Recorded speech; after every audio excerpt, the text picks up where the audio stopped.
How's it going, guys? How's it going, guys? Hope you all are doing great. This is E-Vlog coming to you live. And welcome on the continuation on Attack on freaking Titan. Okay? Welcome. Now, the anime left us on episode 75. I just wanted to point that out.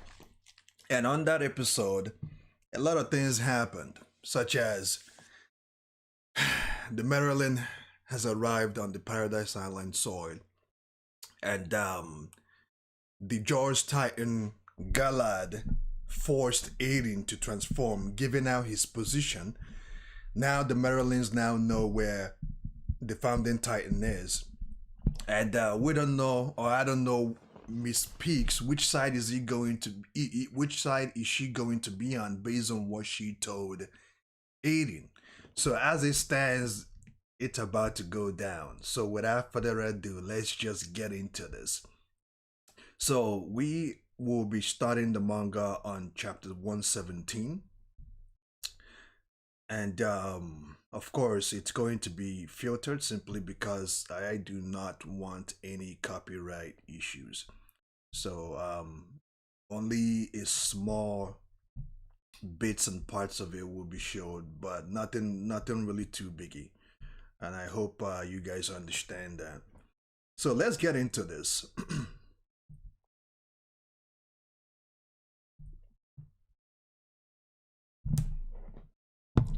Let's get into this, yo.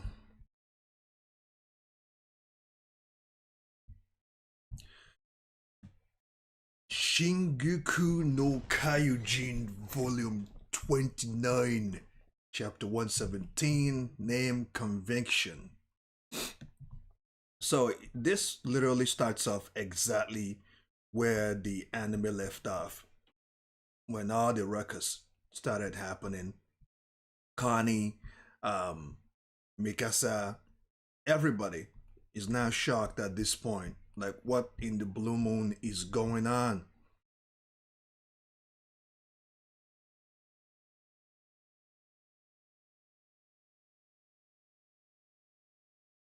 What in the blue moon is going on? um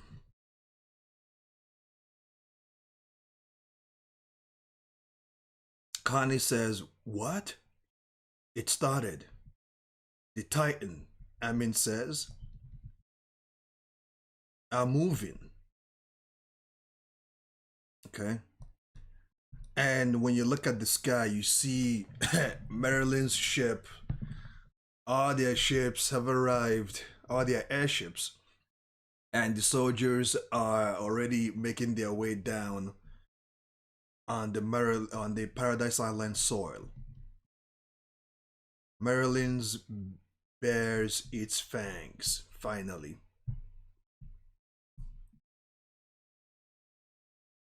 And as you can see, all these soldiers, they are ready for battle. Right? They are really ready for battle. And at that particular point, when Aiden transforms, and the Jaws Titan is looking at him, Aiden is staring down the Jaws Titan, Miss Peak, and Gabby. And at that point, Gabby is still chained with Miss Peak at this point, and she is terrified. And Miss Peak calls out, Paco.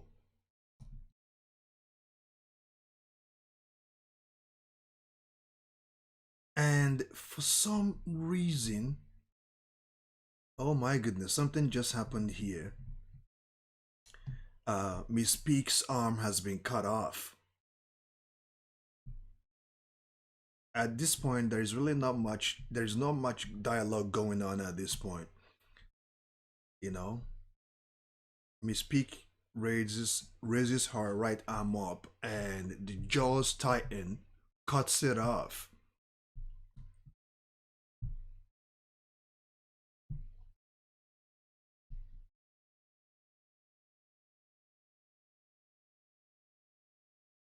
Mr. Smoker, I'm not showing the full screen simply because of copyright issues. because I heard that you can't show the panel. That's what I heard. And Miss Pig screams, "Ah, yeah, damn, that hurts." And it seems like she's now making her way. She is getting a. I'm not sure if she's trying to escape or if she's trying to get away from Gabby so that she can, separate herself or get away from these behemoths titans. Because at that point, once they separated themselves from Aiden and the Jaws Titans position, the fight starts between the Jaws Titan and Aiden. Oh my goodness. And you guys know Galiad, he's been wanting revenge for a very, very long time after what Aiden and his people did on the Paradise Island. I mean, on the Marylands. He's been wanting to come to the Paradise Island and get his revenge. And it seems like Destiny is going to grant him that wish right now.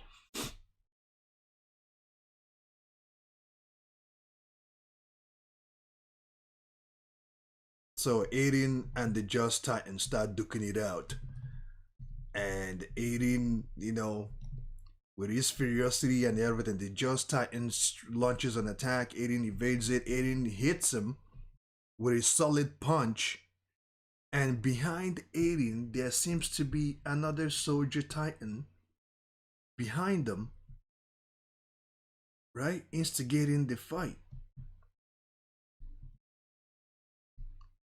And as Aiden was distracted, the soldier Titan opens its mouth and swallows Gabby. It seems like the Titan is trying to help. The soldier Titan is trying to help Gabby escape because at this point, Miss Peaks has already escaped. So the soldier Titan opens its mouth, takes Gabby off, and before Aiden could catch on with what is going on, the soldier Titan already made his way out.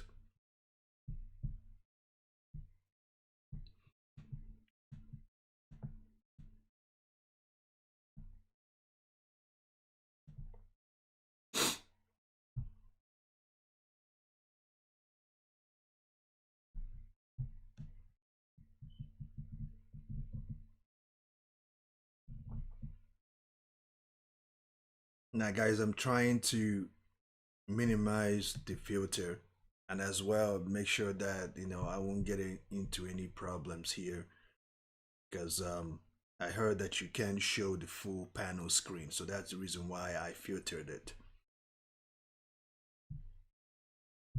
So let's keep going.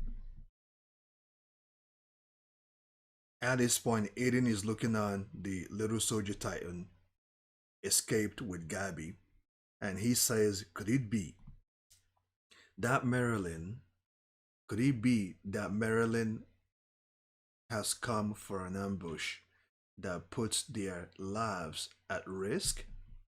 These bastards would not be committing to this danger with just the info they came. Sorry, let me read that again.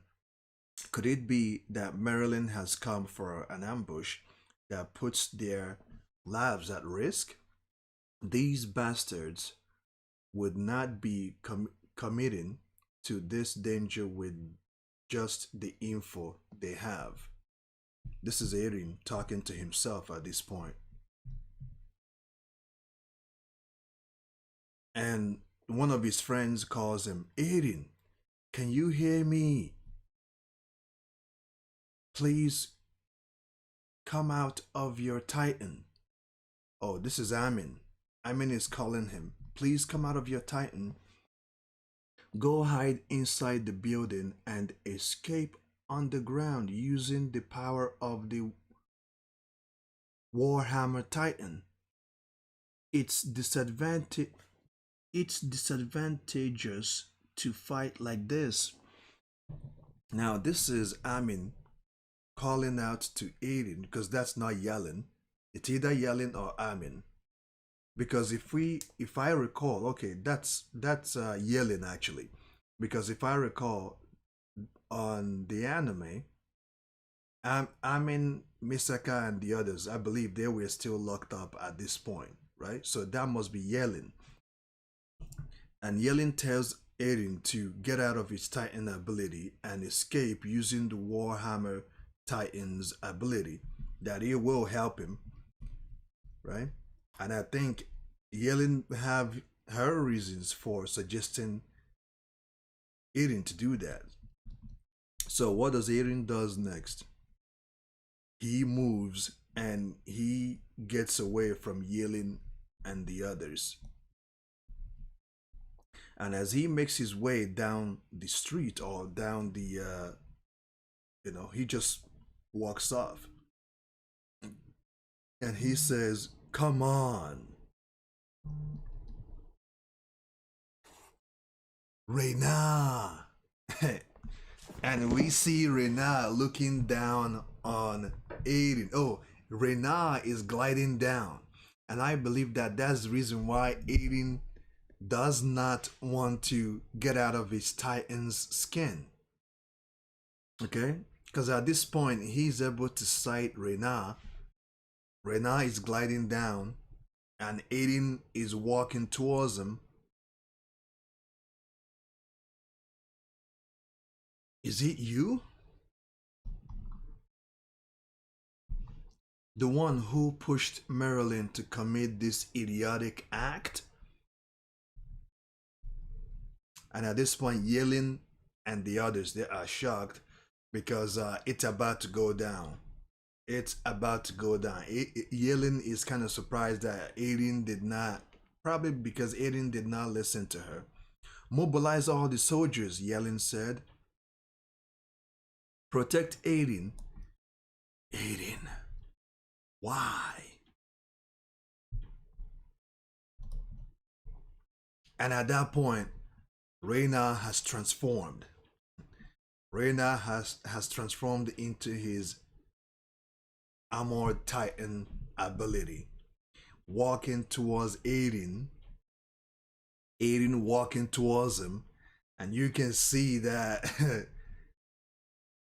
Reyna has also, it seems like his Warhammer, Armored Titan, sorry, his Armored Titan ability has gotten stronger too. And this time, he's willing to fight Aiden at this point. And Aiden launches an attack.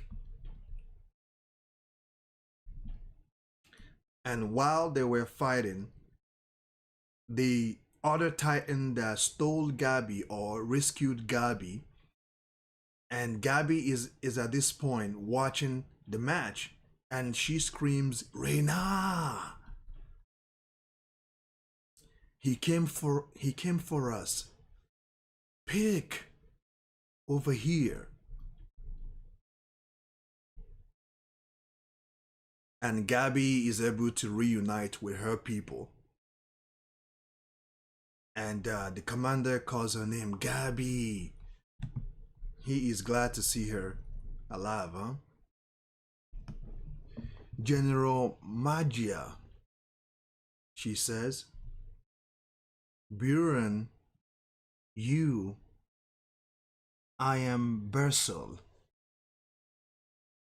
Who ordered you to run into enemy territory? I am sorry, just acting as you please." "Gabi, caught." "What about Falco?" Caught asked Gabi. "Where is he?" "He is still inside that building. He ingested Zeke's spinal fluid," she says, "and is imprisoned there." At this point, the Marylands now know where Falco is. "What?" "Falco is being imprisoned with 300 enemy soldiers who also drank the spinal fluid." Aside from them, there are currently 500 soldiers here. It also appears Zeke isn't here yet. Yeah, because we all know what happened to Zeke, right? And I think Zeke is somewhere licking his wound. We came here in accordance to Rena's worries, but what about the possibility of the enemy exercising the power of the founding titan? Hold on, guys. Let me bring this a little closer to me.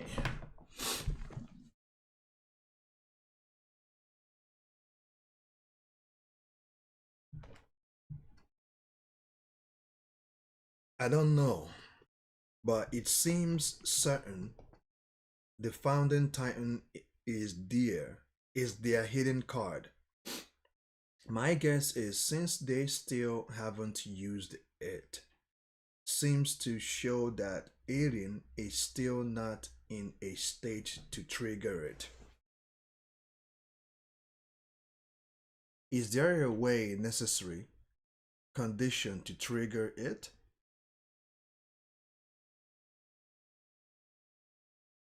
But now we have both the founding titan and a titan of a royal blood. I heard Zeke says I heard Zeke say those exact words inside the airship that was withdrawing from Maryland. Now, this is Gabby spilling the beans, telling the Marylands everything she knows at this point. Getting them up to speed.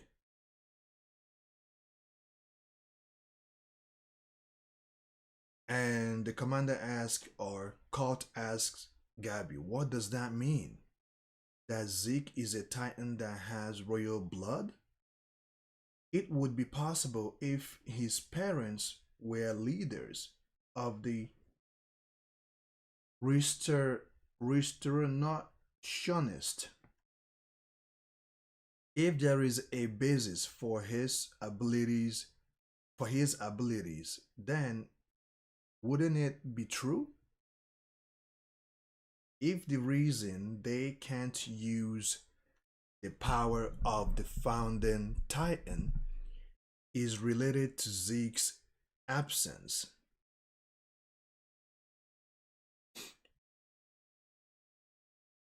then we can't let Zeke and Eren to come into contact. Hmm.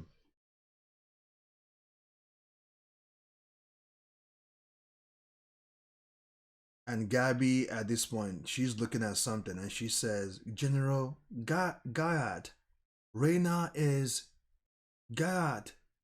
Maryland's shield isn't that soft. No, he is not the shield protecting Maryland. Right now, the whole fate of the world is in our shoulders. Chief, we are not going to kill the founding titan and postpone solving the problem. Today, we are going to eat the founding titans here. Oh my goodness, these guys are not. They are looking to end it all here. They are looking to retrieve the founding titan. Not if Aiden can help it, nor Zeke. And at this point, we don't know where Zeke is. Zeke is, I hope he makes it here on time to fight with Aiden. I don't know what's going, and put a stop to the 100 years of hatred. And while they are talking and having a conversation, there's a huge battle going on between Aiden and Reyna. Because when Aiden transformed on Maryland soil, Reyna didn't have the courage to fight. He just couldn't bring himself to fight Aiden at that point. Because what Aiden said and what Reyna heard from the guy that was speaking, he just couldn't bring himself to fight. But now he is ready. And as their fight continues to go down, Aiden delivers a thunderous punch, like a devastating punch. that yanks Rena's jaws, Armor Titan's jaw. And as you guys know, with that Warhammer Titan ability inside Aiden, that makes him probably 3 times stronger than he was. So the fight continues to go on. These guys are throwing fists, whooping each other's ass, but it seems like Aiden is getting the best of Reyna right now. Aiden is whooping his ass actually. You know, Aiden is literally whooping his behind. And Aiden delivers another devastating punch, straight punch, and Reyna he kind of pushes him back, and as you can see, his jaw is yanked. You know, Aiden just yanked his jaw, man. Kind of Aiden messed him up right now. Aiden is whooping him, and Aiden screams and launches another attack, but this time Reyna spears him, kinda. You know, hold on. So Aiden screams and goes after Rena once again. Rena sees him coming and Rena tackles him or spears him down and takes Aiden down. And Rena is about to whoop Aiden's ass because now he's down. But Aiden, with his ability, with his fighting experience and rage, kicks Rena in the face, right? And pushes him back once more. And Reyna just couldn't, he cannot believe what is going on. Aiden is just whooping him. And as Aiden gets the best of Reyna, the Jaws Titan sneaks up, is about to sneak up on Aiden once again. This Jaw Titan never fights fair. He's always sneaking around people. He's a sneaker, you know? Because Aiden's back is turned right now. And the Jaws Titan approaches him from behind. Now let's see what happens. As the Jaw Titan draws closer, it seems like Aiden develops something that looks like a spike. Right? He is able to create some type of a spike, you know? And I will make you atone for your sins for templing on my town. This is Galad saying this, right? This is Galad inside his Jaws Titan saying this. So let's see what happens. Is he able to succeed? And he comes after Aiden, and he's able to use his strength to, let's see, for turning me into a nutcracker and making me kill the Warhammer Titan. Oh, he's still pissed. He's very, very pissed that Aiden forced him to kill the Warhammer Titan. He still haven't forgotten that. And at this point, the fight is now 2-on-1 fight, because Reyna is able to use the Jaws Titan, or the Armor Titan is able to use the Jaws Titan's distraction and attacks Aiden. Reyna grabs Aiden, right? Grabs him in his face. Just give up now, Aiden. You can't do anymore. You can't do anything more. And the fight is now 2-on-1. 2-on-1, but Aiden is able to hold his own because because of the Warhammer Titan ability. Aiden is able to use that spike to attack the Armor Titan and the Jaws Titan.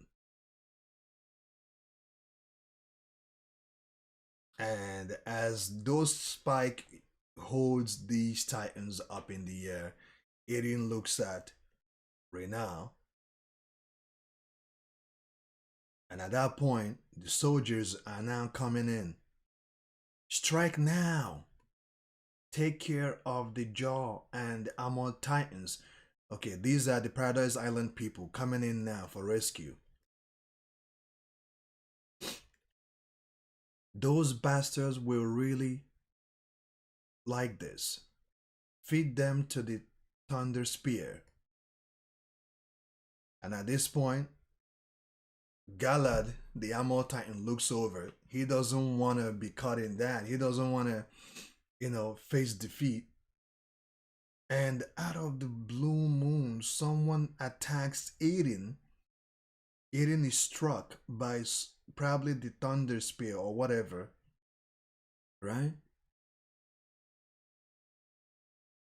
And Yelin and her bodyguards or her friends are looking over, watching what is going on. And the other guy, the black guy, said, "What? What's that?" Someone attacked Aiden from behind. Who is it? Who did that?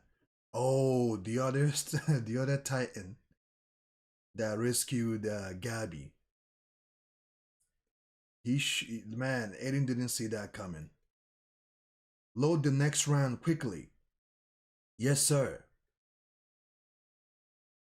The Titan's brains got blown out, and its motto abilities declined sharply. A great shot, General Maggot. I am the commander in chief. To think that the best hunter here is the supreme commander. The Maryland army has also fallen to quite a low point. Yeah, indeed, because they are now doing blindside attack. And at that point, with that distraction, the Jaw Titan, I think, is trying to free himself, so as Reyna, the Armored Titan. Damn, the jaw and the Armored Titans are moving. Hurry. Hurry up. It's the enemy. They are on the rooftops. There is a ton of them. Oh, the enemy is off guard. Seize the opportunity.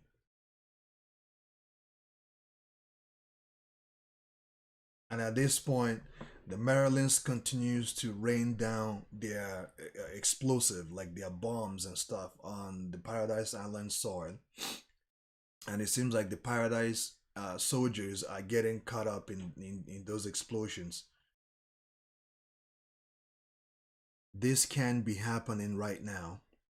We should have killed off all of Maryland's leaders. It hasn't been a month and yet it doesn't make sense. If this goes on, the Founding Titan will. If they keep this up, the Founding Titan will be eaten. And Yelin calls out Aiden, "You are different from the others. You are special." And while Aiden is just trying to digest what just happened to him, the Jaw Titan again behind him. This Galad guy doesn't fight. He doesn't fight face-to-face combat. He likes to attack people from behind. And you would think at this point Aiden would figure it out that if this guy is to attack him, he will attack him from behind. After what has happened thus far, Aiden has turned his back on the Jaws Titan. And at this point, the Jaws Titan closes in on Aiden to attack him. But Aiden is just too skillful, man. Aiden is a beast right now. Aiden uses the Warhammer Titan's ability again and creates those spikes that sends the Jaws Titan running. That sends Gelad running. And once again, this idiot, the little soldier Titan with that gun, that radar gun, I'm not sure what to call that gun, fires it again at Aiden right in his head. I will make that son of a bitch use this strength. Use his strength. The power of the Warhammer Titan is strong, but his energy will be sent it will be spent quickly. Don't forget, this ambush is only possible thanks to Willie Tiber's sacrifice. Just as he risked his life to tell us we need a true hero like Helus. And at this point, while the Marylands are shooting down the Paradise Island soldiers, Reyna is about to attack Aiden. He grabs the Warhammer ability spikes and he's about to attack Aiden with it. A hero who will save the world. Aiden, it's over. You lost.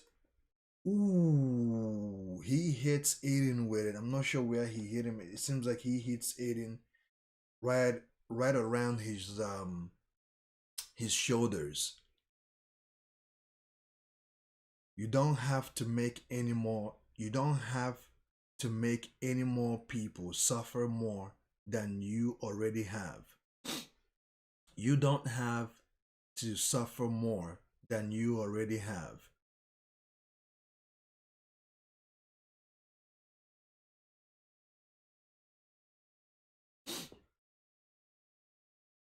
Oh, actually, he didn't. He threw that. He threw that at Aiden. He threw those spikes, those bone spikes at Aiden, and he pierced through his shoulders. And right now, Aiden is pissed. He screams, "Ah!" In any case, you and I will die in a few years. No matter how much we struggle, everyone's dead. And the Jaw Titans heads over to Aiden once again to attack him. And Aiden screams again, "Grrr!" Like he's angry now. And that stupid Jaws Titan, Aiden is able to give him a thunderous blow. Get your bitch ass out of here, man. Get your scary ass out of here, or your sneaky behind out of here. He punches the Jaws Titan. At least punch him enough to separate or to get a distance from the Jaws Titan.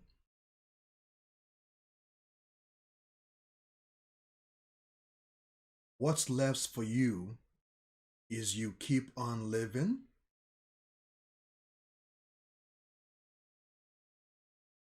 Oh, okay. As Aiden punched the Jaws Titan, Reyna, the Armored Titan, attacks Aiden and kind of pushes him down and says, "What's left for you if you keep on living?" Now that's a question that he's asking Aiden. What's left for you if you keep on living? I will end it for you. Aiden, give up already. Oh my goodness, guys. As it stands, Reyna is about to close in on Aiden. He's about to eat him or something. Just sleep. And Aiden looks over to Reyna and ooh, oh, hold on. Oh man, oh man. I think I hold on. Let's go back. Now we are now on page 14. Okay, chapter 117, page 14. As Reyna tries to end Aiden for good, Aiden grabs him, just grabs him by his top jaw and roars again and flips. Oh my goodness. Aiden is not playing right now, man. Yelling and the others are looking down watching this. Gabby is screaming her head off. What the hell? I thought he's down. Commander Maggot is surprised that Arin still has a lot of fight in him. And Reyna is shocked that Aiden just attacked him again. And Aiden right now is furious, man. He's furious.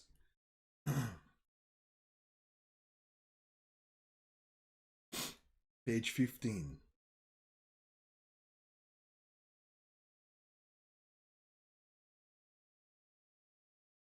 So now Aiden is trying to get up.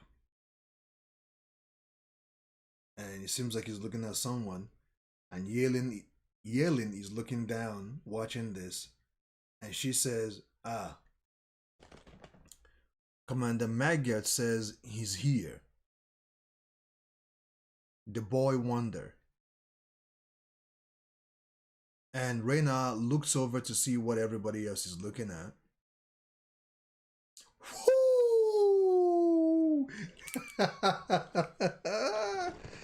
Oh, the Beast Titan arrives. Zeke finally arrives. Oh my goodness. It's about to be a nightmare for the Marylands once again. Because you rest assured know that Zeke will not allow them hurt his brother. I somehow finally arrived at our appointed meeting place. And yet it seems I was a bit late. Okay, because from the get-go, Zeke was supposed to meet Aiden right at that point, right? But Levi couldn't allow Aiden to do anything. You know, he couldn't allow Zeke to go. So the Beast Titan arrives at this point, looking down on everybody. You heroically withstood them all by yourself, Aiden. Now leave the rest to your big bro to your big brother. Another reunion, and again the fight is terribly furious. Whew, man, it's about to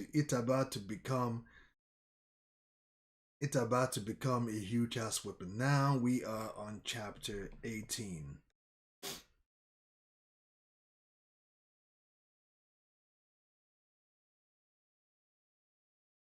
Give me a second.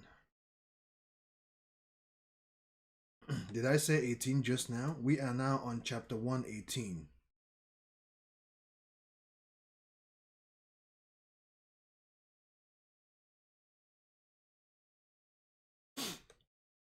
So, chapter 118, page 1. At this point, Zeke does what he does best. Chunks those little rocks, those mini rocks at the ship, at the Maryland ship. And you guys know what that attack does, right? You guys know what that attack would do. He literally took every ship down. All the Maryland's airship is now going down in flames. And Yalin is mesmerized, looking up in the sky. She is mesmerized at all of this. Finally, those airship has been brought down. And she says, ah, Zeke. And Commander Maggot, or Medjot, says, shit, Zeke. Adjust the aim to blow off his nap. So the soldier titans with that gun is about to shoot at Zeke now. Understood? Hurry up, Pick. Ah. So the little soldier titans positions himself to shoot at Zeke. And Zeke, noticing him, where his punk ass is, where his punk ass is, chunks those little rocks at him, and tears these little soldier titans, kind of tear them apart a little bit, but he got him, but not fully. You know, I cannot say it is wise to face the beast in a firefight. Huh? No. I will pass judgment on the traitor. But, and the card titan is kind of looking over to see how he can be able to attack Zeke.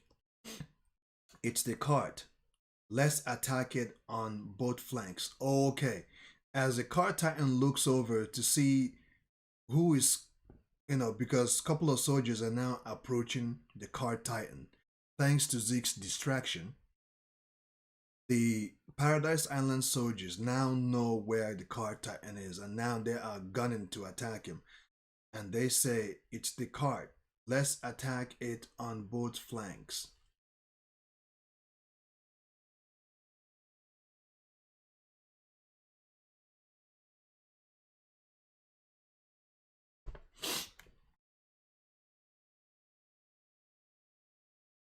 Split into two groups, and at this point, the cart titan makes a run for it. While he's running, the Jaws Titan is licking his wounds, and Goliath said, "Shit, I took a severe blow. My head is going dizzy." And the camera goes to Rena, the Armor Titan, and we see Rena is literally down at this point. I'm not sure if he's going to get up anytime soon because half of his Armor Titan's face has been cut off pretty much. Like, Eren messed him up.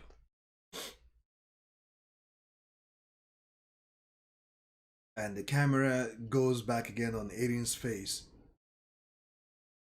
And he's looking at Zeke, the founder.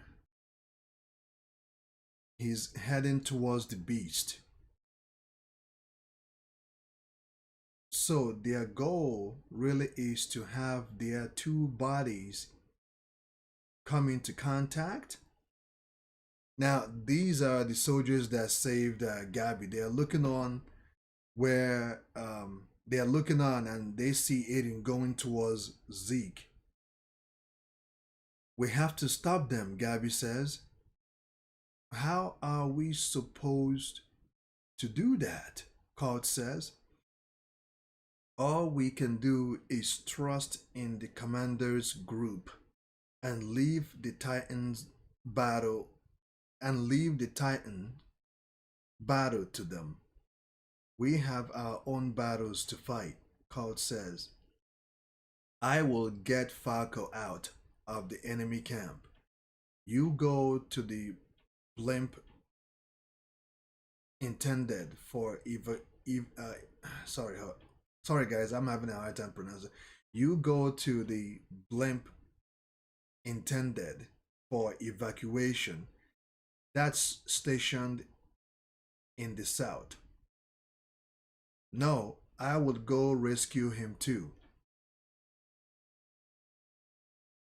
God says, Gabby, I am the one who dragged Falco into this after all. I was saved so many times. I, the top of the cadets, did nothing but get saved by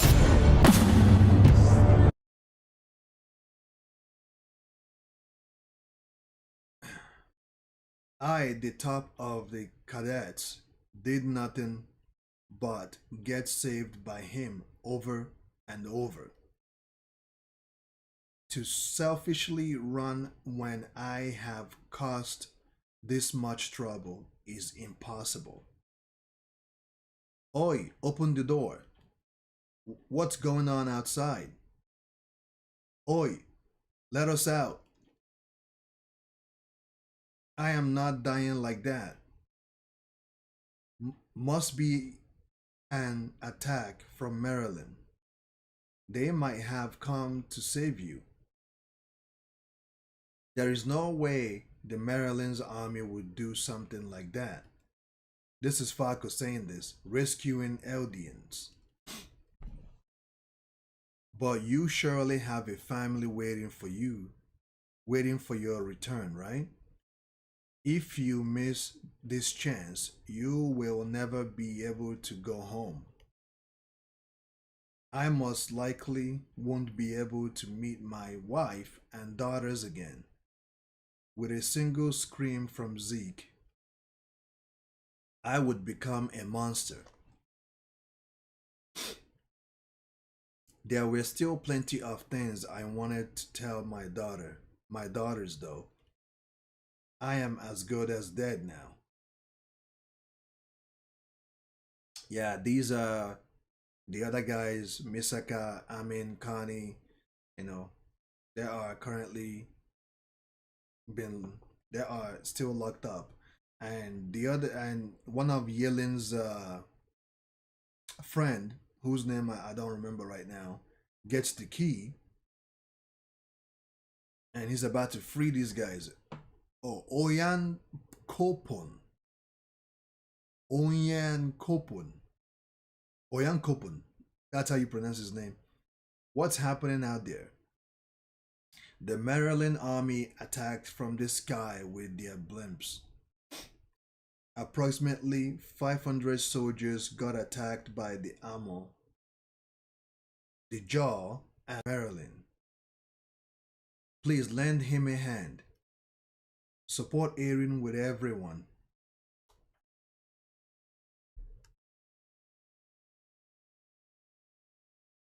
And at this point, they are shocked. They are shocked not just by the news, but I think they are also going back to remember Aiden's behavior thus far, how he's been acting. Aka, stop bullshitting me, bastard. Who the fuck is everyone? That's your fight. You thought we would obey this fucking traitor? Sorry, but if I oppose yelling, I would get I would just get my head blown up. Huh? You acting nice with us? Was all part You acting nice with us was all part of your plan to seize Paradise Island behind our back. It seems like Connie is still pissed. Enough.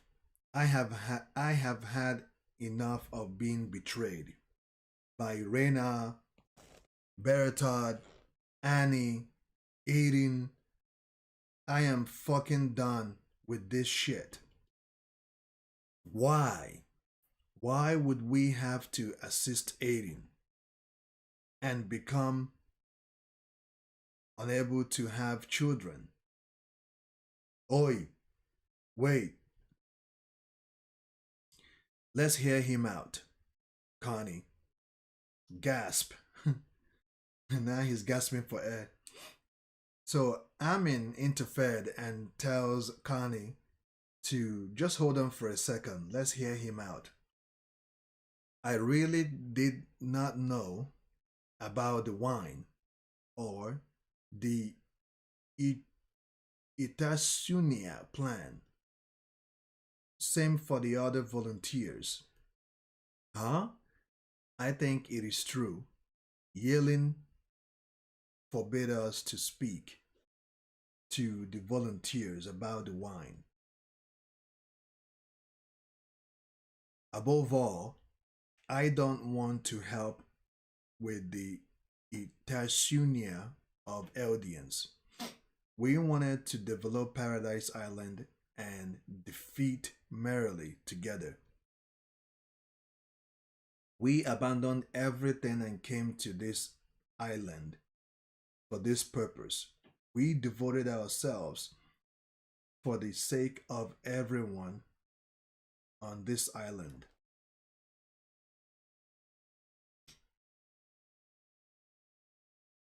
We could do it because we believed in this island's future.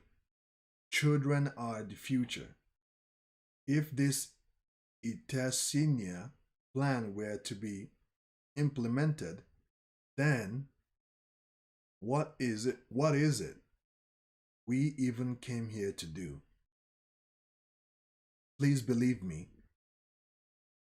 And Amin says, I believe you.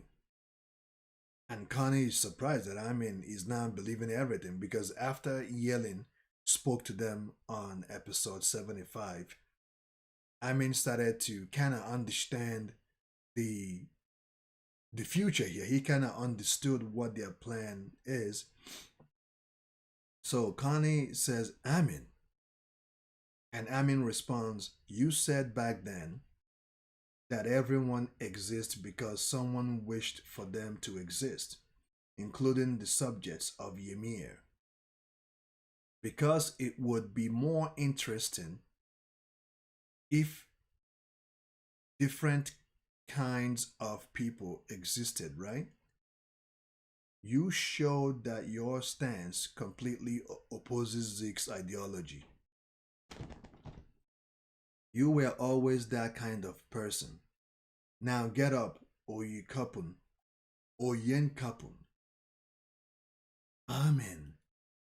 Oyenkapun is surprised that Amin is actually helping him up. I believe you too. What do we do? If we help Aiden and Zeke, then the Estenia plan will be executed, right? No, we will impede the plan.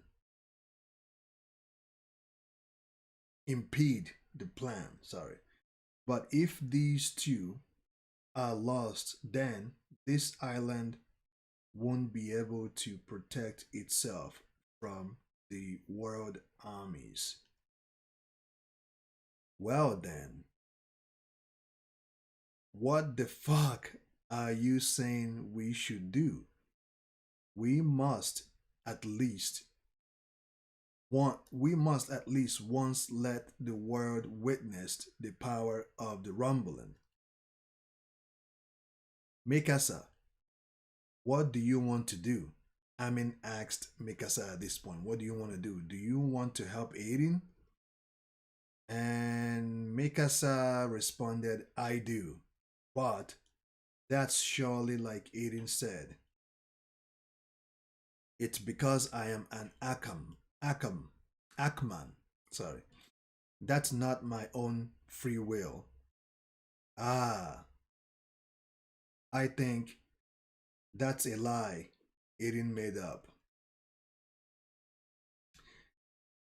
The fact that I get headaches from time to time is true. Why would you think it's a lie? Why? Aiden wishing for Eldians to become completely unable to have children. Do you guys seriously believe that?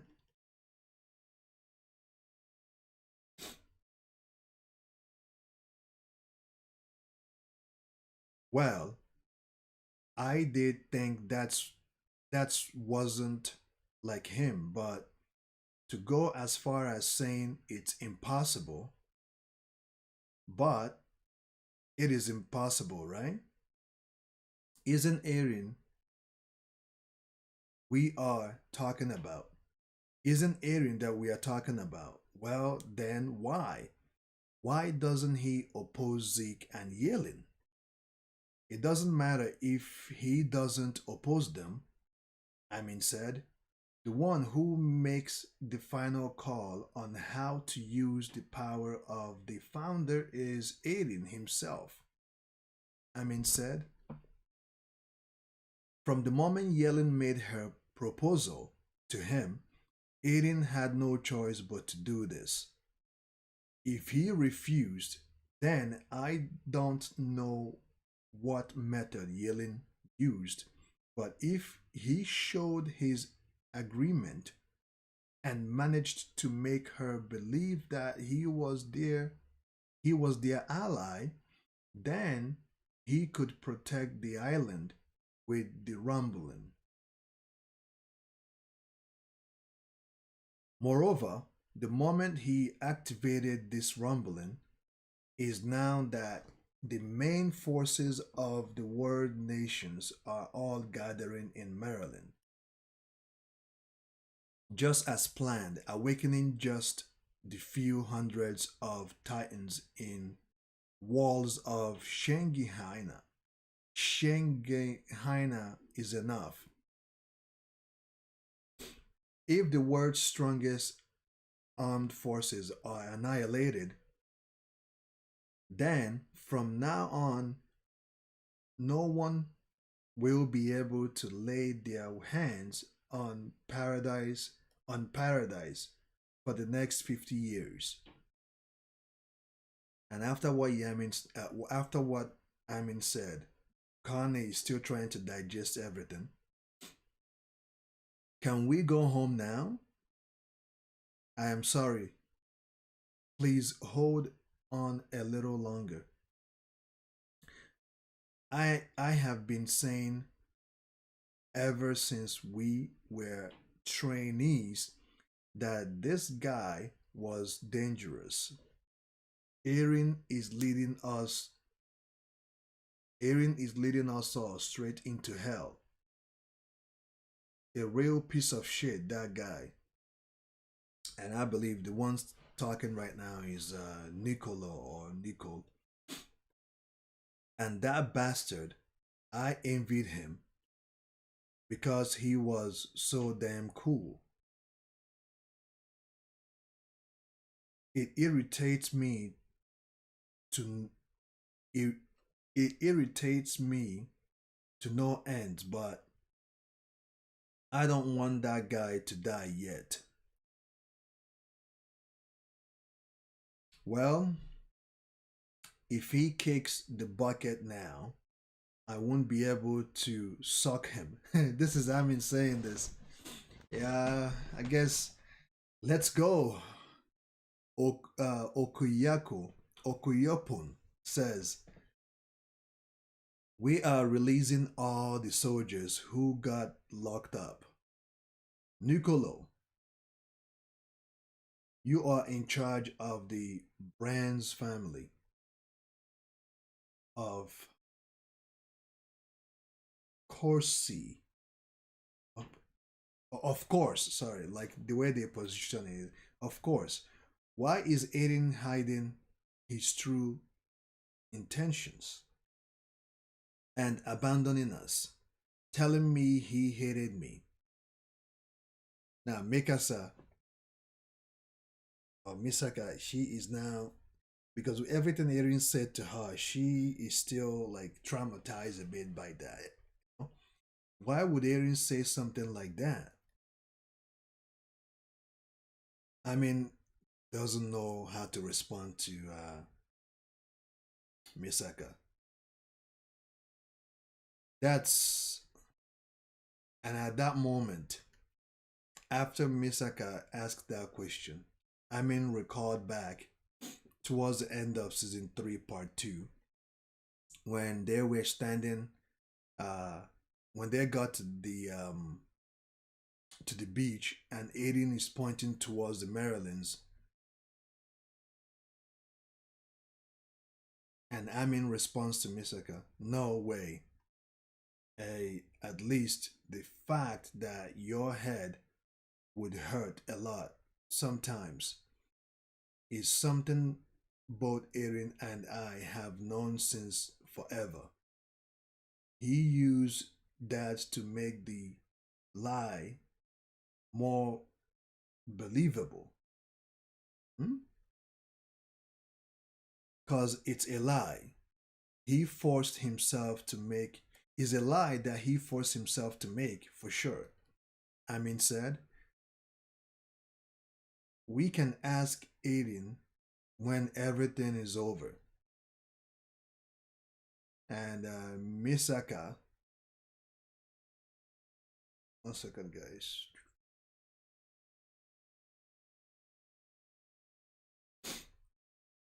Mikasa agrees with Amin's idea, and as they go up, Oi, stop right here. Stop right there. This place is under the control of the Jaegerist. Don't act as you listen, trainee. Do you intend to risk your life to stop us from rescuing your dear Mr. Yeager? No. Then don't prevent the whole army forces from fighting against Maryland. Unlock all the cells. Hmm. I think that would be a good idea if they unlock all the cells and let all the soldiers out because they have to unite and fight as one. Instructor Shedis. Those injuries. I got into a fight with a bear. I am fine. Go. Commander Pixis. Are you alright? I haven't gone snail yet, but I drank too much. Listen well, everyone. There is only a limited number of three-dimensional maneuver gear equipment here. Those who aren't wearing a black band-aid gear up in purity. No, gear up in priority. Sorry. As for the heavy drinkers who successfully fell for the enemy's plan, follow me. Come to the front line and face the invaders. Understood? I am glad that we are carrying the same resolution and that I can fight together with you again. Yeah.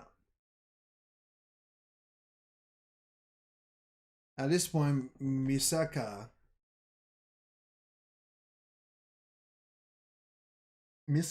is she's not really into fighting right now, and it's all because of how Eren treated her.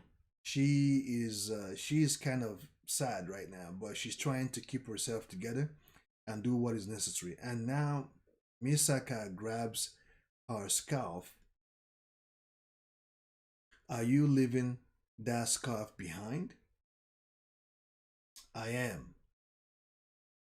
She leaves the scarf behind and heads out with the others. And they came out and yelling yelling is sitting and just gazing, maybe still gazing at those airship coming down.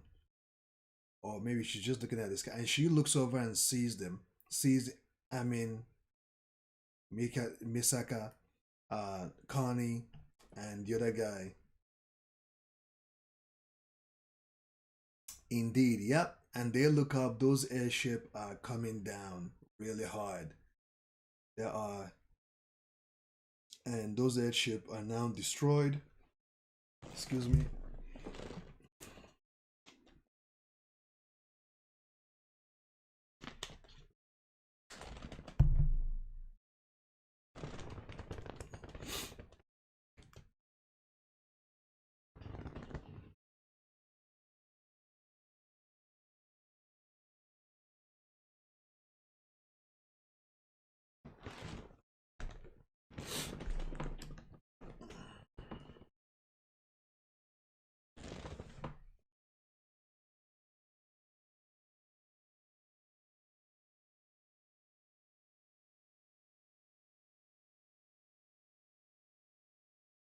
How's it going, Samuel? Thanks for joining me.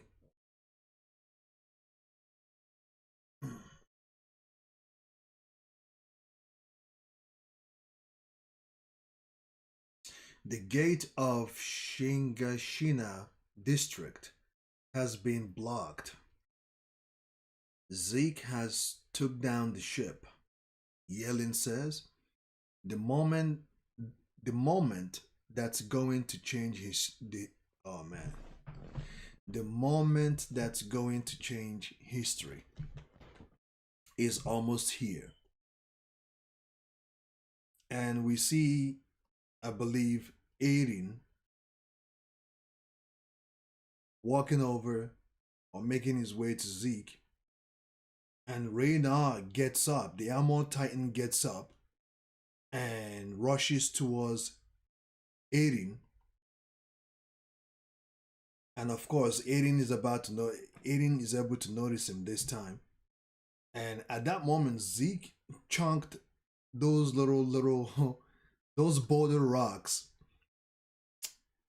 towards Rena and literally destroys like those chunks of rock hit the Armor Titan and kind of shatters his whole body, like kind of shatters a good part of his body. And Connie says, "Do they even need our help?" And I believe Nicolo, right? I hope this is Nicolo. Says why? Why is Zeke here? There is no way Captain Levi. Oh, okay, it's not Nicolo. It's not. I forgot the name of this guy. Sorry. If you guys remember his name, you can let me know in the comment section real quick. There is no way Captain Levi would have him. Will have sent him. Oh God. Blah, blah. There is no way Captain Levi would have set him free. Oi, what happened to Captain and Hanji? Seems obvious. They must have been defeated by Zeke. He showed up at the time and place. He showed up at the time and place he had agreed on with Eren like he had promised to.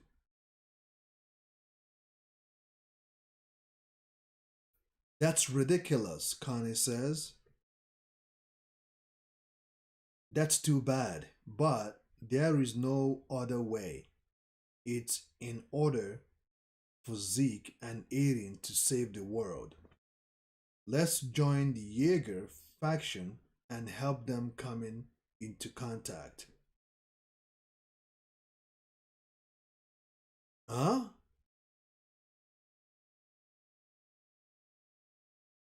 Please help Eren and Zeke.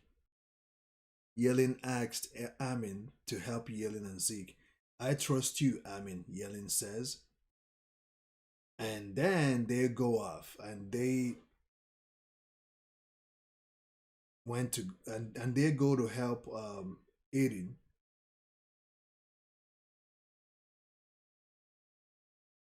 The airship. Wait, what's this metallic pipe? It's a rifle to be used against titans. Apparently, it's different to kill them though, unless you catch a proper hold of the center of their nap. So at this point, Colt and Gabby are still together, like they're still holding their position. There is no soldier coming out. Oh, oh,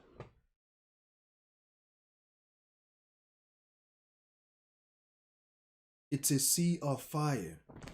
There is no place from where to escape like this. What are you saying? Fight! What's wrong? Shit, they have found us. Colt says, it's my older brother. Falco responds, I see. Uh, we have no choice but to fight. Colt says, I am going to restrain this prisoner in private. And this guy, whose name I forgot, grabs Falco, and Colt looks over and says, "Devils." Gabby screams, "Colt, wait!" And at this point, Gabby is trying to stop Colt from shooting the soldier. And right at that moment, the soldier runs up to them or approaches them.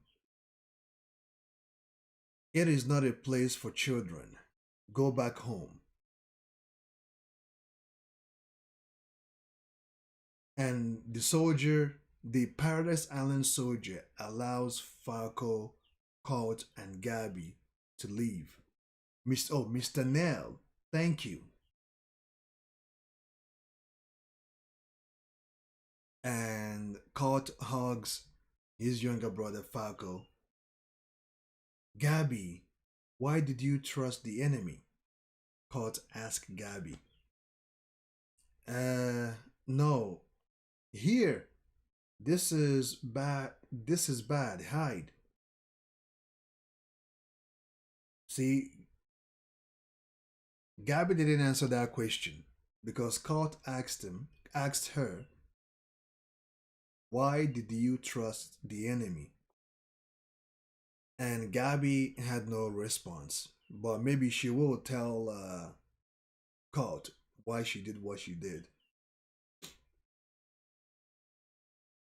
The first won't reach here.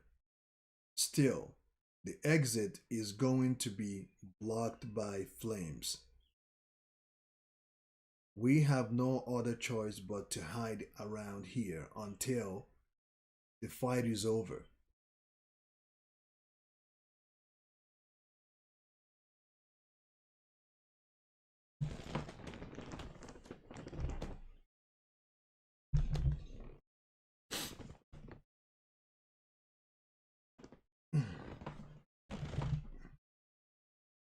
Myyy and Ben, they did manage to escape as well, right?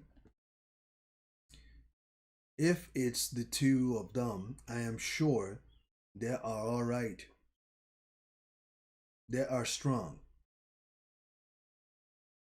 Now these are the orphanage, and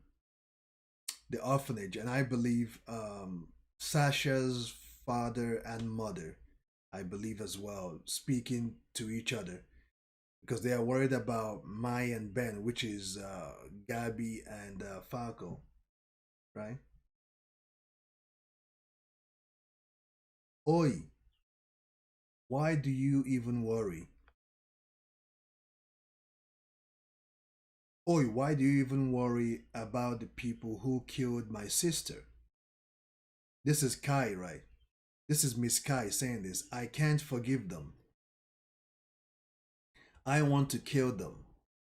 Oh, and as they are walking by, Kai says that, and on the other side, you can hear Colt and Colt, Falco, and Gabby can hear them speak, right? Looks like they are gone already. Let's go as well. Falco looks at Gabby and says, "Gabby, there were no devils on this island.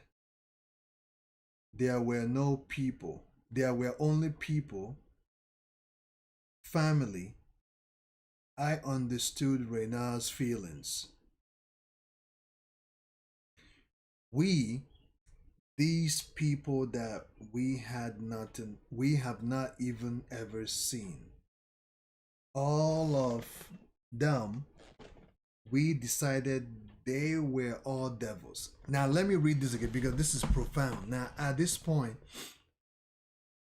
Gabby is now evaluating everything that she has seen with her eyes, everything that she has gone through.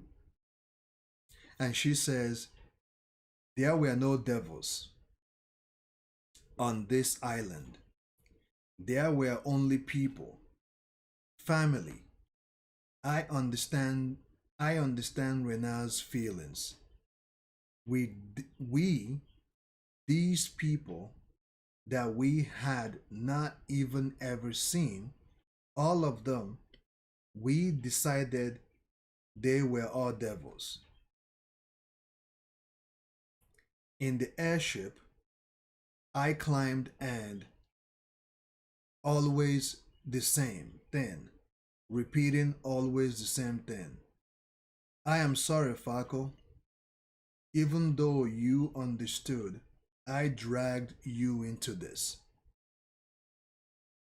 Supported the attack on Libro without knowing that the wounded soldiers in the hospital was Aiden Yeager. I kept sending his letters to his comrades from a post box outside the district, and so many were killed in Libro. So Udu and Zofia died because of me. Oh, Gabby says. Also, I like you.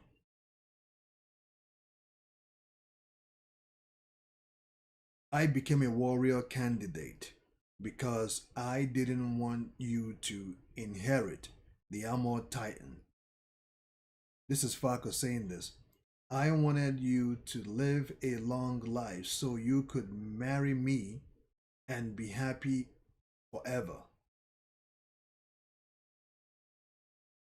What? What are you saying? Since I might become a Titan, now I don't have anything left to say anymore. Now this is Falco sharing his emotions.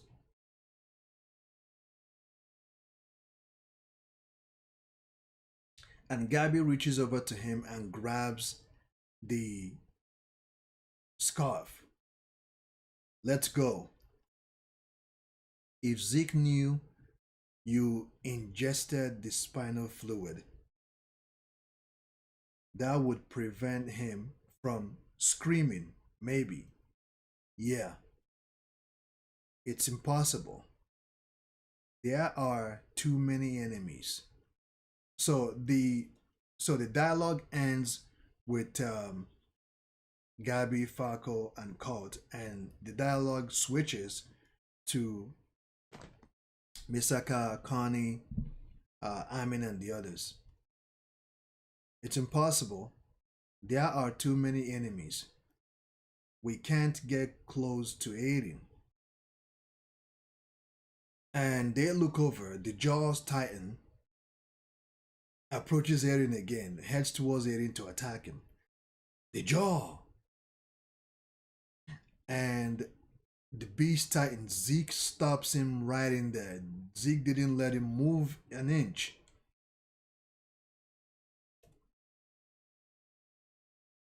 And Zeke says, Aiden, it's almost time. Just a little bit more and our dream will come true. A little bit more and what's that? The card titans has been literally killed, like he's been vaporized or something. The card titan has been vaporized. The card titan, you have been defeated like that. Pichin, we did it. We brought down the cart. I thought we had finally caught up with you, but who defeated it? You killed it, right? Oh, and as he's talking, some of one of the soldiers, Paradise Island soldiers, gets shot in the head. Of course, by the Marylands. Chase him away, huh? It's a surprise attack with only one shot.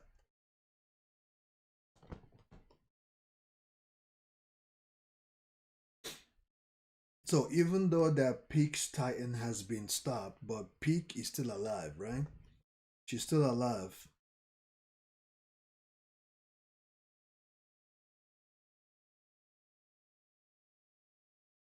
General Maggot. Oh, the Beast Titan gets shot, guys.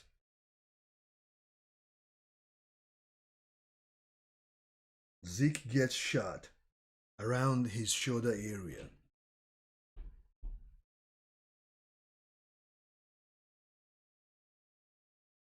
And everyone is looking over to see what just happened. And again, Commander Maggot used the Kurt's Titan ability or Titan's gun to shoot at Zeke. And Zeke fails. Wow. Wow.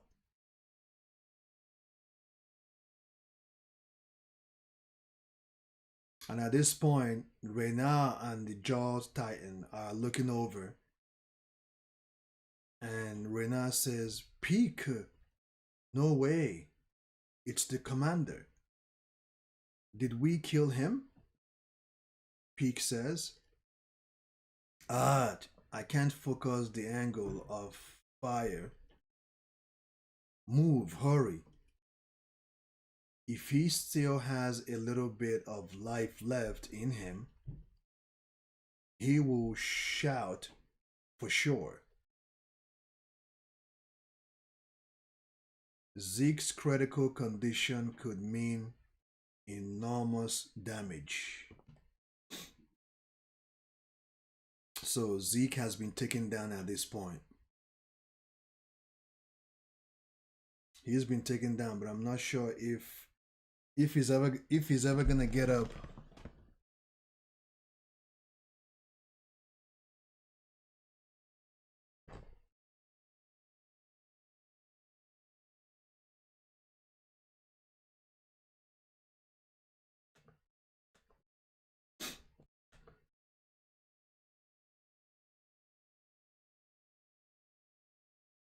And now, chapter 19.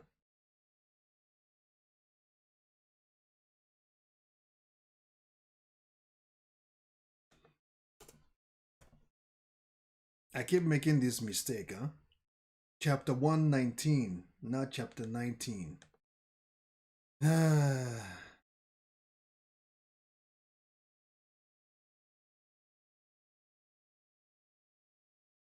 Bram, Goliath. So, chapter 119, it seems like Aiden is able to use his shield ability, his shield cocoon, to shield Zeke.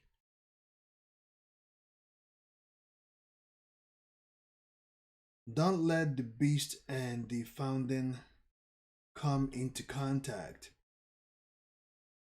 If they use the fountain power, it's the end. This is Commander Maggot saying this. Eat the founder before that happens. And he sends Reyna over there to go and finish off the Beast Titan or even Aiden so that they will not make any contact. Finally, Aiden, stop it already. The one who should be carrying that power the least in this world. Aiden, is that you?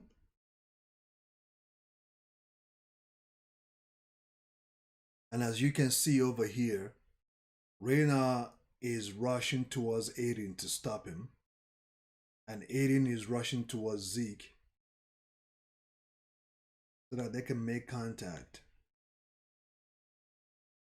And once again, the Jaw Titan tries to stop Aiden again. The Jaw Titan attacks Aiden.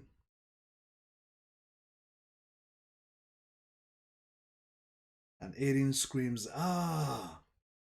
and delivers another thunderous strike. Punches the Jaws Titan so hard that it fractured the Jaws Titan's, like half of the Jaws Titan's face has been fractured. And he continues to hammer on the Jaws Titan. And Rena looks over and said, Galliard! And Aiden gets shot again. The Founding Titan gets shot again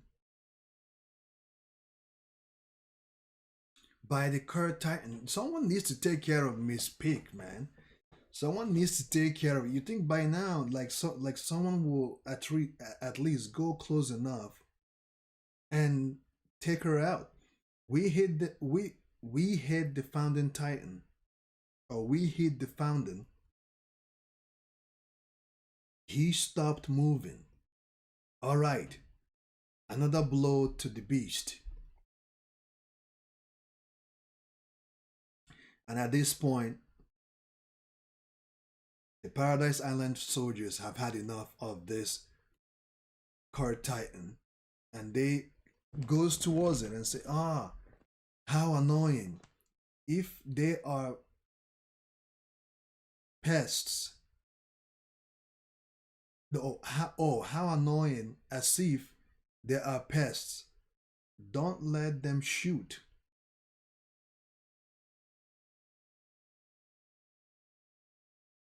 It's the Card Titan. We need to do something about it. First.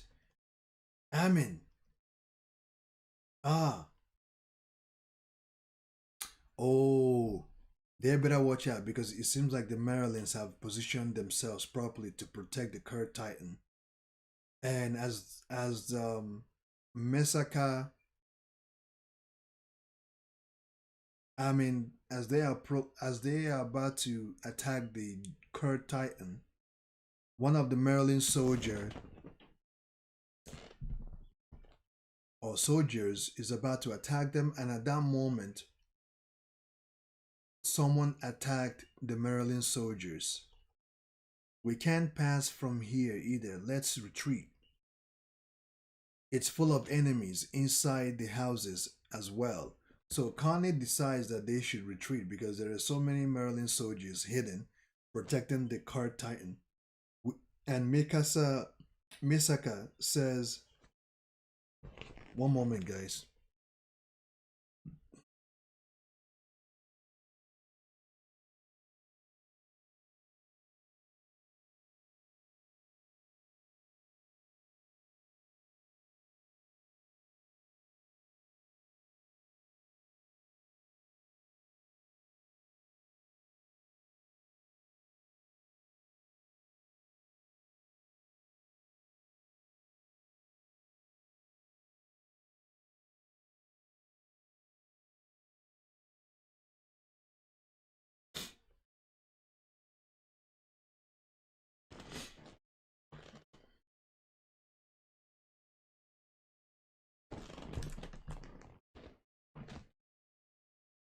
Okay, and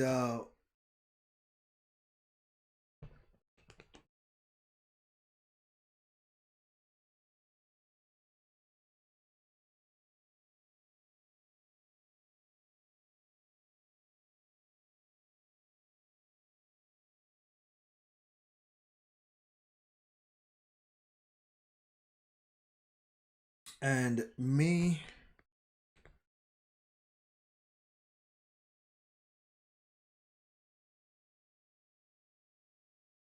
and Misaka says we have to take care of the Maryland's armies first.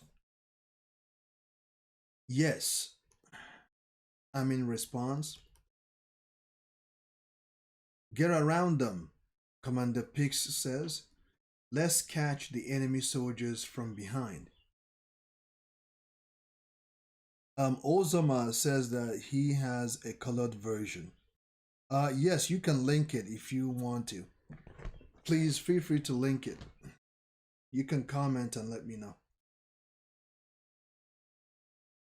And Commander Nail or Mr. Nail is watching the fight go down,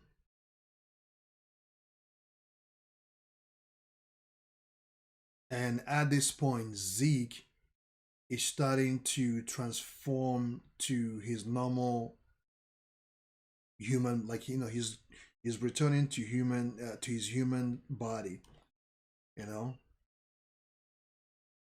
But half of his leg is kind of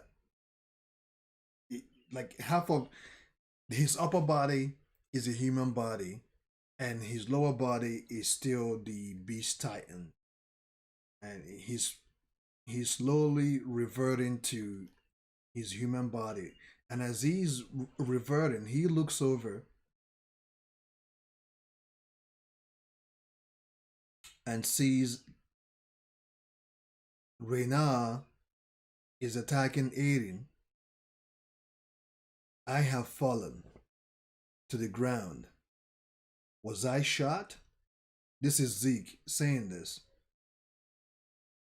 And at this point, Aiden and Reyna continues to fight again. They continues to duke it out.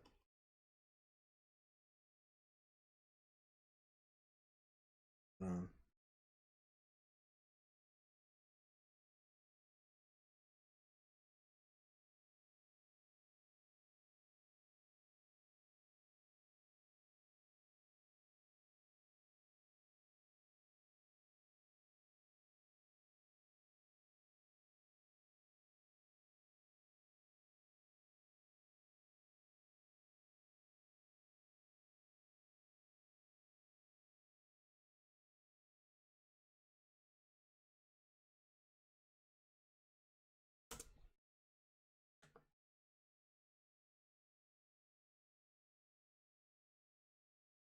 and Zeke looks over and says, Aiden.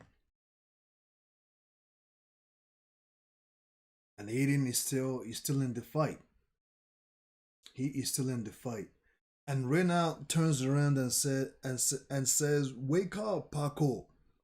We are almost done. Muster up your strength."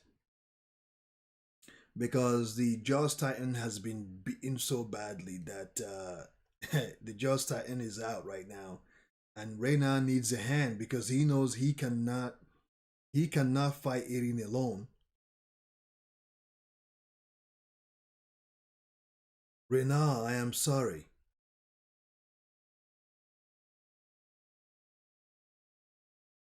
The truth is, even though you weren't supposed to be chosen as a warrior, I, by praising you and talking poorly about my little brother, I have manipulated the army's impressions of you. I wanted to protect my little brother.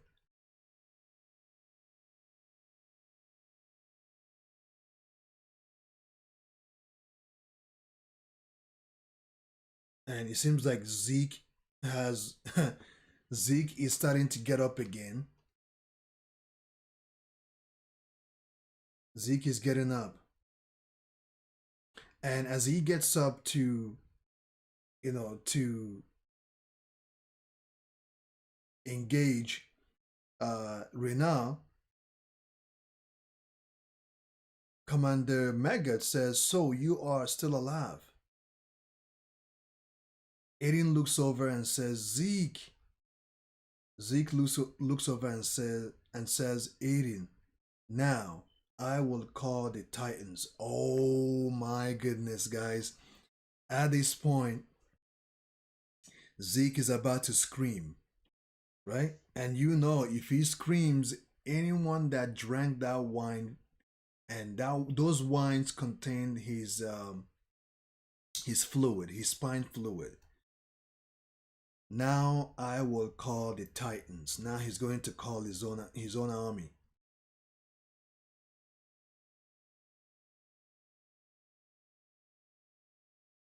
And Zeke looks over and says, "Huh? They are in this place?" Paco, he he has accidentally ingested your spine fluid. Don't scream. Oh my god. What's gonna happen? What? Zeke says. You know it, right? Mr. Zeke? I took the right of succession to the beast so that my family won't be sent to heaven. Brother, let go of me, Falco says. To be honest, before you betrayed us, I never understood what you were thinking at all, never. But I don't think you would be the type of person that would allow children to be involved so easily.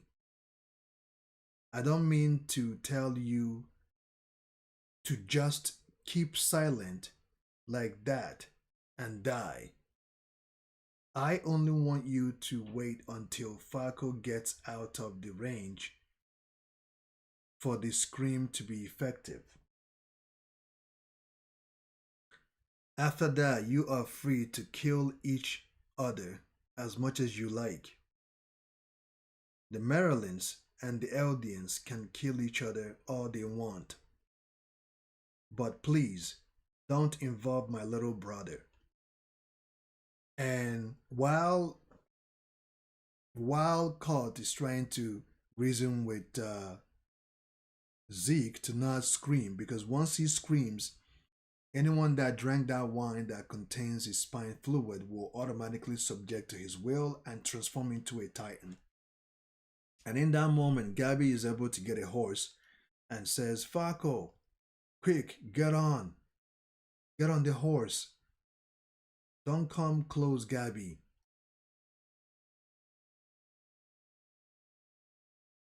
And Zeke says, Colt, your feelings towards your little brother, I understand them all. I understand them well. And Colt says, Mr. Zeke, that's why it's a pity. Zeke is not. Oh, is he gonna? Oh, and he screams. Oh my God, guys. Zeke,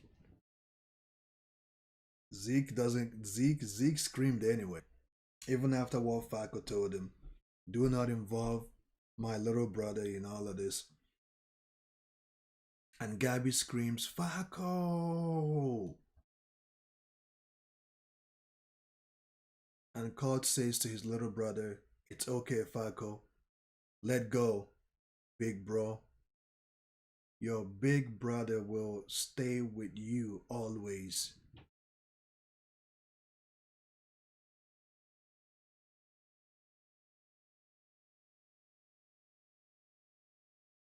And in that moment, Nell, Amanda Pixie, Amanda Pixie is still drinking. And I believe, I believe he also drank that wine that contains Zeke's spine fluid.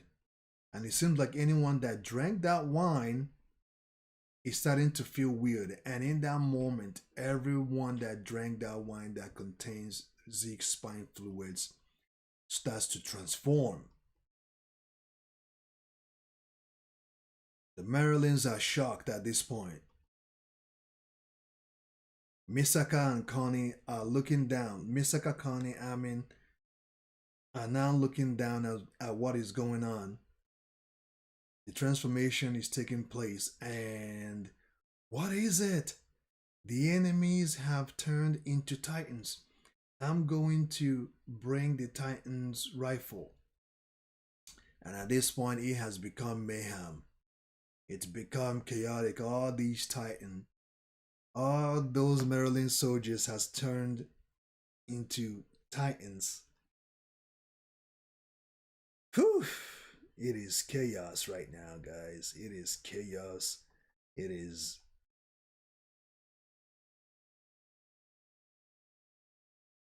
And Falco has transformed into a Titan. That's Falco's Titan right there. And Zeke says, "Do it, Falco. Kill Rena." And Falco goes after Rena. Oh, nah, caught.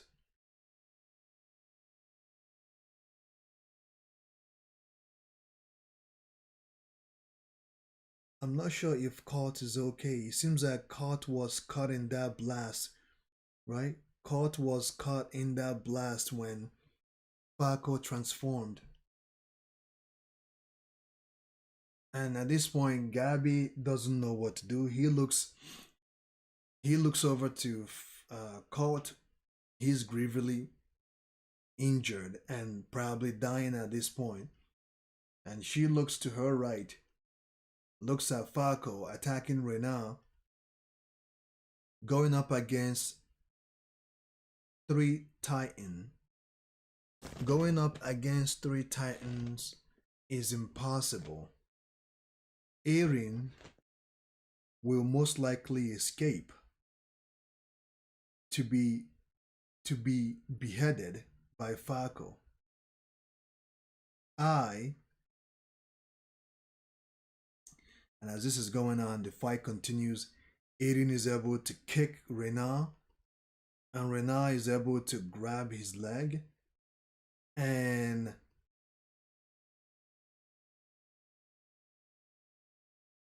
Falco goes after Rena. Falco, my nap.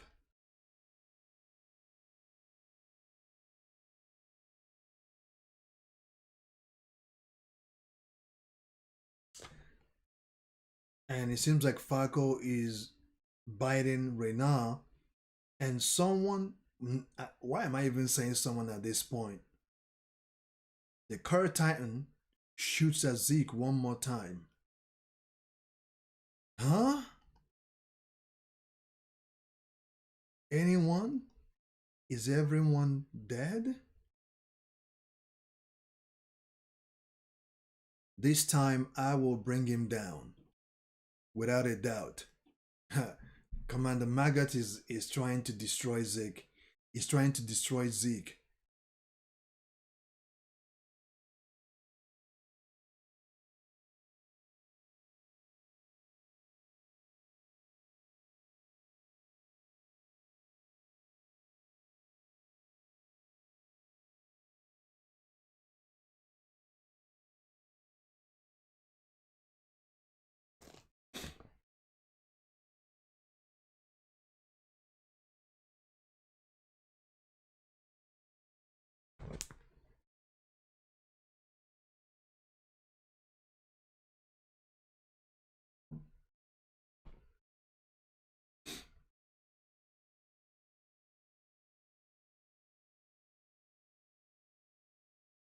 For now, the danger is gone.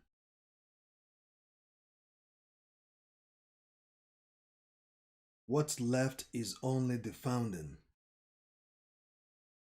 Recharge complete. You don't need your head. Oh, now Commander Maggot has zeroed in his target on Eren. Hand over your spinal fluid.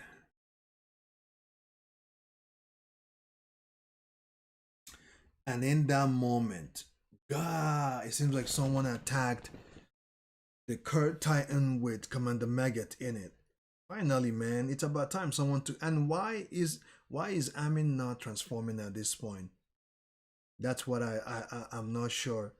Why isn't he transforming? Why is Amin not transforming? So let's keep going a little longer, and it would have been too late. Shoot them down. And before these soldiers can take a shot, Misaka is able to take them down right away. And at this point, Misaka is now going to take on the Card Titan.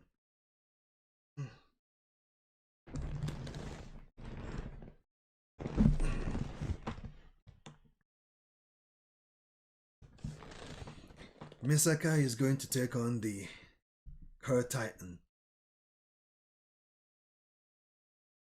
And she says, "It's over already. It's the end for you."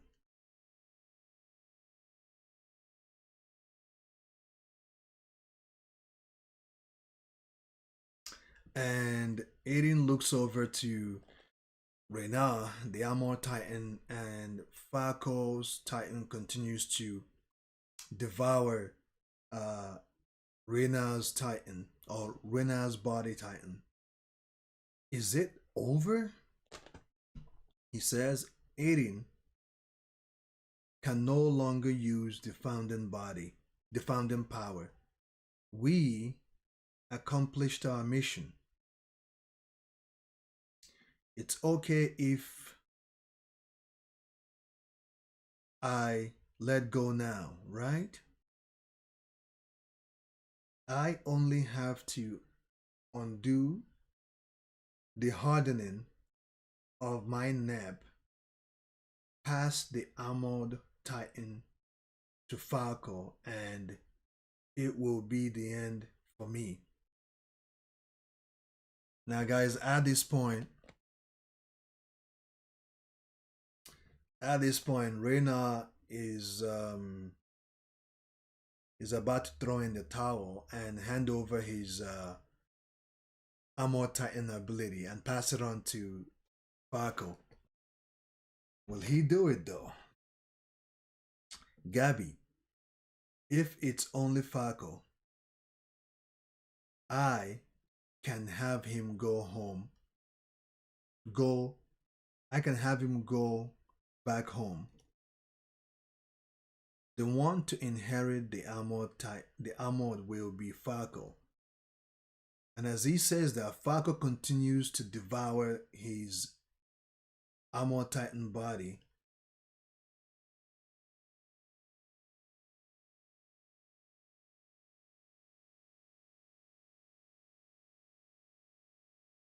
And I have used up all the power to heal my body. So at this point, Falco has devoured enough of the armored titan. And as Reyna walks over, half of his face has been bitten off.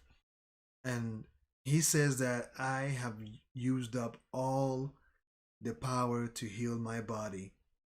However, I won't drop dead for nothing.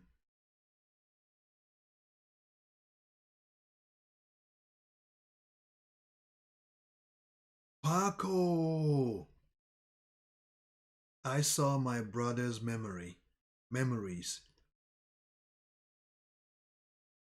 How he decided the army and made you a warrior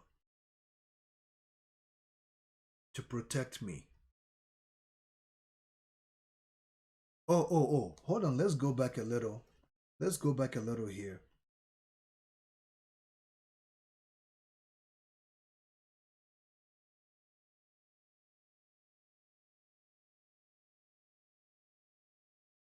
What's up, Dr. Lim? Thanks for joining.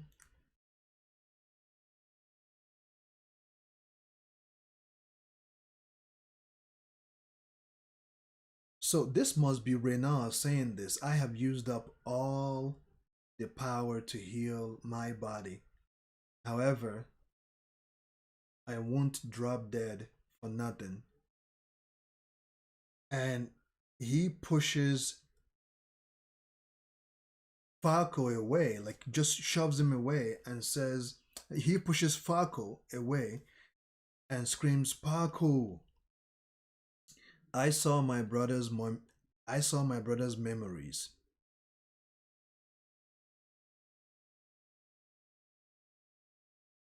Oh, okay, okay. Now I get what is going on. Now I get what is going on. While Falco is eating the Armor Titan, the Jaws Titan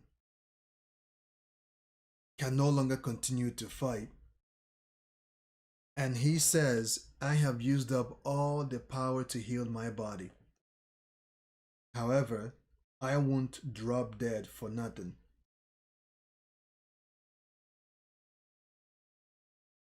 And Reyna screams, Paco!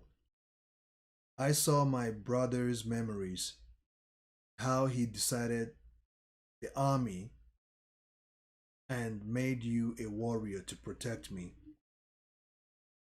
This way, I made it crystal clear, right? That until the end, I will always be better.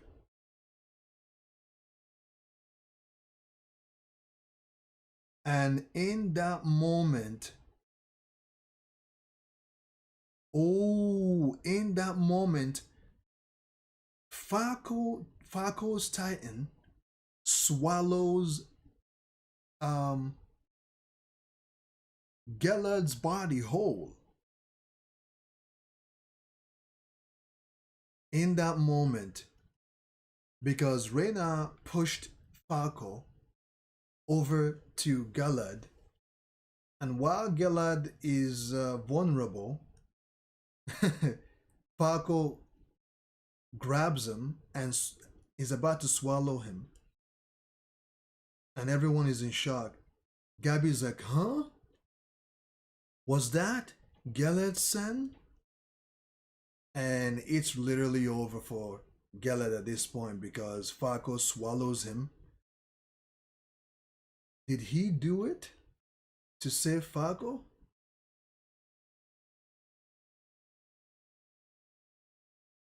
And the fight between the Armor Titan and the Founding Titans continues.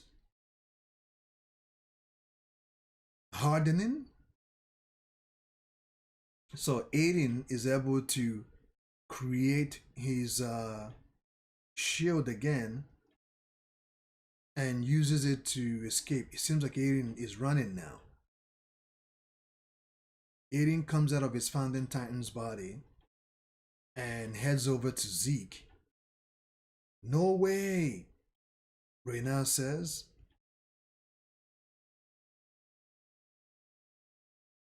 And Zeke has also used up all of his Beast Titan's ability. And he has returned to his normal human body.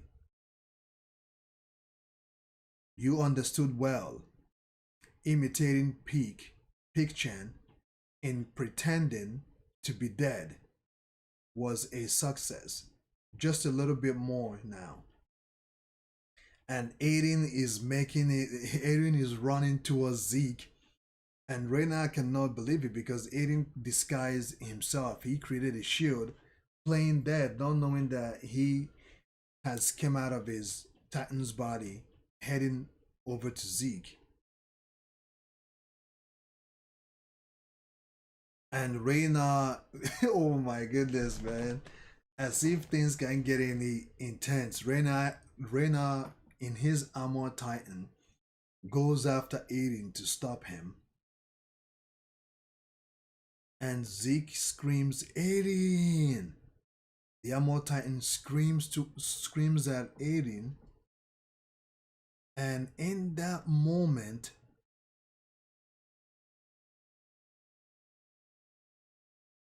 one of the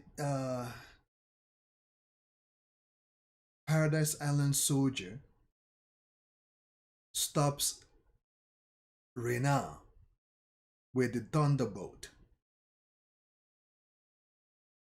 Actually, two thunderbolts to be exact. They shot one around his arm or around his palm and one in his head. Yeah, Connie and the other guy. And Aiden is about to make contact with Zeke, yo. Aiden, come here, Zeke screams. And Gabby, Gabby gets in the way once again. Gabby stands between Aiden and Zeke with a rifle, I believe. And she's crying right now. She is shedding tears, and everyone looks over to what is happening and sees Gabby in the middle of Zeke and Aiden. And meanwhile, Misaka and Amin are fighting the Kurt Titan.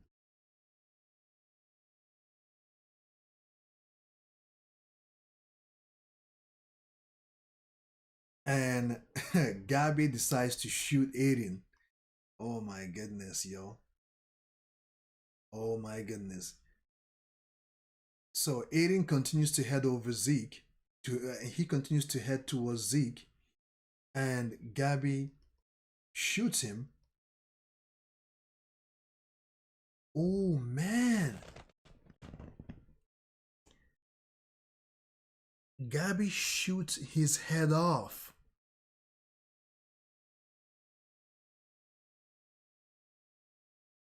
Gabby shoots Aiden's head off. A bullet of determination pierced through the little brother.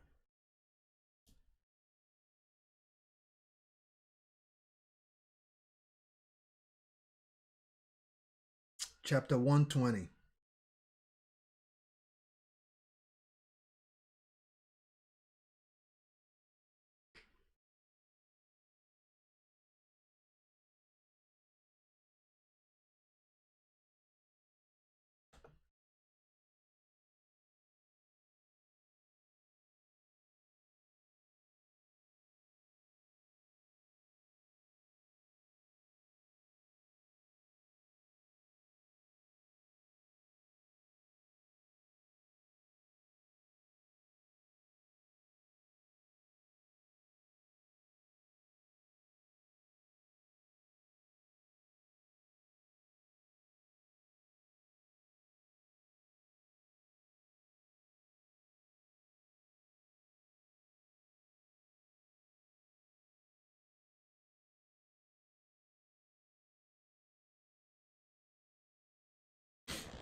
Aiden, by all means, we must save everyone.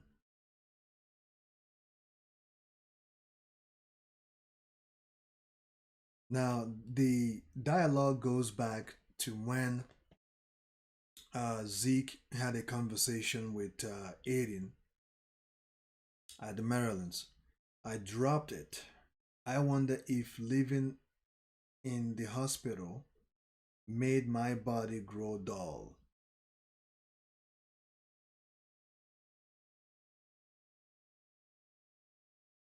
Chapter 120, Instinct.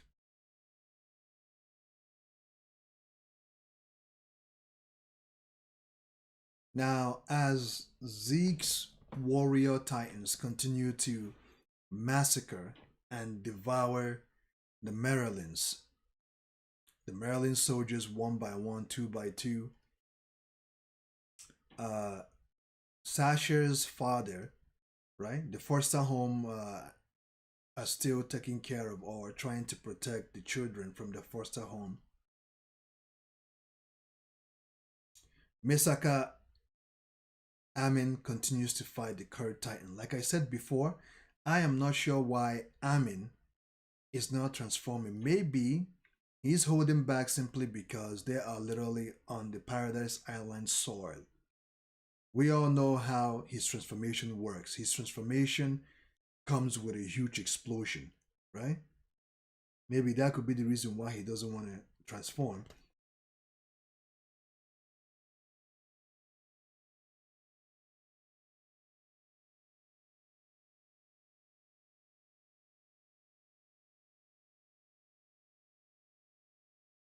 And Connie and the other guy continues to attack Rena. But now their attention is now looking over what just happened to Aiden.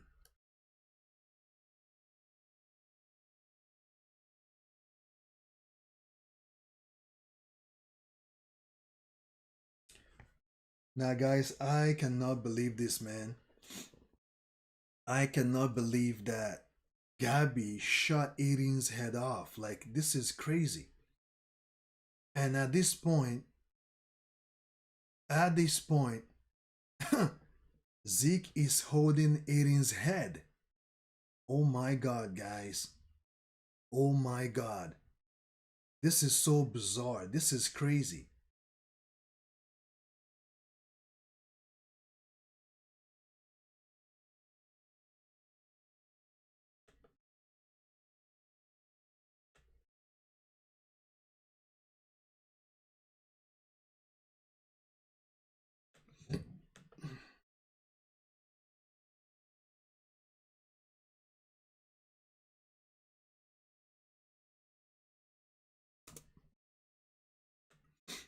Let's keep going.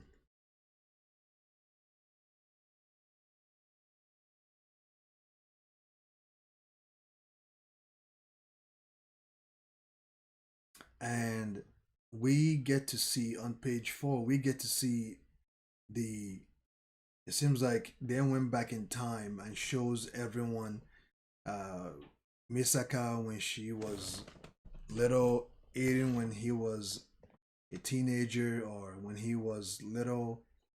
They showed everybody. Reina, Amin, Grishiega, you know? And in that moment,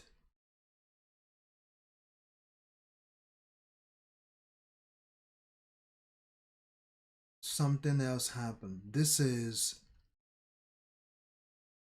where all the paths connected to the coordinate. This is where all the paths is connected to the coordinate. This is what I think. I wonder if the royal family members who inherited the founder the founder have come here before. When using the founder's power, brother, I grew tired of waiting, Aiden. I feel like I have been sitting that I feel like I have been sitting here waiting for years for you to recover and wake up. How many years has passed? I don't really know. Everything here happened in a split second. Your head was sent flying by Gabby. I made contact with you before you completely died. Hmm. Oh man, it was a success. Oh, their plan was a success. We have obtained the founder's power.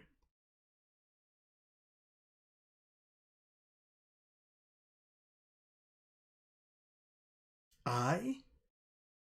Someone's here. Don't worry, that's the founder Ymir. Oh, that's the founder Ymir.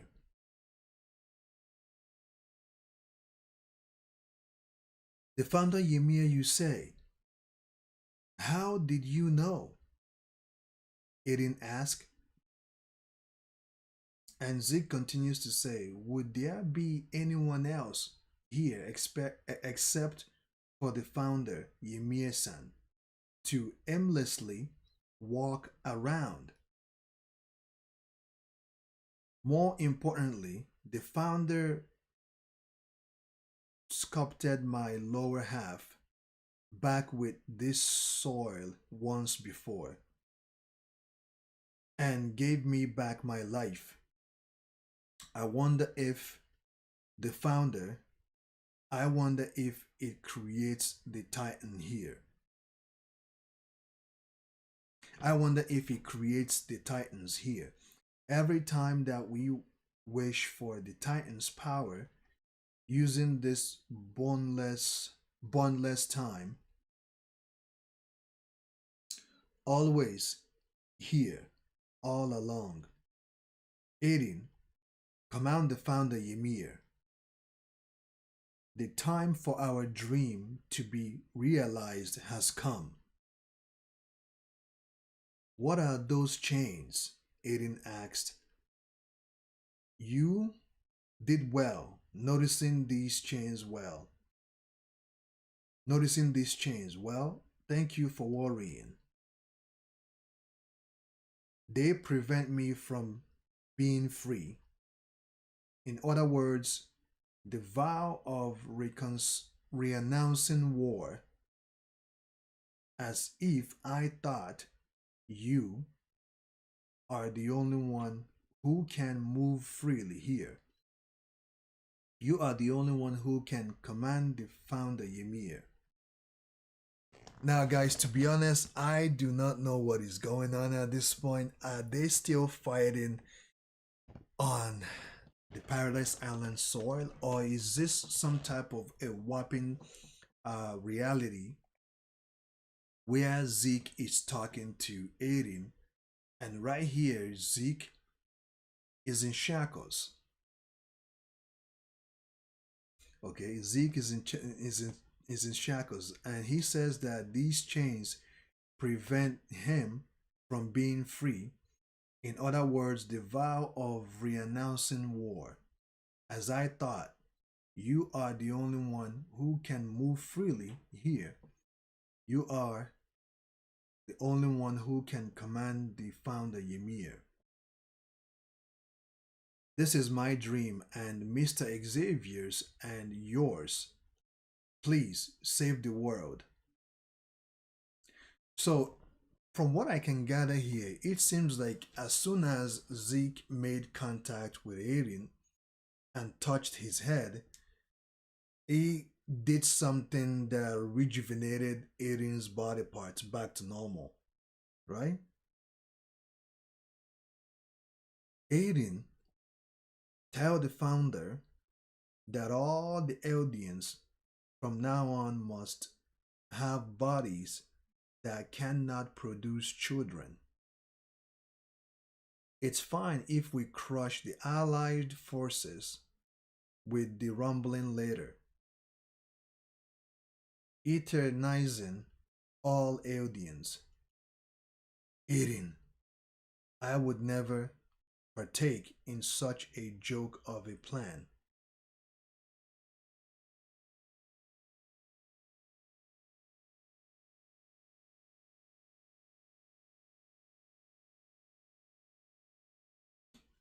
Let me go back a little.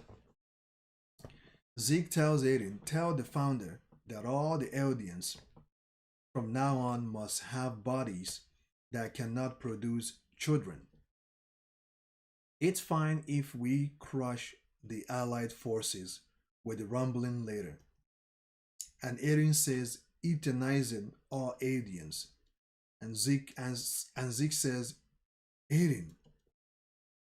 Aiden turns around and looks at him and says, I would never partake in such a joke of a plan. Sorry, brother. The only reason I went along with you was to get here. Oh my god, guys. Aiden has his own plan all along. That's what I'm saying. Like, there is no way he will, he will betray his friends so much that he went that far to talk to Misaka the way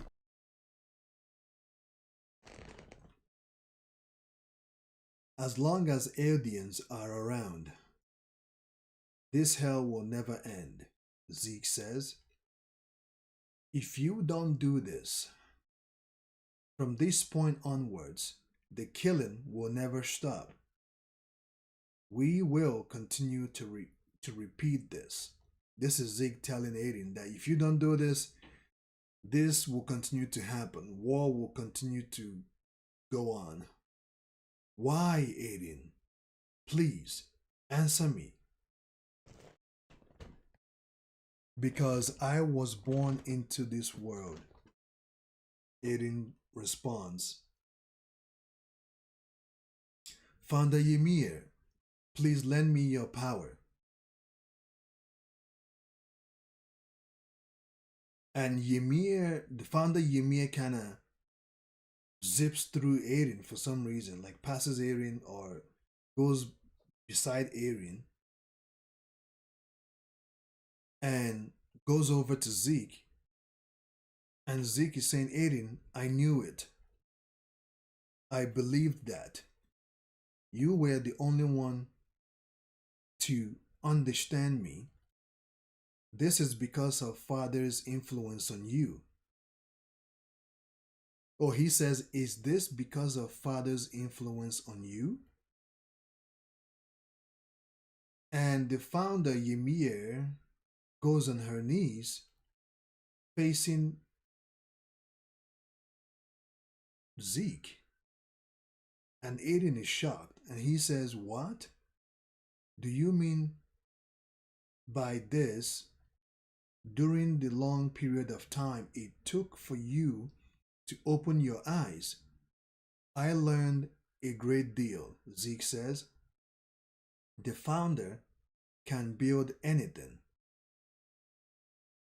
even those chains made of soil.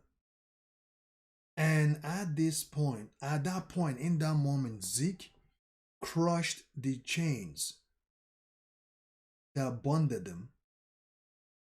If I, who carries royal blood, wish for it, that is. Oh.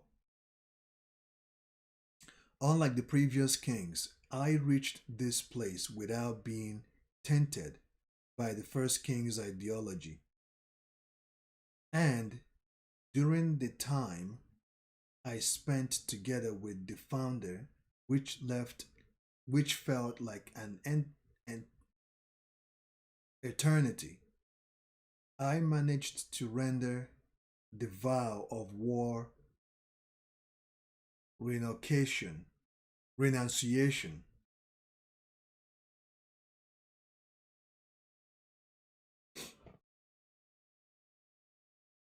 This is the founder Ymir who possesses absolute power.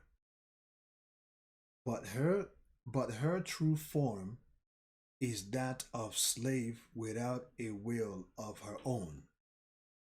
She continues to submit to the individuals carrying royal blood, whom she believes are her masters. I have obtained the power of the founder. And Aiden says, no way.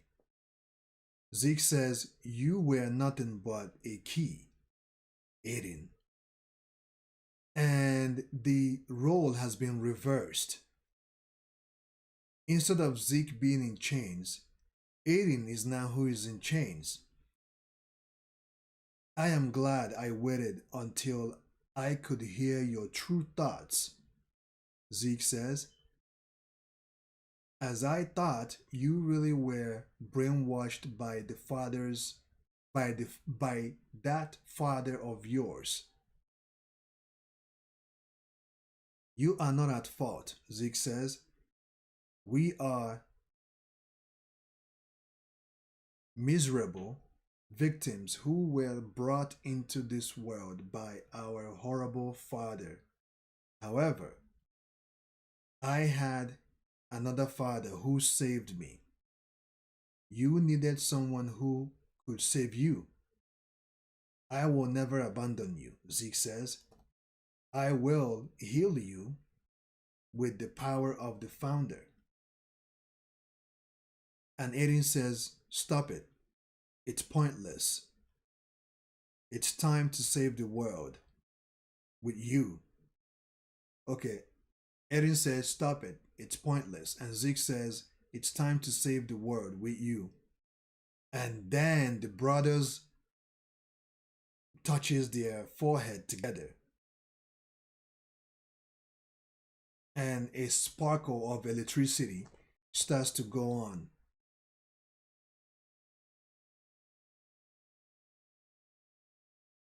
And then the scene shifts to we we're looking at a baby, or I'm looking at a baby, and someone is. Oh, it seems like this is when Zeke, no, not Zeke, Grishiega gave birth to Aiden or something. Okay, so once the two brothers touched their forehead together, uh, Zeke can now see. Zeke and Aiden can now see when Aiden was little, when Aiden was a baby, and they can also see Aiden's mother holding little Aiden. These are our father's memories. He really looks happy, doesn't he? Living on after dragging his comrades and his previous family down to hell. What the hell are you trying to do? Aiden asked. I will show you until you understand in what way Grisha Yeager brainwashed his son and instilled his nationalism into you over and over until you understood.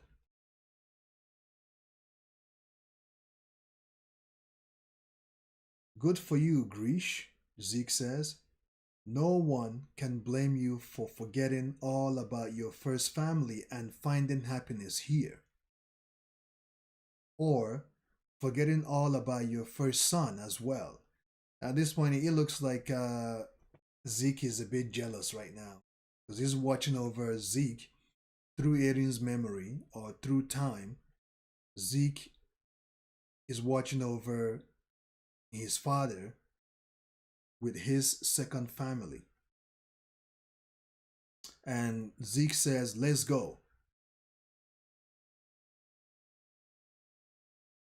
And the scene shifts again when Grish Yeager is hugging Aiden. And Grish says, and Zeke says next, look, Aiden, those are the man's true color. And the scene shifts to Zeke and Aiden. They came to this room, right? And there's a man lying on the bed, and Grish Yeager, their father, is taking care of the man. He used his status as a doctor to draw himself closer to the influential people within the walls and investigated the ruler of the walls in order to steal the founding titan. Of course, if he failed, it would cost him his wife and son, but he keeps braving this danger.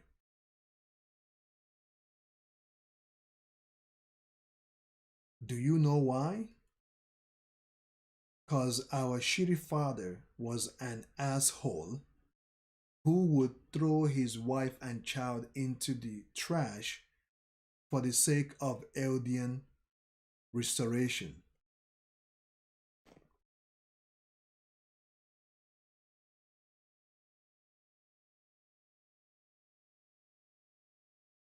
And Aaron says, I am disillusioned.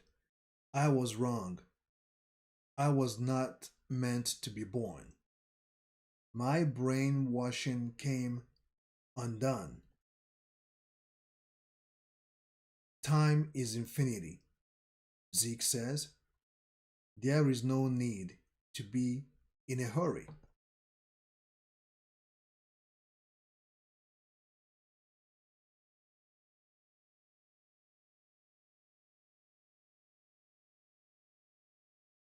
And Zeke continued to show Aiden how Grish lived his life.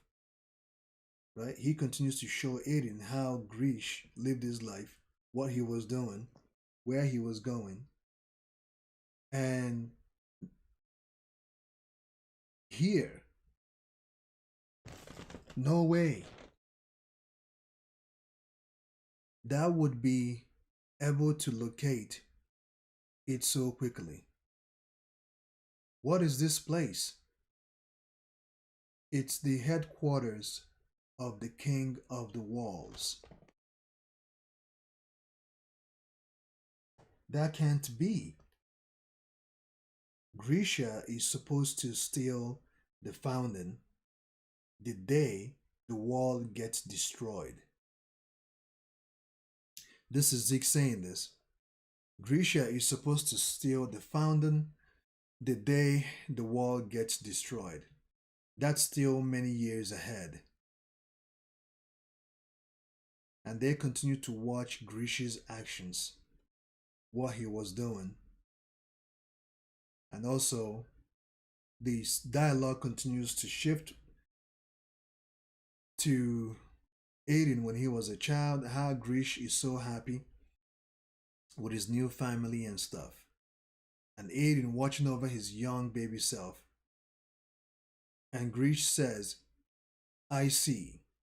Seems like this second child was loved, almost to the point of halting his duty as a restorer, restorationist. As a restorationist. As a restorationist. Restorationist.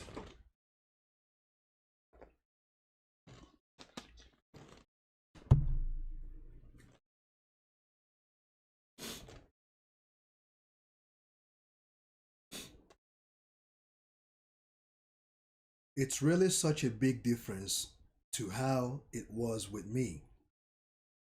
Seems like he must have learned from his previous failure after all. So at this point, I mean, Zeke is he's not happy seeing how Grish treated his second family because during his time, Grish didn't treat him as his first son very well.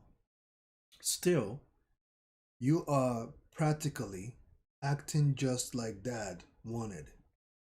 You are not your true self anymore. That's something you will understand sooner or later.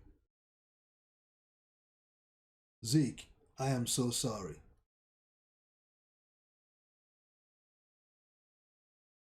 Zeke?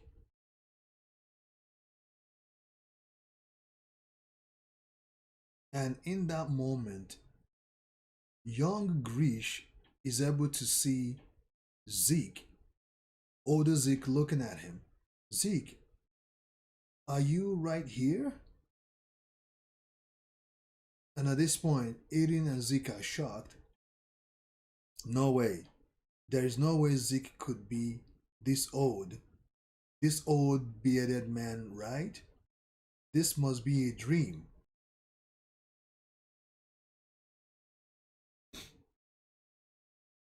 This is. It's the next one. The next memory. Zeke.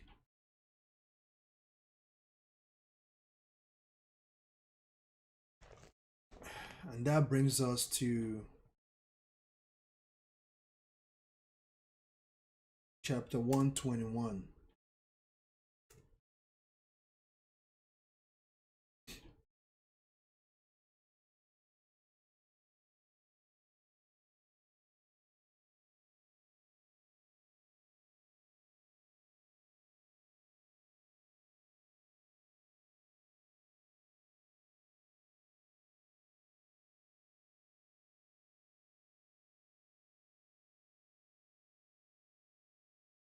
You are already 9 years old, huh? Grish loves you and is raising you freely. You were never brainwashed by your father, and that's why I said it's useless. No matter how many years I spend wandering within my father's memories. If that's the case, why did you betray me? Zeke asked, and Aiden answered, you inherited the Titan without being told anything by father. And yet, you still continue to fight along the line of his wishes. Aiden, why do you refuse to end this fight? What do you intend to do with the Founder's powers? Aiden responds, I never, since I was born, have been me.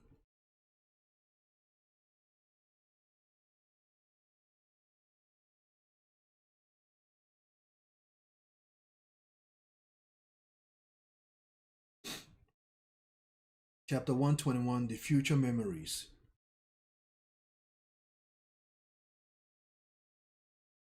What's being pursued is freedom. I used to think you and I were the same, but I was wrong. If other people are going to steal my freedom, I am going to steal theirs. Father did not intend on letting that happen to me. I have always been that way ever since I was born. Ever since you were born, the pathetic little brother you wished for is nowhere to be found. Neither is the little brother who lives in the perfect circumstance to be able to share your emotional wounds. It looks like at this point, Grish is trying to, you know,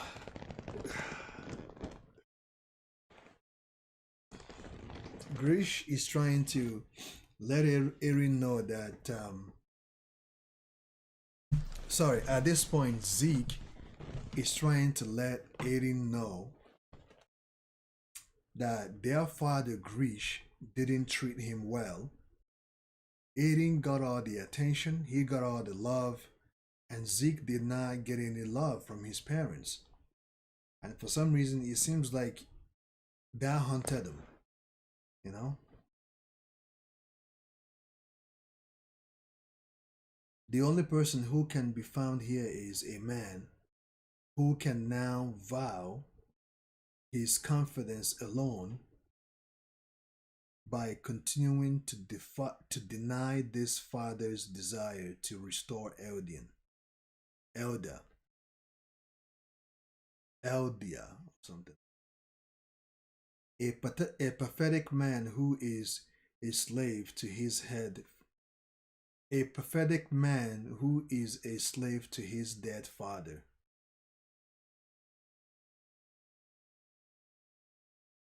If that's the case, this man should be thankful to his father.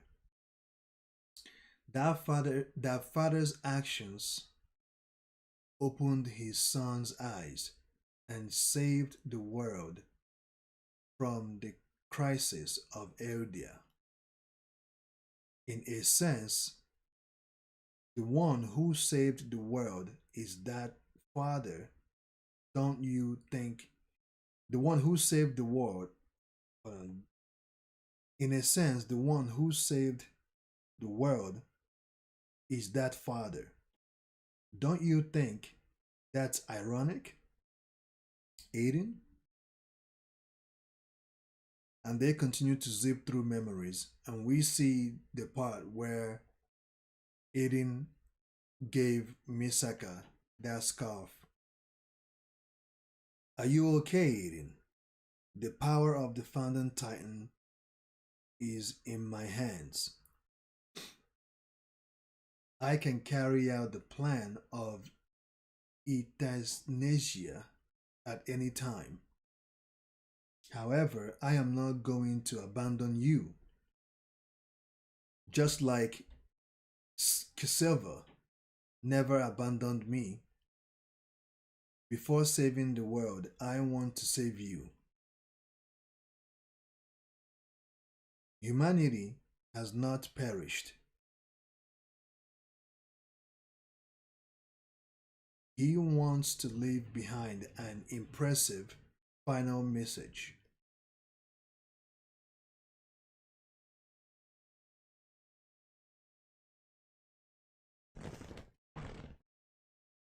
Aiden said that the said that he wants to join the Survey Corps. What are you thinking? Do you know just how much of humanity has died from going outside the walls? Now we're still going through, like, guys, we're still going through the memory lane here. And we are now at the point where Aiden told his family Aiden told his family that he wants to join the Paradise Island soldiers, the Survey Corps, and the mother is a little bit angry at the fact that Aiden wants to join the Paradise Islands army. And the mother said, "What are you thinking? Do you know just how much of humanity has died from going outside the walls?" And Aiden, or young Aiden, answered, "I know." Grish says, "Aiden, why do you want to venture outside?" "I want to know that the world outside is like. I want to know what the world outside is like. I don't want to spend my whole life inside the walls without knowing a single thing. Also, if there is no one to continue from this point, the lives of everyone who died before would go to waste." "Hold on, Grisha."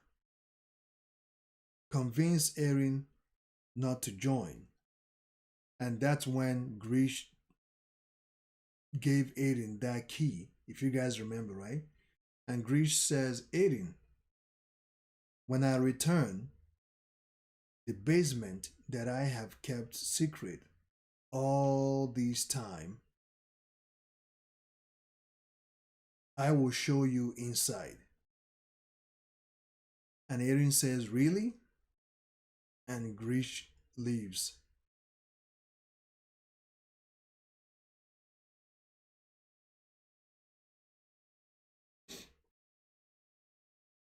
"I am an Eldian who came from beyond the walls. I subject. I am a. Sorry, let me read that again. I am an Eldian who came from beyond the walls, a subject of Ymir, just like you, king of the walls. Please, you must kill the titans attacking the walls at once, before my wife and my children, before the people of the walls are eaten. We must not run from our sins. For us, the subjects of Ymir, judgment has the subjects of Ymir, judgment day has come. When faced with enormous power, humans are far too weak. This is what I came to realize during the tragedy that was the Great Titan War. Someone must protect the power of the Titans from the hands of humanity. If the founders' powers falls into the hands of a weakling once again, the world will turn to hell once more. In order to save the world, we must accept our sins. There is nothing we can do except perish. And Zeke says, I feel like I would get along well with that girl. But this family will all be slaughtered right here by Grish. You said that you have seen this memory before, haven't you? And felt a deep sense of disappointment towards your father? I was.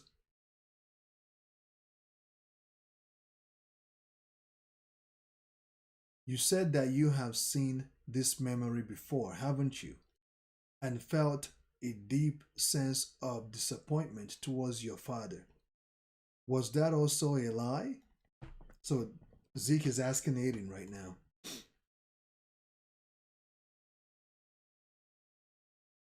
And Aiden continues to watch on. My house is right next to the wall that was destroyed. That's where my wife, my son, and my daughters live.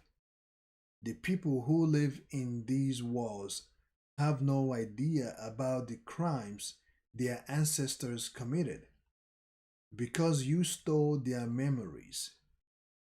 Do you think that simply be do you think that simply being eaten by titans without knowing the reason why is supposed to be some sort of atonement?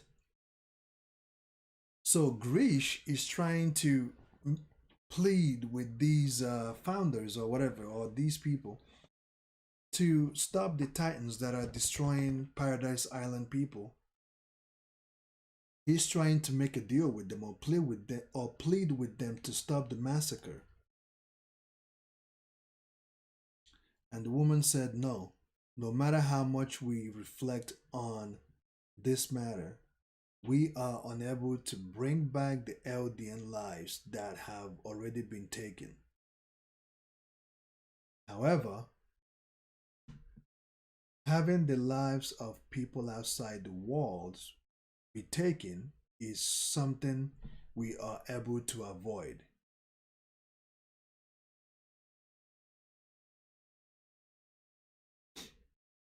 If we simply forge ignorance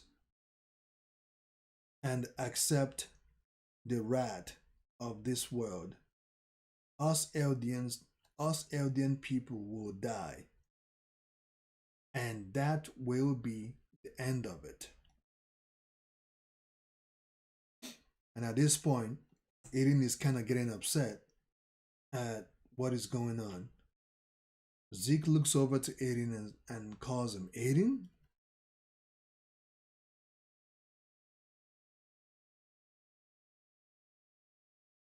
Trying to persuade me is useless. The woman continues to say, the woman, or one of the leaders, or the leader herself, says, trying to persuade me is useless. Also, even if you attempt to steal the founding titans from me, you are. I got it. The fact that I cannot use the power of the founding titan. Eh? The nine titans. The nine titans all have their district have their distinct qualities, including the attack titan who dwells within me. For some time, for some time now, the successor of the attack titan has not obeyed anybody. I know anybody that has not obeyed anybody. I know the reason why.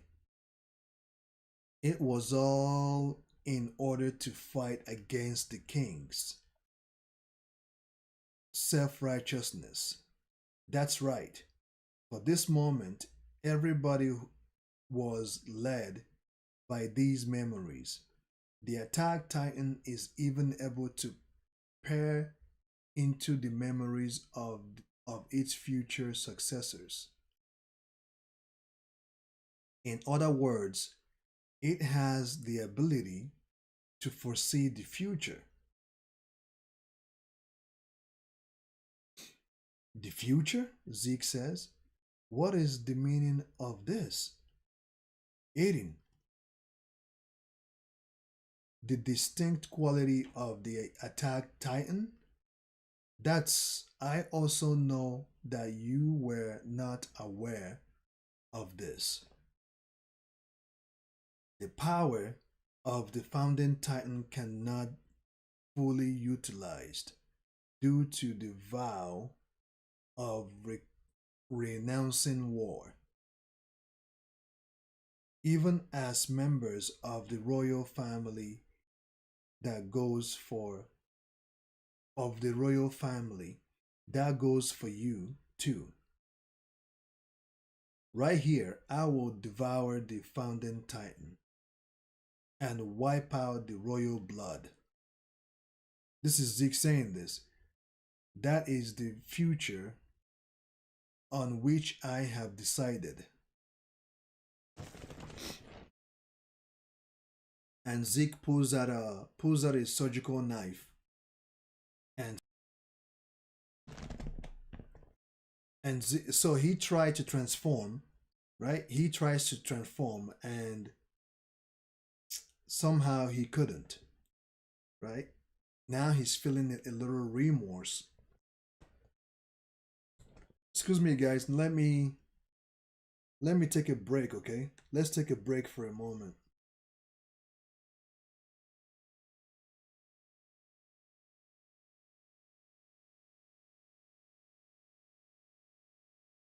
Give me a second, guys.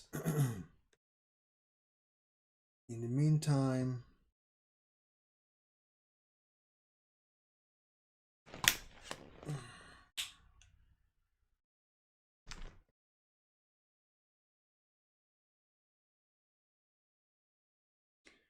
give me 5 minutes. Let me take a 5 minutes break, guys. I'll be back shortly in 5 minutes.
All right, guys.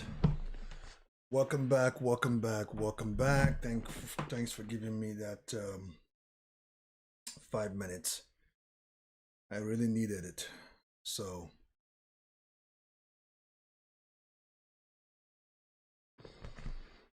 whew, man.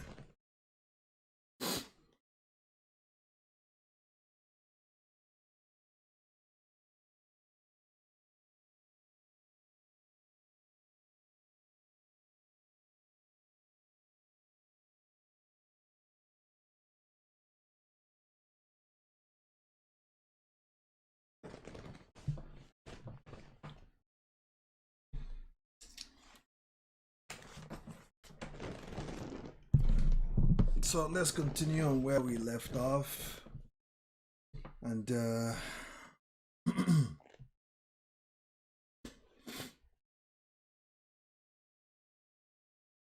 so we left off at the point where Zeke is watching what happened. Zeke and Aiden are going through the memory lane, and they are going. They went to the past, and they are seeing what happened in the past. How Grish favored his second family, and how Grish is about to take charge into his own hands, or take matters into his own hands, uh, and steals the founding titan, or not steal the founding titan, but betray the titan leaders, or the founding titan leaders.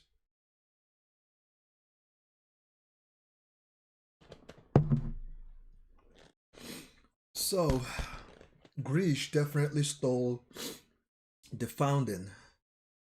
He annihilated this entire family. That's how it should be.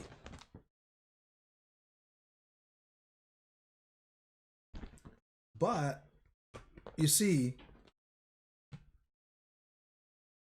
they're saying that Zeke stole the founding titan. But we know that Zeke did not steal the founding titan. The founding titan was given to him when the Marylands were killing off, when after Zeke ratted his people out, his father and mother, and everyone working with his father and mother, when they were turning people into titans, the founding titan came and killed off everyone who was doing that, and favored Zeke and gave him the founding titan, right? So maybe I'm wrong, or maybe I'm not, but he didn't steal the founding titan. Well, let's continue anyway. There is no way that the past could change.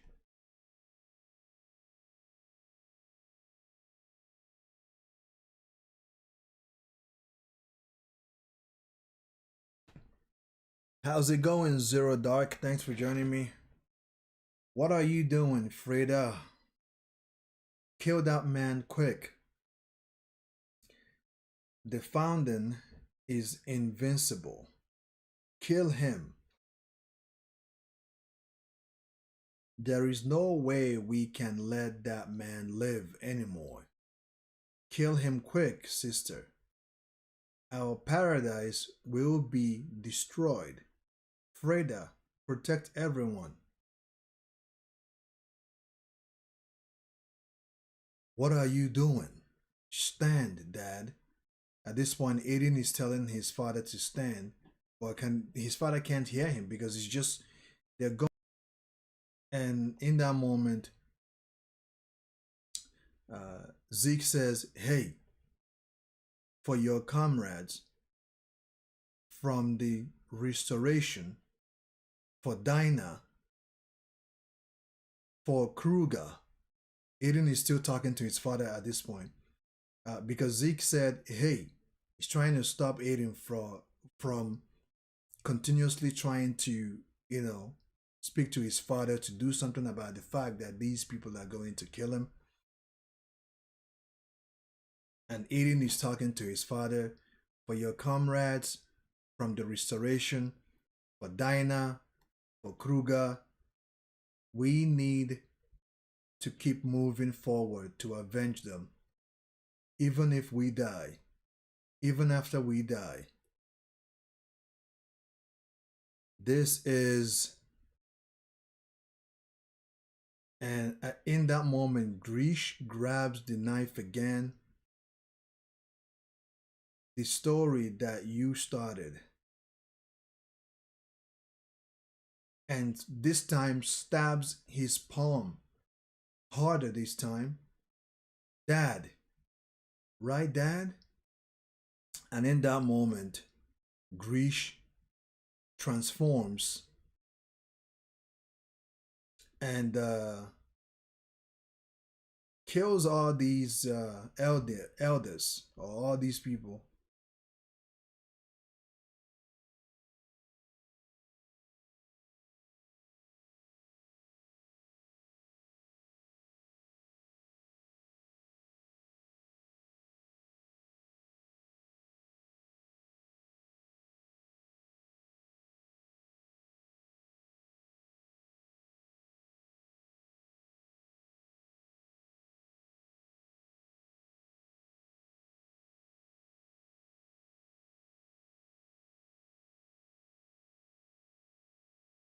And as he's leaving, he's holding that syringe. That syringe, right? He took that syringe with him, and he says, "I killed even the little children, crushed them with this hand. The feeling of my hand eating. I killed the racist family, everyone except the father." Oh, okay. Is this okay? Are you happy with this? This is. Are you happy with this? Will Eldia really be saved? Why won't you show me everything? The wall being destroyed, the day it will be destroyed, if Kala will be safe. Was there really no other way? There's no other. Was there really no other way? You are there, aren't you? Zeke,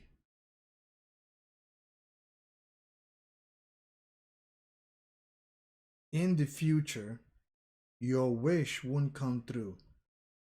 The one that will come through is Aiden's.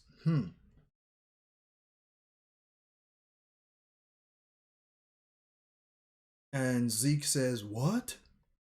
What are you saying?" "I saw Aiden's future memories, but to think that such a for a terrifying thing like that to happen." "Zeke, is that you? You're grown up so much." "I am sorry. I was a terrible father.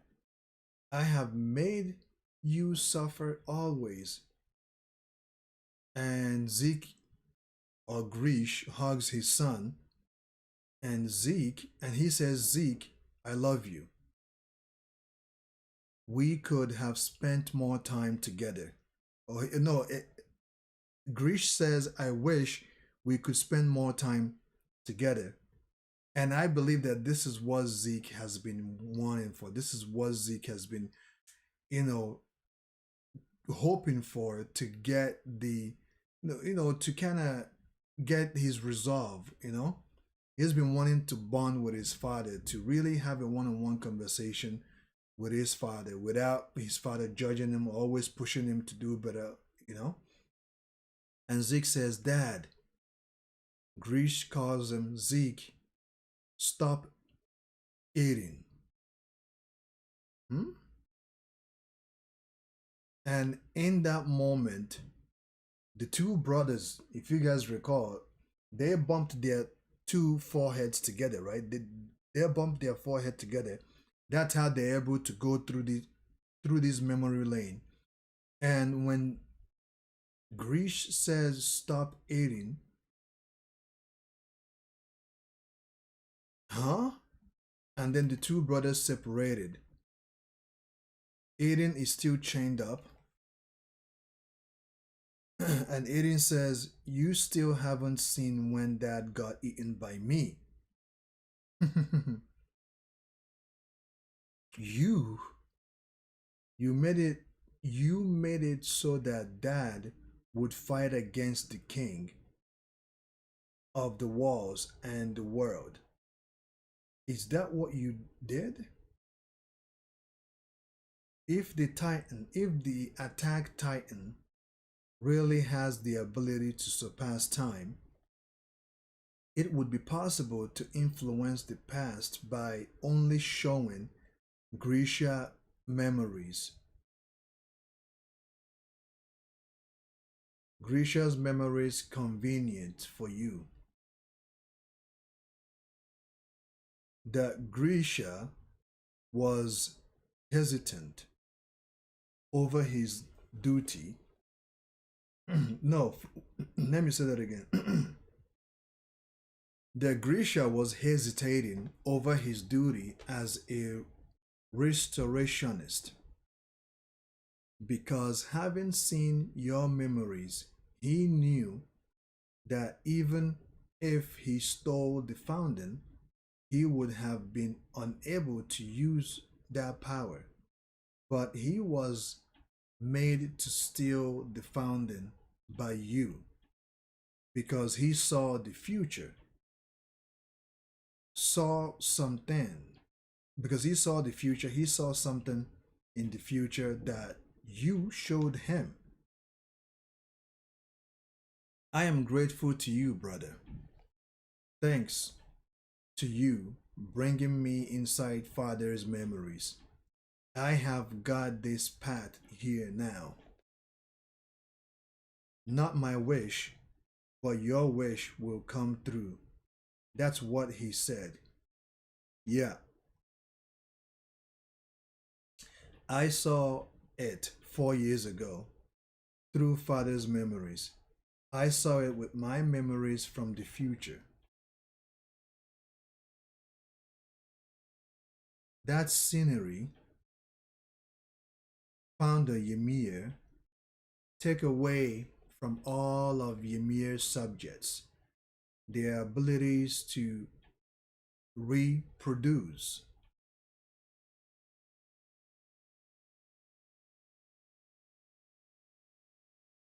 The coordinate Grisha, he told me to stop you, Zeke says, and Zeke continues to say that he regrets having followed you. I don't know what future you might have seen in Father's memories, but you must have seen, you must have not seen all of it, right? Like how didn't you, how, like how you didn't know you couldn't use the founder's powers here.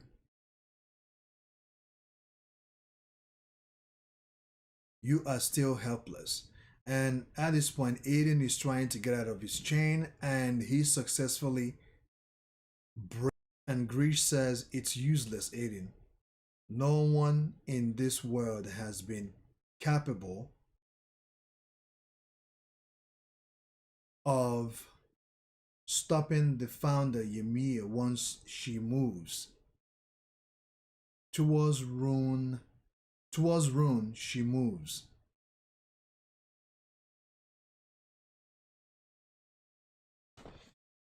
And now, chapter 122.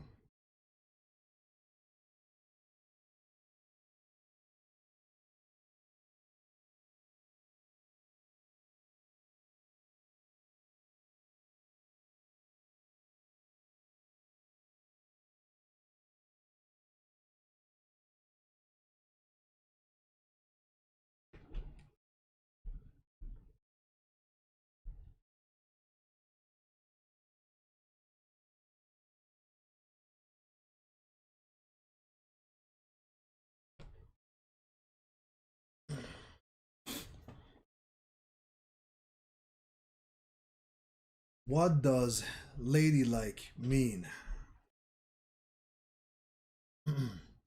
Well, being ladylike means something like being a young lady, like this girl. Hold on, let me go back a little bit. Shingeki no Kyojin by Hajime Sayama. Cleaned and read raw by translate. Okay. Okay, right now the dialogue is showing us a different scene. What does ladylike mean? Well, being ladylike means something like being a young lady, like this girl. You like this girl too, right? Historia? Yeah, because she's a kind girl who's always thinking of others. Because this world is full of pain and suffering.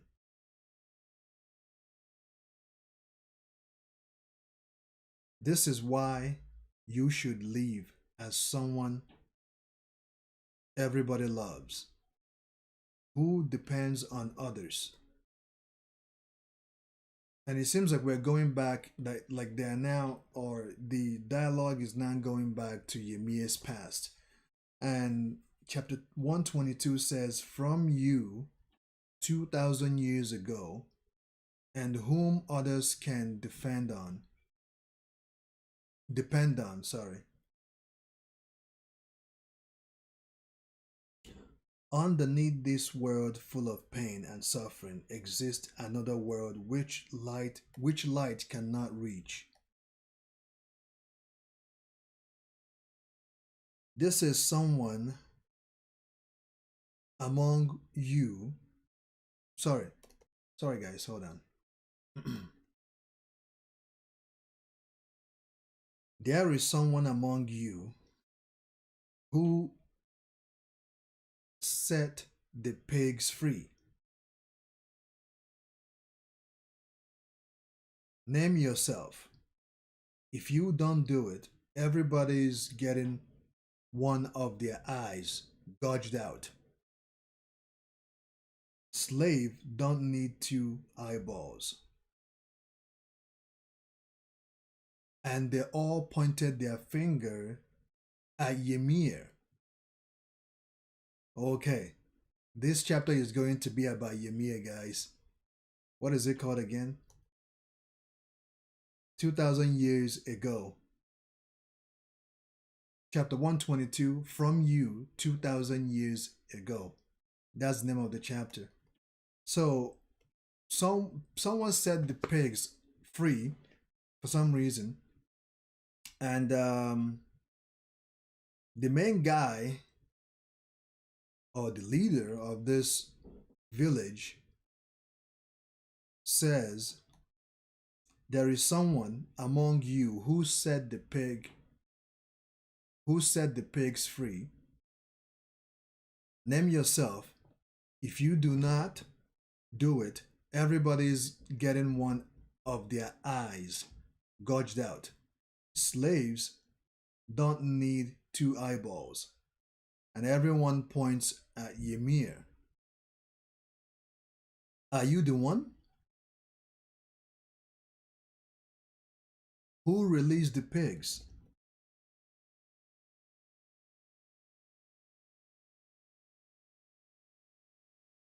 And everyone's is pointing at Ymir. And the leader of the village says, very well, you are free. And they sets Ymir free, but at the same time, they set her free to hunt her down or something. They set her free and they're chasing her with the horses and hunting dogs.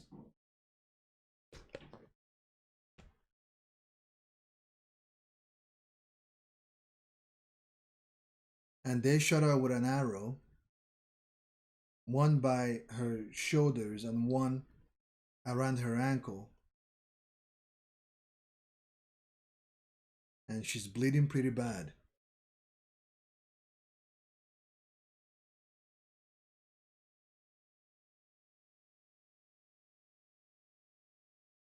And in that moment, Ymir is able to see this huge tree with a big hole inside it.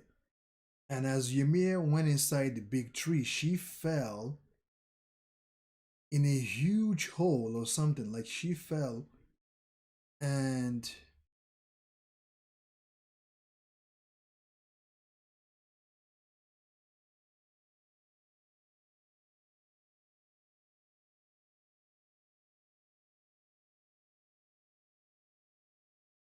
something happened. The tree that she fell inside its hole uh kind of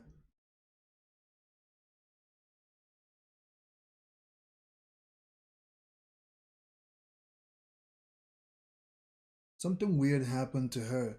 Well, let's keep going. Okay, as she fell inside the hole of that tree, there is a branch or something inside that tree that attached itself to her body, forcing her to transform into a titan. She transforms into this tall, huge titan, and oh my goodness, Ymir, my slave, you have worked well. You opened the way, cultivated the land, and built bridges across mountains. Our tribe of Eldia has grown considerably large.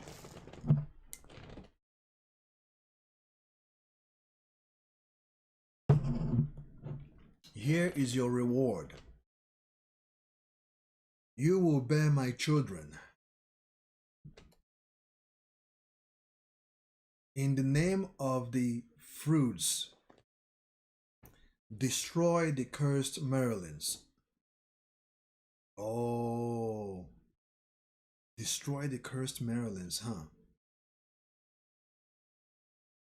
And Ymir started to destroy the Merlins. And Ymir is able to bear a child.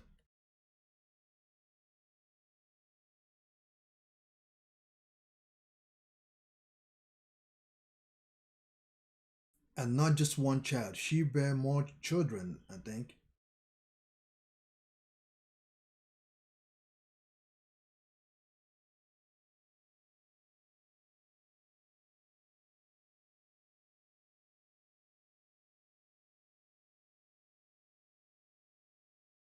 And the village continues to prosper even more.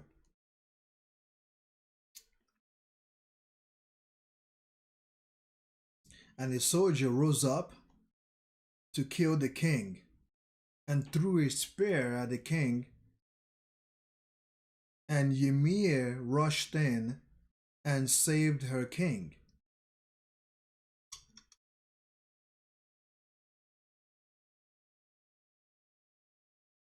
And I believe that was how Ymir died, I guess. What are you doing? Get up. I know you did not die by that spear. Get up and work. This is the reason you were born into this world. Our slave Ymir. Damn. Ymir was a slave indeed, even with all that power she has. How did she let herself, how did she subject herself to be a slave? That I don't understand. How did Ymir, with all that power, she could make these guys her slave instead.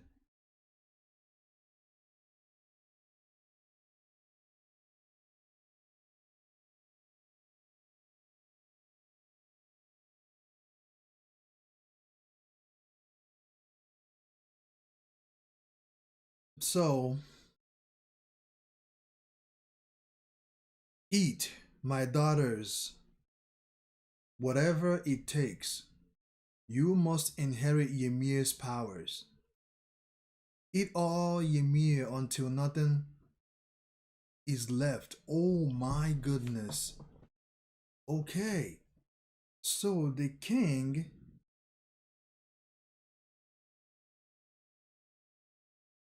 butchered Ymir's body in parts, right? And tells his kids to eat their mother's body. Myra, Rose, Sheena.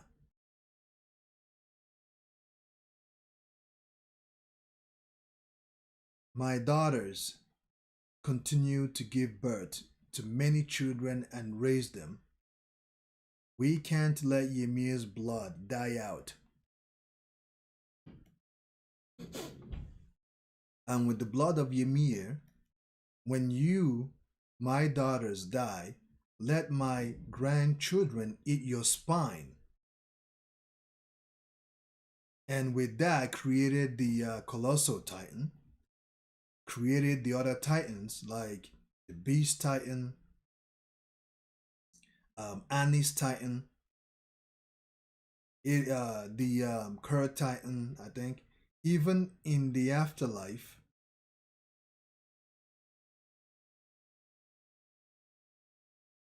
when my grandchildren, even in the afterlife, when my grandchildren die, those spines will be passed down from children to children. Eldia shall rule this world with its titans, and shall continue to reign forever. Forever, so long as our reign knows no end. That's it.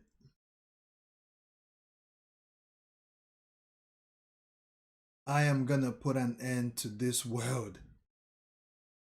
Lend me your strength. So Aiden managed to get hold of the spirit of Ymir, right? Aiden manages to get hold of the spirit of Ymir, and he says, I'm gonna put an end to this world. Lend me your strength. You are not a slave. You are not a god either. You are just a human being. You don't have to serve anyone. You are free to choose. And Zeke says, what do you say? Aiden, you say that you are going to end this world? And Zeke this time is rushing towards Aiden. Stop it. What are you trying to do? What are you trying to do? You are the one to decide.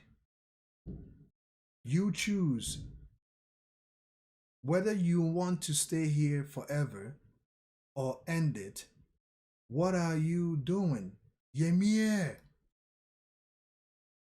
What? Okay, let me read that again.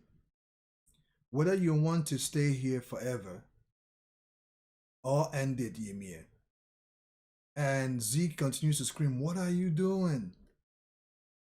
Do as I ordered you to. I am telling you to take away from Ymir's subject I am telling you to take away from Ymir's subjects their ability to reproduce. Do it immediately. Ymir, is it you who led me all the way here? I am a descendant of the royal family. You have you have been I am a descendant of the royal family you've been waiting all this time. Since 2000 years ago, for someone, and at this point, something is happening, yo. Something is happening. Guys, are you guys ready? Something is happening. You guys know that Gabby was able to shoot Aiden's head off, right? For some reason, while Zeke is holding Aiden's head, something came out of something is attached, something is connecting now from Aiden's head to his body.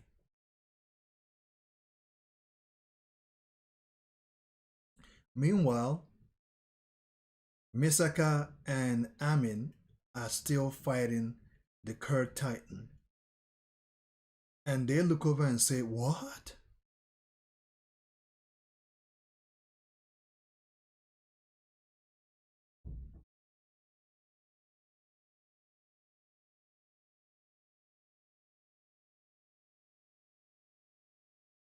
And Gabby says, "Huh?" And everyone is looking over where Aiden is. And I believe Reyna calls out, "Gabby!"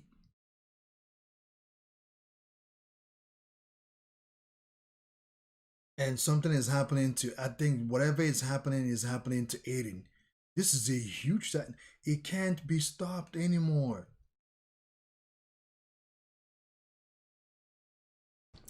And that brings us to chapter 23, 123.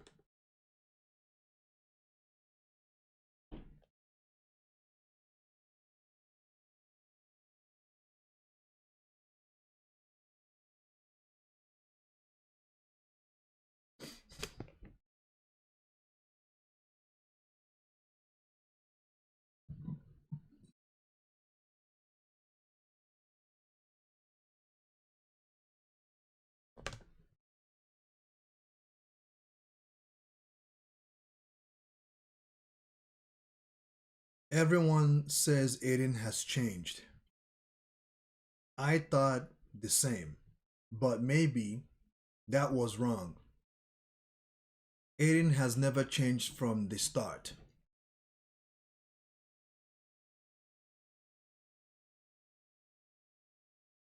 If if that was Aiden's true form, I wonder what part of Aiden I had been seeing. There really are towns outside the walls, and people are living in them. Don't say things like outside the walls in front of other people. Ah, I told you. I get it. At last, we are the first people from inside the walls to lay foot on territory outside the walls. I told you not to say it. You could say this is a job we were given from the very start. I said, okay, we could say that this is a job we were given from the very start. Our, our survey begins.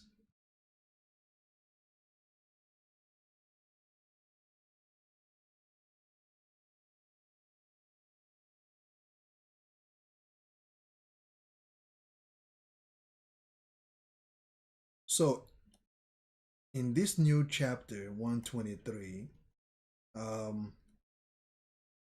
It seems like we're looking at Levi, Amin, Connie, Misaka, I think Hanji, but I don't think this is Hanji because Hanji has an eye patch, right?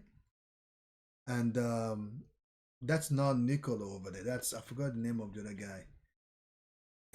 They ended up seeing it, the truth of the outside world. The name of this chapter is called Devils of the Island. Everyone, welcome to the continent of Maryland. I will lead you to the Azumabi, Azumabito residence. Ah, that horse. Is that a horse? What? A cow? Isn't it a cow? That's a cow. It's a car. We heard about it before coming. Hey, car. Oh, okay, so Hanji is with them then, because now I can because of the drawing you couldn't see the other female's half of her face. So it's Hanji, Connie, Levi, um, Amin, Tusk. This is bad. They are looking at them. Yeah, they are definitely thinking there are some kind of bomb bumpkins right now. Let's pretend we don't know them. Okay? If you don't stop them, they will try to make that lump of iron eat a carrot. Haha, no way. They are buying a carrot. So many people. Hey, Aiden, we don't know what's in here, so stay close to me. Aiden. Ah, yeah. What are what are you being what are you being so absent-minded for, Aiden? We are in the outside world. No, what are you what are you being so absent-minded for, Erin? We are in the outside world?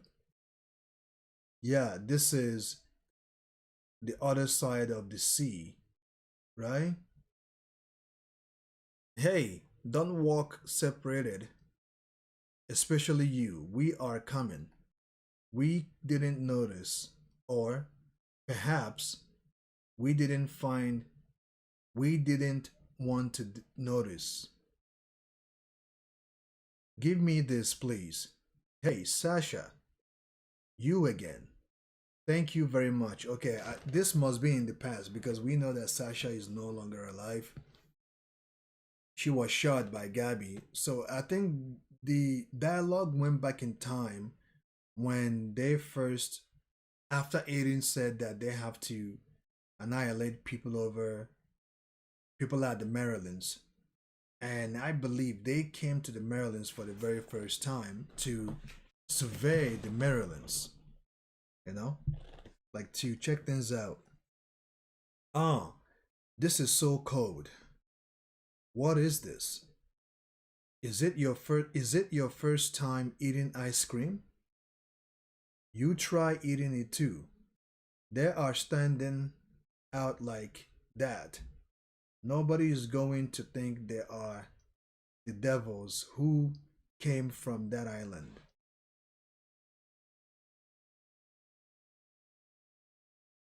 Hey there, kids. How about an incredible sweet candy? I am talking to you. So cool. Are you a gang of little children?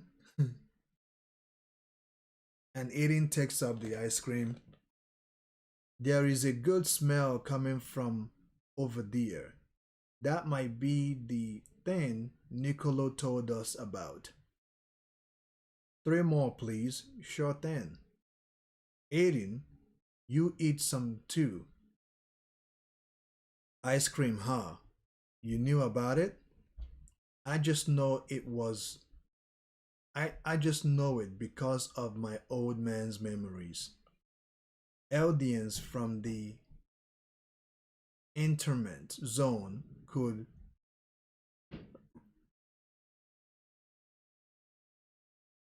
Eldians from the intimate zone could rarely eat it, even though the outside world is so vast.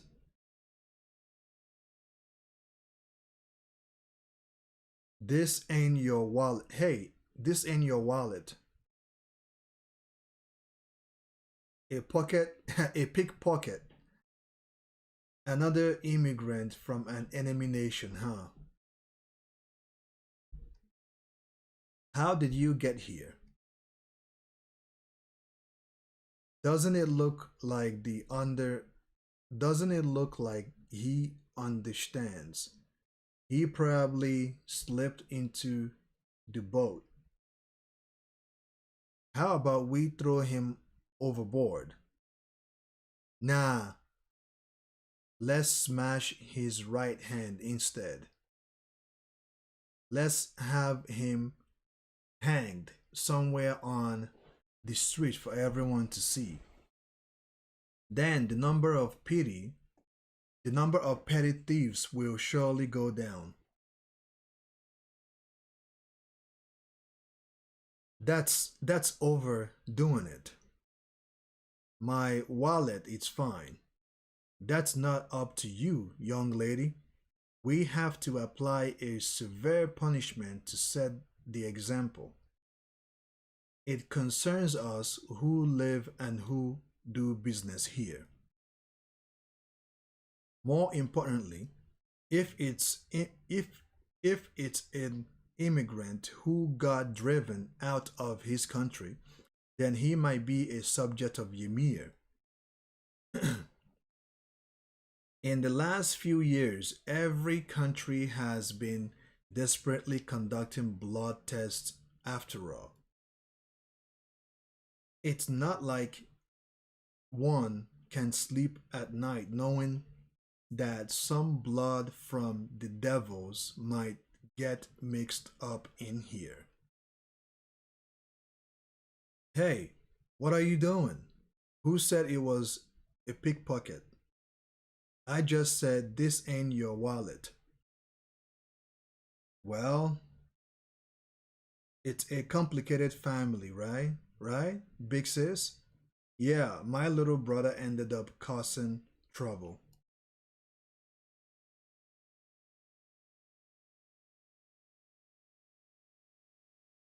That's with What's with that hogwash?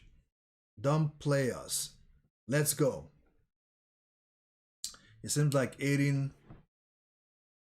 Sasha, Misaka, Connie, and the others, they want to help this kid out. So they left with the kid. Where did that brat go? Over here. Huh. Well, that was just pocket money we got from the Azobitos. Azomabitos. This is what happened.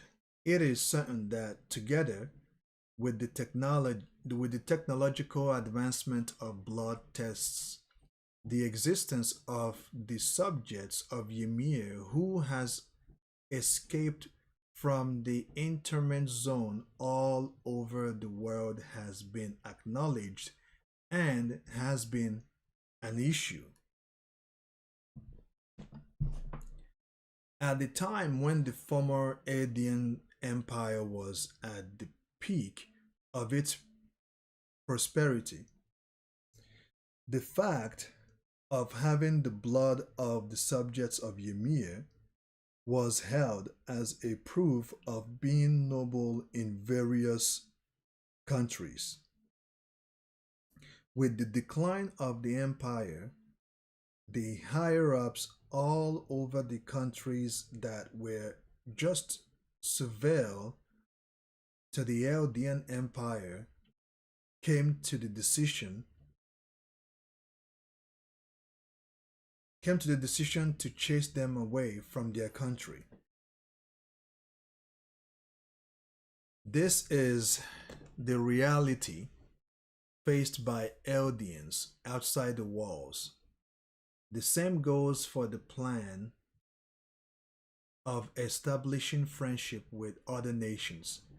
I cannot help but express how exceedingly difficult that is.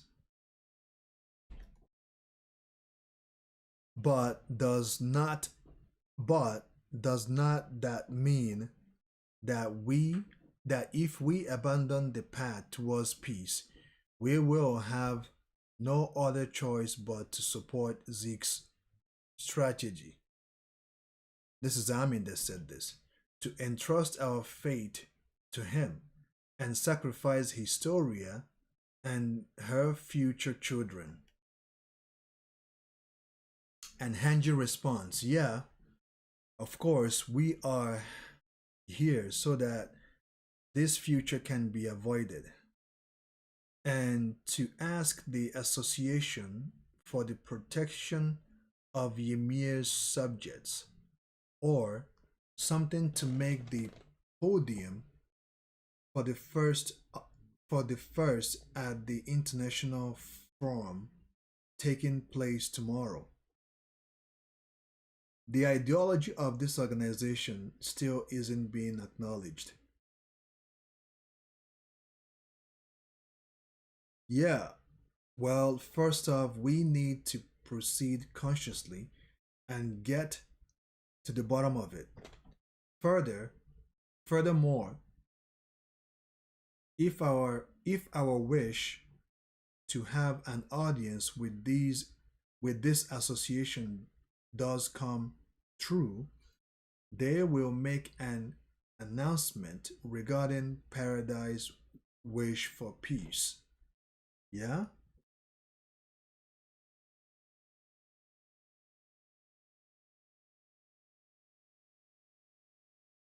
Now, if I recall correctly,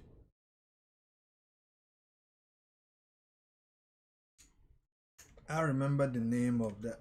I know that woman.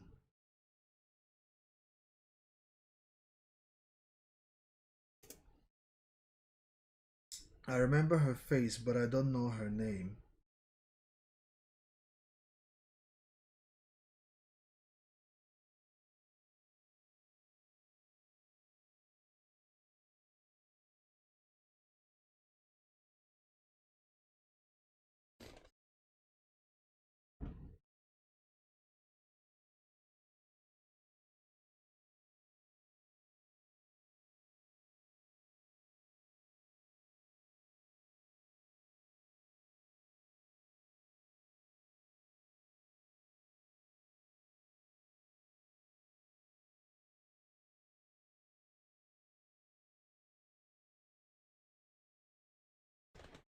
So I'm searching for her name, guys. Give me a moment.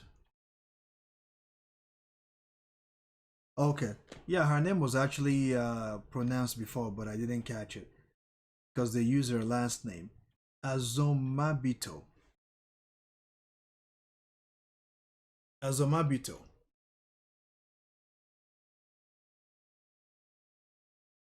So Azomabito says, of course, us members of the Azomabito clan shall spare no effort to assist you towards reaching peace. However, how feasible do you expect it to be? And Hanji says, I get it. I get that it's terribly difficult and terribly dangerous as well. However, that doesn't mean that we can't try our best. And Azamabito says, exactly. Where is Erin?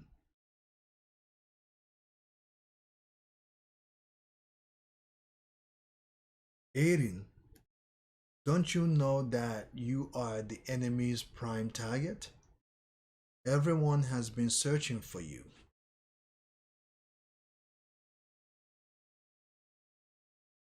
And Aiden is able to find that little boy that almost got himself killed. The pickpocket. Is that the boy from the market? Did something happen? Nothing yet. What do you mean? This is where those who lost their homes from the war are living. So this is a place where those who lost their home from the war are living. The same as we are, the same as we were. One day, our everyday lives suddenly ended, and everything was stolen from us. All of our freedom was stolen from us. This is Misaka saying this, right? All their, you know, their word was stolen and their freedom was stolen. Misaka, why do you concern yourself so much with me? Eden asked. Uh, is it because you were saved by me as a child? Or is it because I am family? Huh? Huh? What am I to you?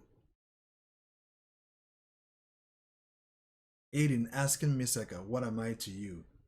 You are family, Misaka said.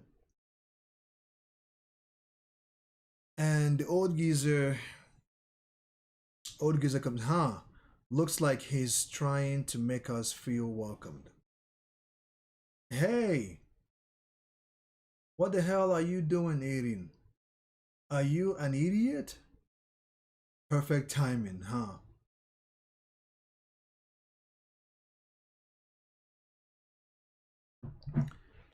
The father of the pickpocketer welcomed them in his house.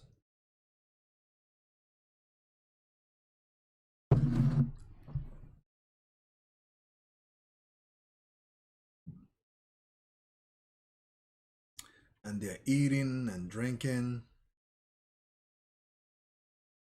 and they're all passed out. Aiden slept close to Misaka.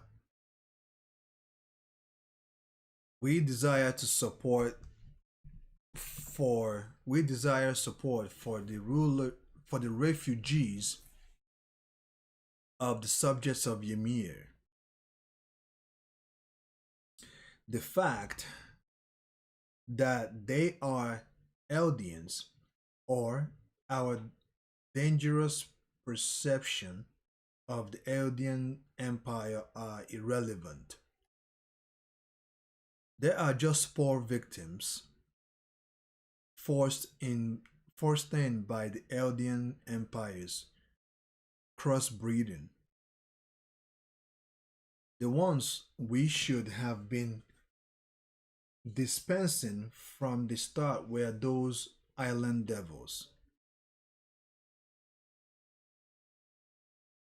The one the ones to detest are the devils who ran away to that island 100 years ago. Our families are the devils of that island. Sorry, our enemies. Sorry, guys. Our enemies.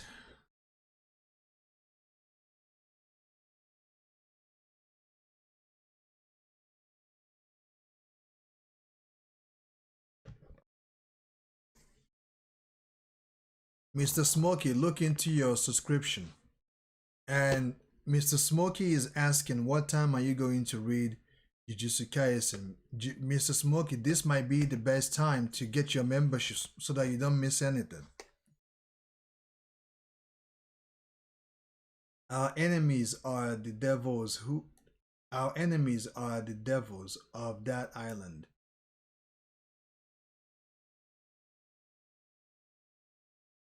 Since that day, Aiden disappeared from us. Afterwards, he wrote that he would entrust everything to Zeke. The next time our face met, let me read that again. So after the Paradise Island people that came to Maryland heard all this bullshit, all this conspiracy, our enemies are the devils of that island. Aiden walks out of the room. Since that day, okay, so this is where Aiden separated himself from his group. This is where Aiden separated himself from his friends, right? And it says, since that day, Aiden disappeared from us. Afterwards, he wrote that he would entrust everything to Zeke. The next time our face meet, it was already too late. Excuse me. I wonder if there ever really was a better choice. Perhaps everything was decided from the start. Regardless, I can't help but think if back then I had chosen a different path. All right, now we are back because they went back in time a little bit during the time after Aiden said that in order for them to live, in order for them to move forward, in order for them to be free towards the ending of season 3, and he points over to the Marylands, right? After he said all of that, they went to the Marylands to survey. And when Erin heard all that politics, all that devil, this, our enemies are the devil over that island, he decided to separate from his best friends and stayed at the Marylands. Now we are back. Things would have turned out differently. And this time, all these huge colossal titans start coming up. Man, all these colossal titans that looks like Titan. What is that? Is this is far too big. It looked like it appeared from where Aiden was. This is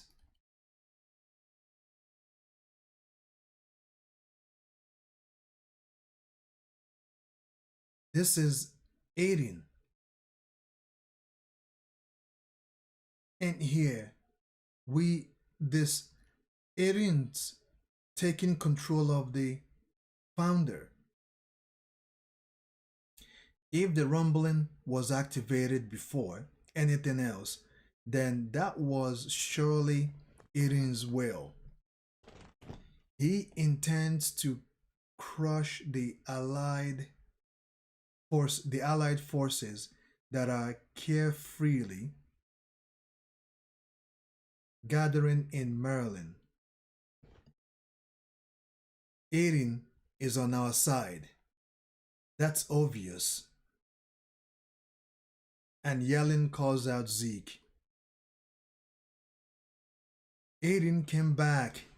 Aiden came back to us? See, Misaka is surprised at this point that Aiden is now working to save them. That's Mikasa. This is weird. Don't tell me. Even while Myra's collapsing, just destroying the allied forces shouldn't require this much. Just Shengi Hina's at wall, just a few hundreds of titans should be more than enough.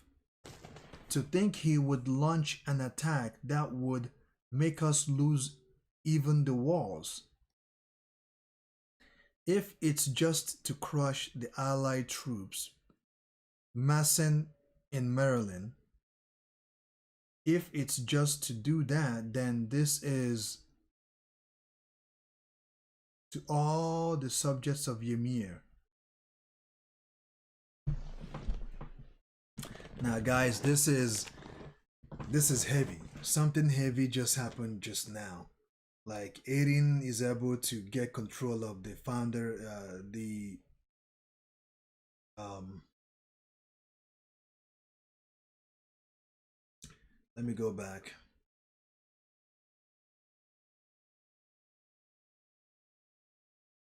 He's able to take control of the founder,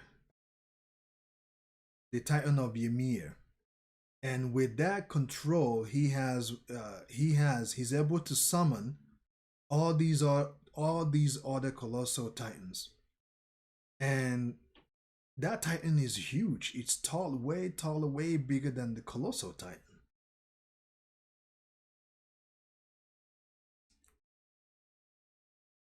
The hardening of all the walls presents a paradise island has come undone, and all titans entrapped within them have started marching.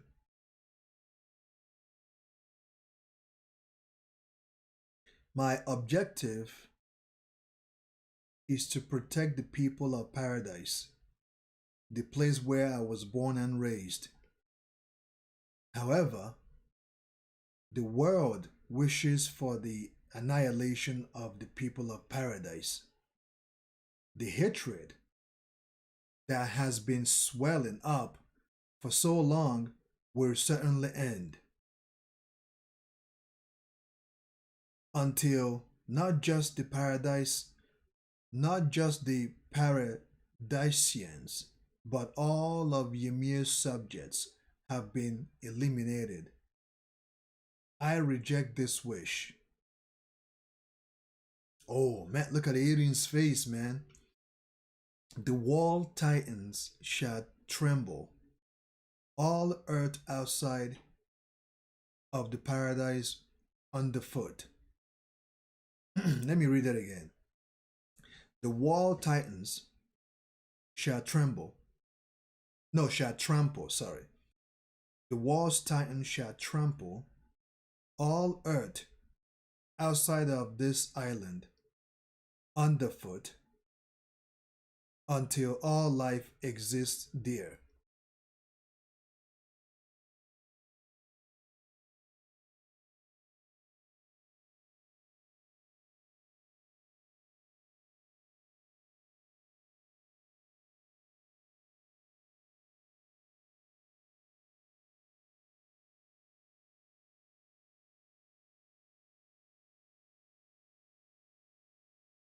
So this last line is very interesting, and I'm trying to make sure that I'm reading it like I'm reading it part by part, how it's written.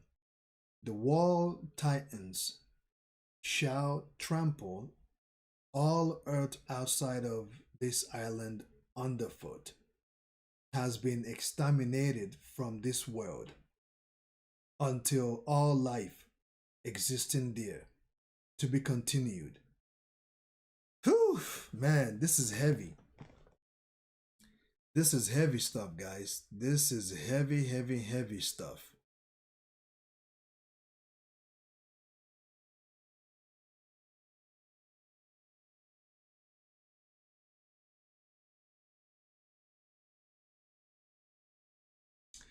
That brings us to the end of 123 and the continuation of 124.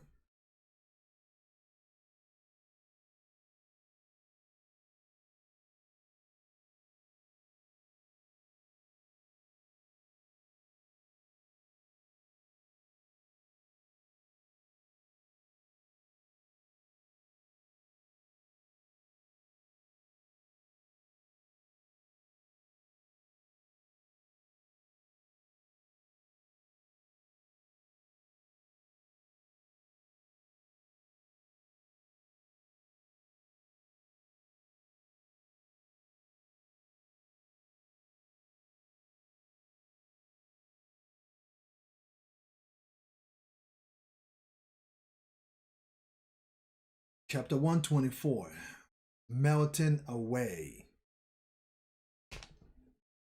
Now, let me check when I will be doing Jujutsu Kaisen, because I know I scheduled it today at 3. Okay. All right.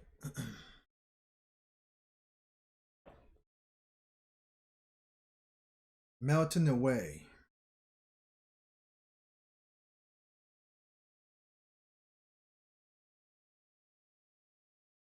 What the I was. I'm not sure. This is exactly how it's written. What the I was suddenly in a strange place. You too? What did he say? Are you okay, Mr. Leonhardt? Mr. Leonhardt, isn't this Historia's father? Right, you heard it. From that island. The Titans are. No, no, no, no. No. Historia's father is Rob Riz's. Sorry about that, guys. It's been a while. Right, you heard it. From that island. The Titans are coming to kill us. It seems like as soon as Aiden was able to get control of the Founder's Titan, the Ymir's control, his voice echoed all over the place. And people in Maryland's, I believe, this must be Maryland because I can see their scarf design, heard his voice and heard everything he said. From that island, the Titans are coming to kill us. And the Titans continues to march on. They continue to follow Aiden. And Gabby at this time, Gabby is like, Falco, where are you? Where did you go? It's the first time he's transformed to a Titan. He wouldn't remember anything. And he wouldn't be able to move right away. He was taken away. By whom? Gabby asked. So Reyna responded to Gabby and said, it's the first time he's transformed to a Titan. He wouldn't remember anything and he wouldn't be able to move right away. He was taken away. And Gabby responded, by whom? Why? Probably Jen and Connie. By Jen and Connie. Someone as important as Falco can't just be ignored, Gabby said.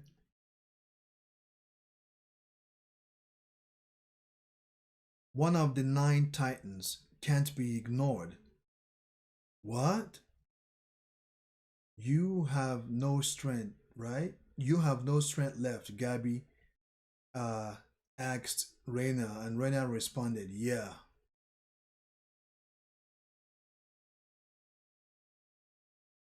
And in that moment, Reyna is able to transform again, or yeah, he's able to transform into his Armored Titan, but it's a weakened Armored Titan.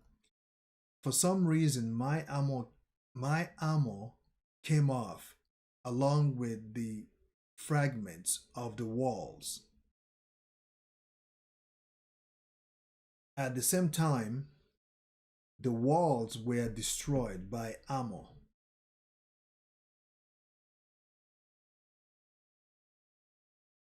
Oh, okay.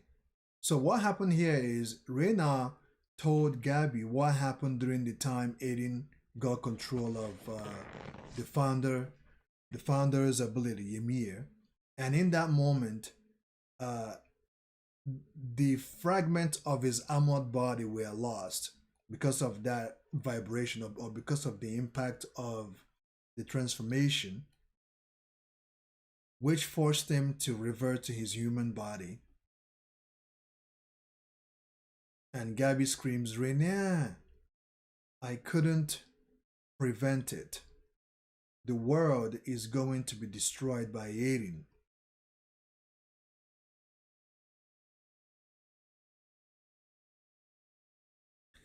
And Gabby is able to help Renard in a house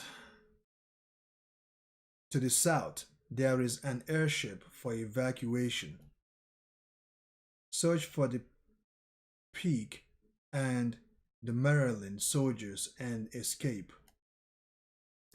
Quickly inform them, merrily, know the world, what will happen if. Oh, okay, okay. Let me read that again. Let me go back.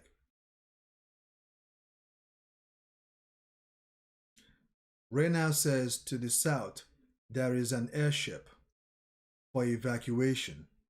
Search for the pick and the Maryland soldiers and escape.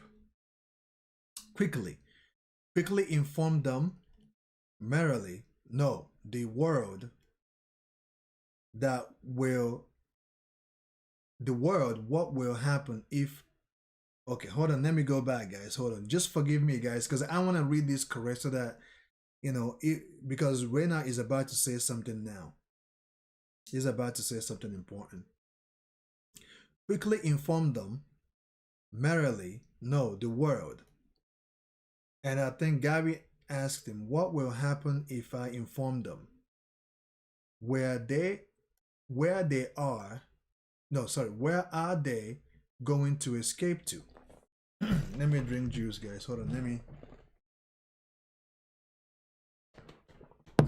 let me clear my throat.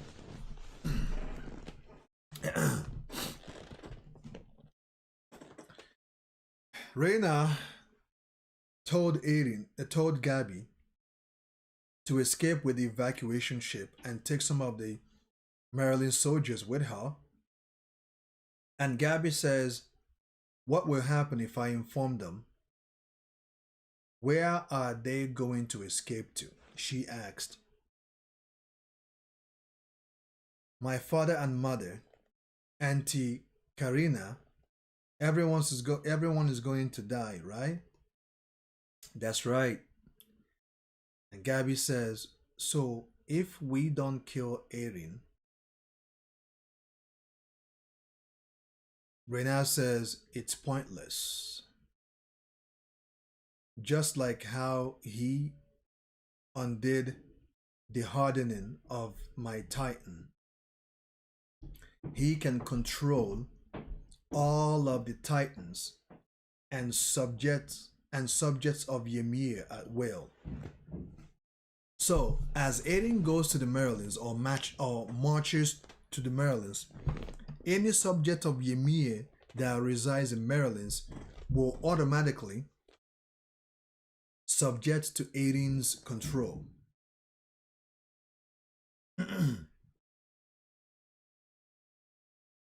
And Rena continues to say, no one can. She provides him food and water and have him rest a little. And as Rena rests, Gabby says, you think I can just give up? Wait for me, Falco. And she says, rest here, Rena. I am bringing everyone back with me. And she leaves with that rifle.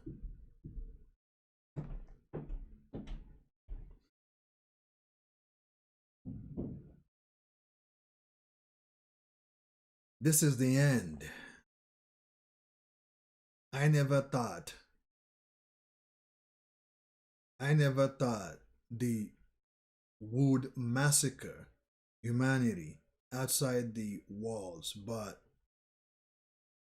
if humanity outside of the walls were to disappear, all of the grudges would disappear as well.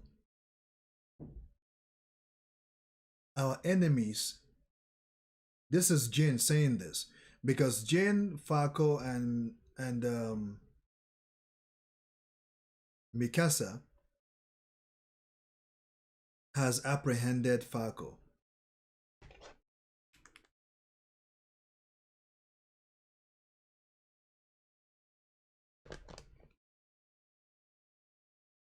They have apprehended Falco. Only a brand new plot of land would remain. The thing those guys across the ocean feared the most has happened because they decided that we were devils and tried to kill us all. And Jin continues to say, in other words, this is the result that those guys on the other side brought on themselves. There was nothing we could do about it, right? He asked. And Amin says this is going too far. This is an unprecedented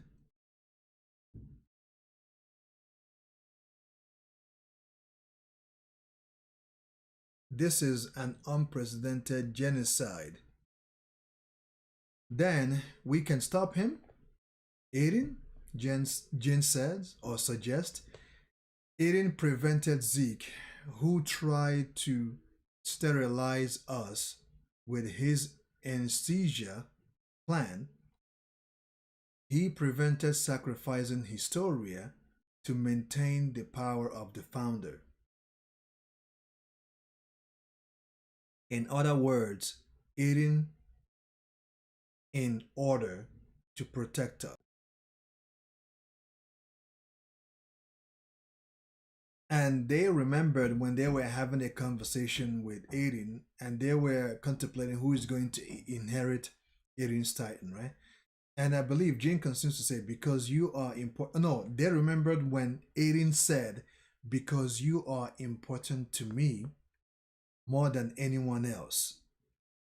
And they all recollected that moment when they were contemplating who is going to inherit Aiden's Titan. And in that moment, they were all suggesting that I should inherit it. I should inherit it. They were all saying that each one of them can, or any one of them can inherit Aiden's ability. And Aiden responded and said, because you are, none of you guys will inherit my Titan because you are important to me more than anyone else.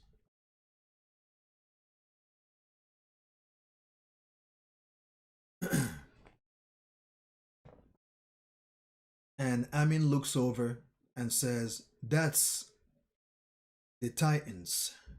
They are fighting our soldiers. Did they devour all of the Maryland soldiers?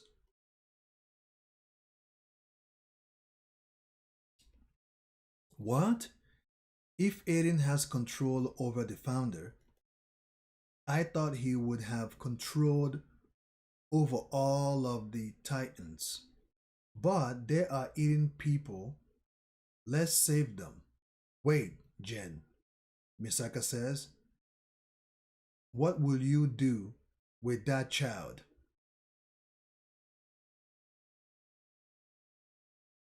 And Jin looks at Falco and says, anyhow, this kid has inherited the Jaw Titan, which is true. We can't just leave him be. If we feed him to someone transformed into a Titan, we can save them. Let me read that again. If we can't just leave him be. If we feed him to someone transformed into a Titan, we can save them. For example, Commander Pixies, no, my mom. Feed him to my mom from Ragako village. This is Connie. They are now deciding what to do with Falco. That's fine, right? Connie, Jen, according to what Zeke said, that child is a warrior, cadet, someone who's like a young brother to Rena's warrior group. If we kill someone close to them, it will give birth to a new conflict with Rena and the Card Titan. If Merrily is going to be destroyed, Rena's group and ours will not have to keep killing each other anymore. This is Amin saying this. And Connie says, so? So my mom doesn't matter? And Connie is mad. He's angry. I didn't mean, do you have any idea what I am thinking when returning to my village constantly? Because you ate Bertad, you were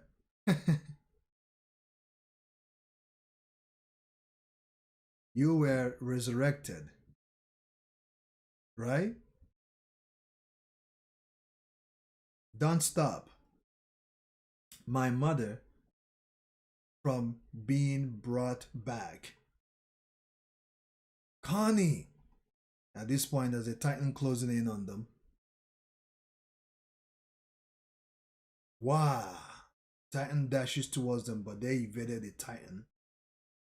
At this point, Connie used that distraction, grabs Falco, and flees.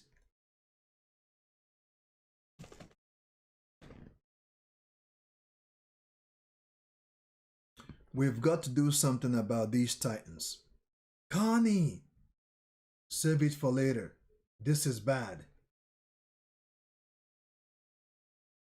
There are no walls on this island anymore. This is bad. This fort is being destroyed too.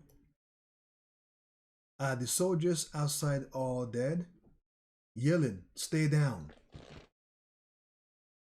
The Titans that Zeke created, huh? Why? Isn't Zeke controlling the Titans?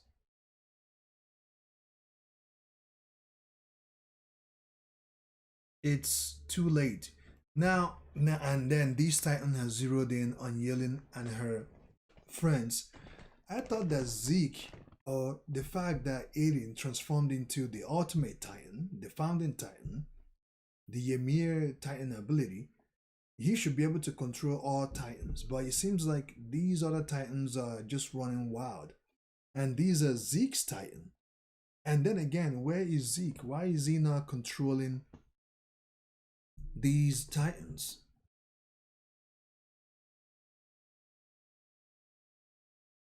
Run!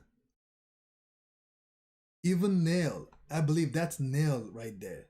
Nail also transformed when Zeke screamed, right? Run! Go until you see a narrow corridor. And Nail's Titan continues to chase them around. Turn there. Kaya, watch out! Oh, it looks like Kaya is hurt.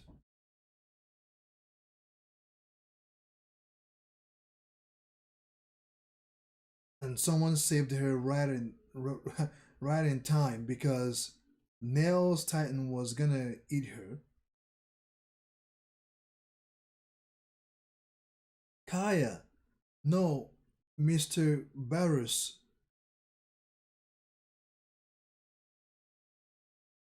Oh man, this is not good.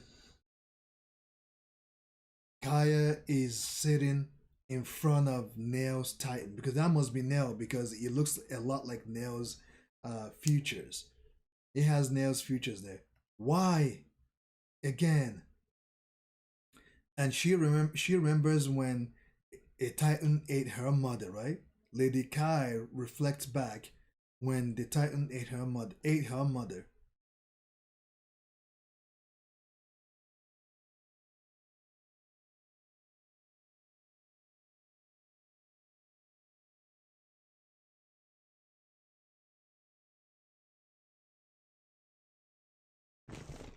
Save me, big sister.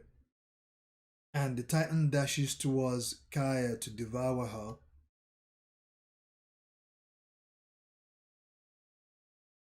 And it seems like someone shot Nails Titan through the jaw out of his mouth. Like it's a bad shot right there.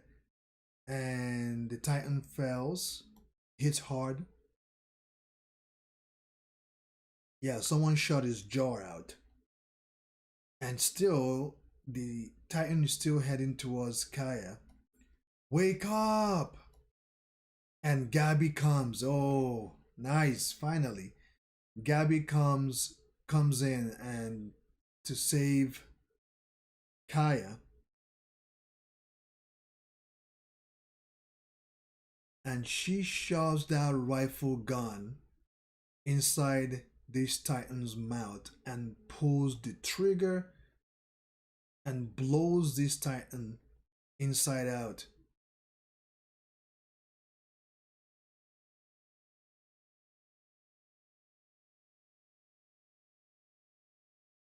And Kaya looks up and says, Sis, hey, Mia, Kaya, are you okay?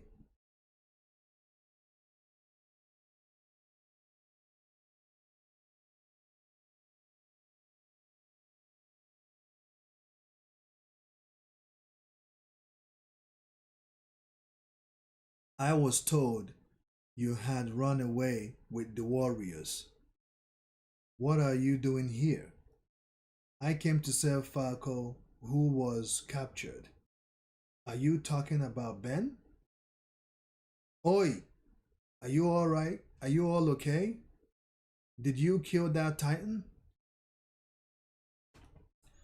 What's that weapon? Did that kid do that? Wait, wait, is she the brat who invaded us from Maryland?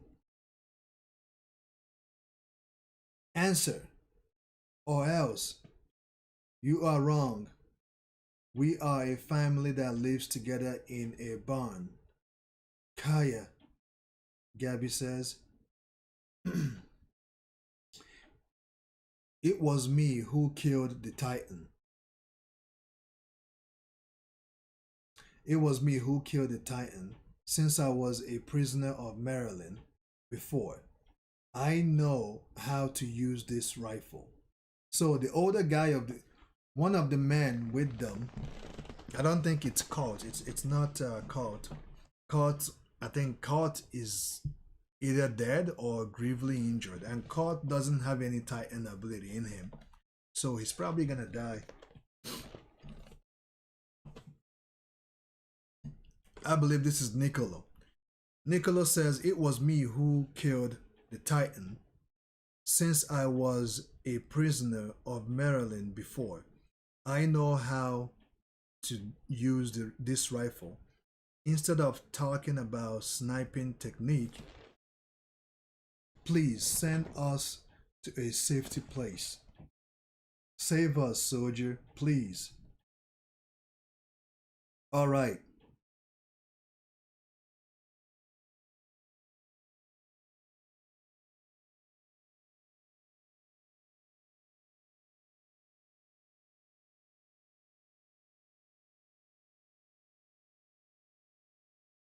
All right. Let's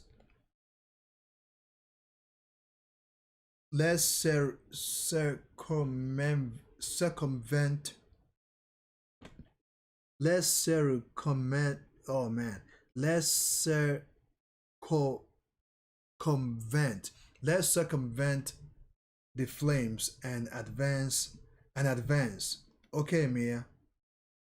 Take Ben and run away. Until then, be quiet and stay with us, okay?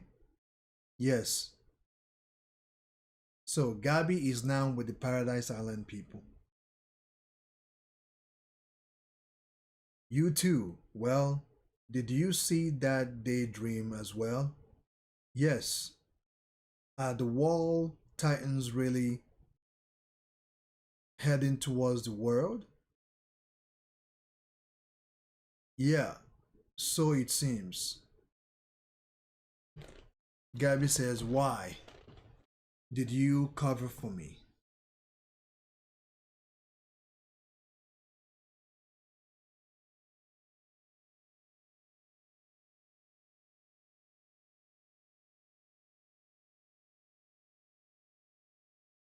Why did you cover for me?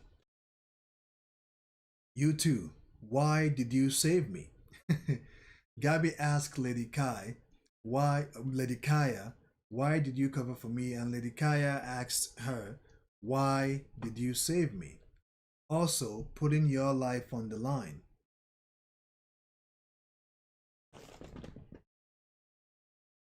And Gabby answers, who knows?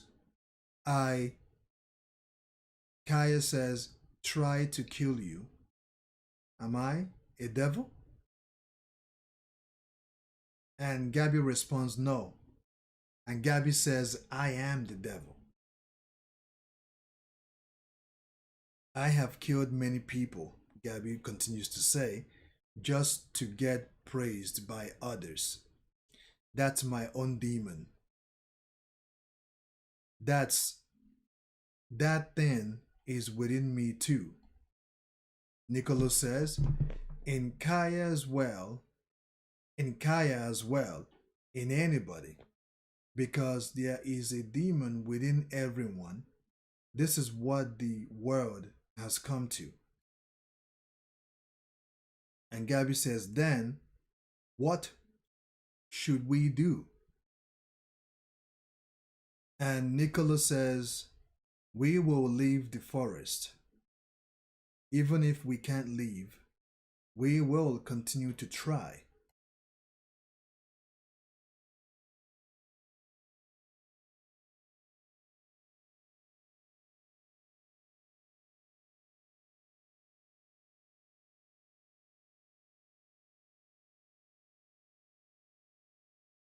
And at this point, at this point, people are getting eaten left and right by this titan. It is season one, season two, all over again, right? All over again. Help me! It is season two, season one, even some of season three, all over again. And as this titan is about to eat this guy, comes a slice and dice at the back of his neck, and this titan falls hard, like he hits hard on the ground. And it looks to me it is Commander Pixis. I don't remember teaching you just to stand there and freeze in terror while facing off the titans. Put on your three-dimensional maneuver equipment. There are still some old gears left. Follow my lead. If there is anyone left who wants to survive, that is. Instructor Shidesh. And the dialogue goes to Yelin's face, I believe Mikasa's. Okay, and the dialogue goes to Mikasa.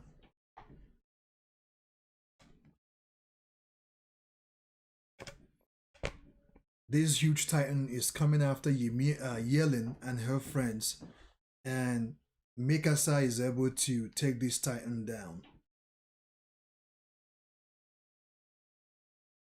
And the battle continues. The titans are going wild. Season 1, Season 2, all over again. The titans eating people, devouring people, all massacring. Are there any soldiers still alive?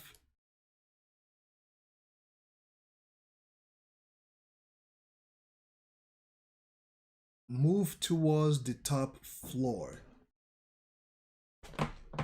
of the fortress, all of you. Gather the titans there and strike them.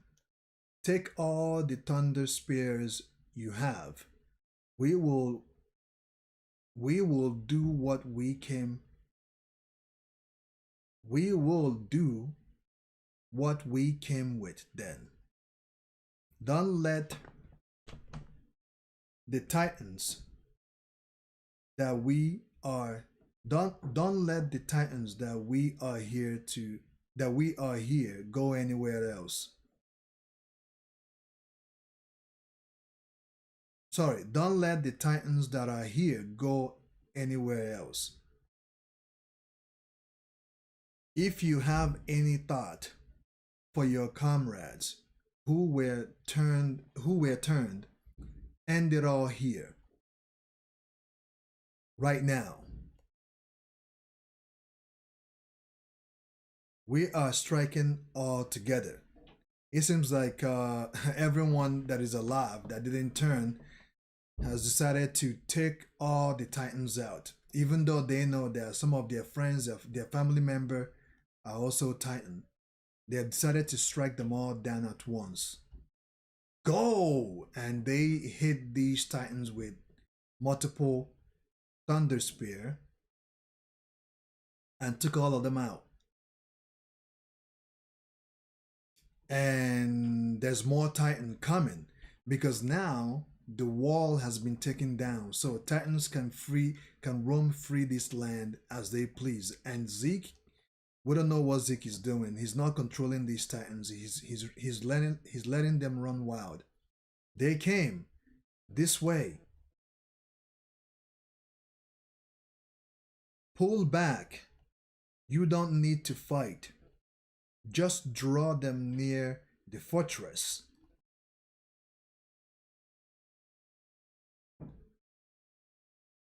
Commander Pixis.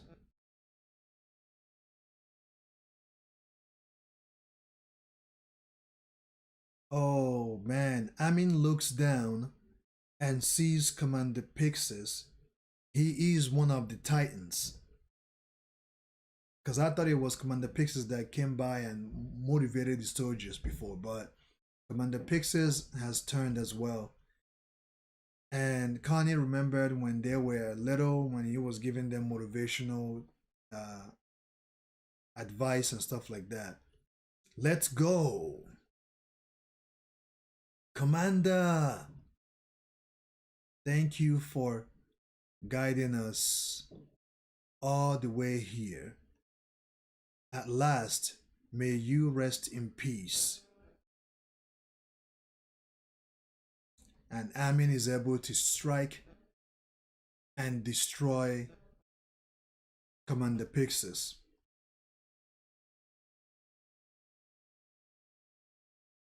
And Mikasa continues to kill the titans that are around her.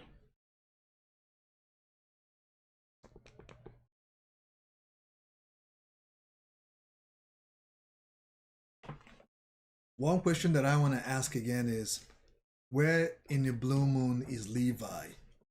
Where is Levi? Where is Hanji? But I think there's a good reason why Levi was not part of these chapters thus far. Levi is nowhere to be found. Because if he was here, I don't think things will go the way. I'm not sure what could have happened if Levi's presence was here. The fires have also considerable subsided.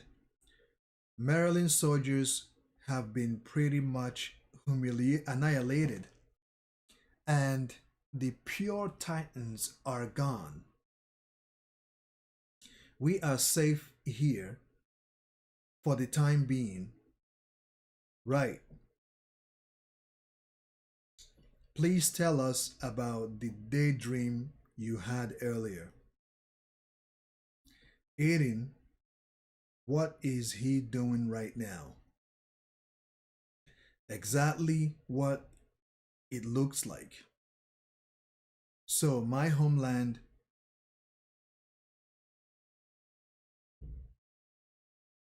what, okay, exactly what it looks like. Is that so?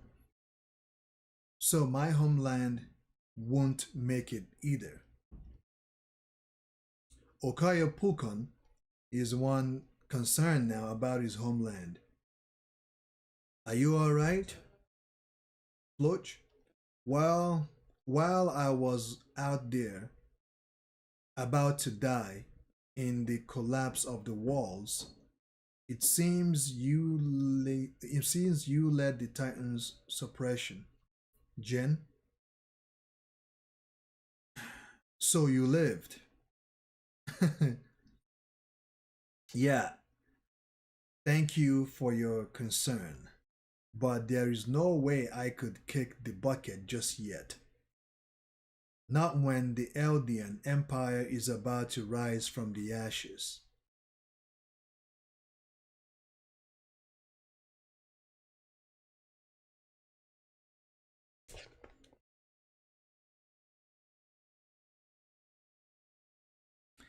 Yeah, thank you, Dr. Lamb, for uh, clearing that out. I believe so too. If no one is able to do it, I believe Levi can literally do it without a shadow of a doubt. But then again, if Levi sees, but then again, the question now is if Levi sees, I think if Levi was there, first off, he will fight to protect Aiden at first.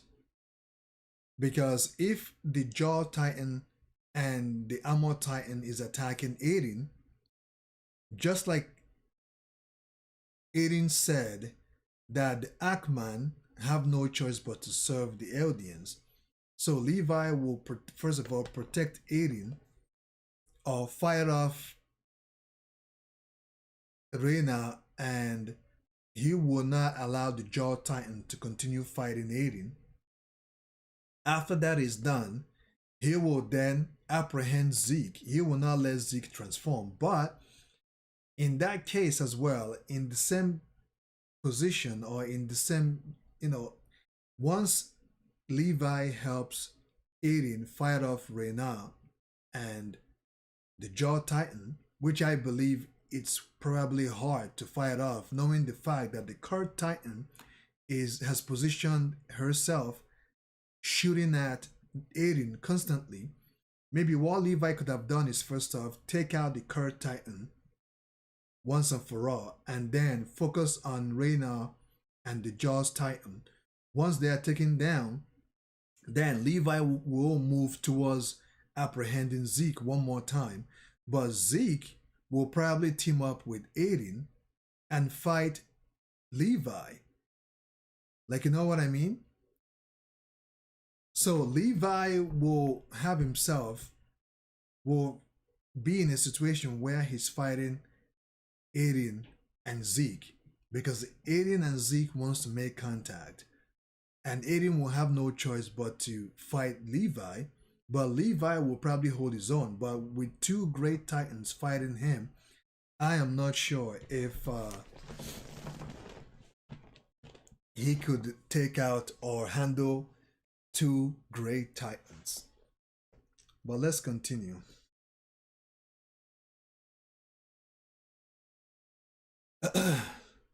Yellen, yeah, Yella, gather the volunteers. You are all under arrest.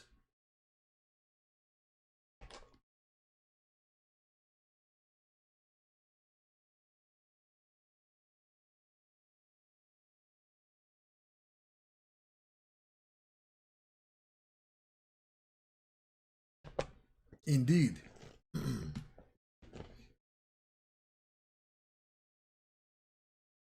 Say what? I am glad you are safe, Mr. Bros. I am glad you are all okay too. I am sorry to summon you in such a situation, though. You are. Why are you here? Please believe me, I don't want to fight anymore. I just. I just want Falco back. Then we will just disappear somewhere. Where is Falco? Gabby is looking for Falco. No way. So you say that he was kidnapped. So his titan could be fed to a mother? Really now? Didn't that mother become a titan to begin with? What happened 4 years ago? That's right. 4 years ago, the people in Connie's home village were turned into titans because his mother was the only one who couldn't move her body. 4 years ago, Connie's been keeping watch over her. I am sorry. Even then, I can't just give up on Falco. Right. Can't Aiden Yeager turn Connie's mother back into human? This is Gabby asking this question. The founding titan should be able to do things, do anything, right? I don't know, but if Aiden could do it, then I think he would have turned back the soldiers who were transformed by Zeke. But even though Amin said that, the question now is who turned Connie's mother into a titan? If you don't know, then just ask him. Ask Aiden. Killing everyone outside the island is no good, right? He didn't need to do something like that, right? Just attacking the military installations around the world isn't enough. Try and ask him. Even the Armored Titans, armor peeled off. So he should be able to do. Where is Reynard? Mikasa asked. He cares about that right now. Who cares about that right now? He's seriously injured and can't even move.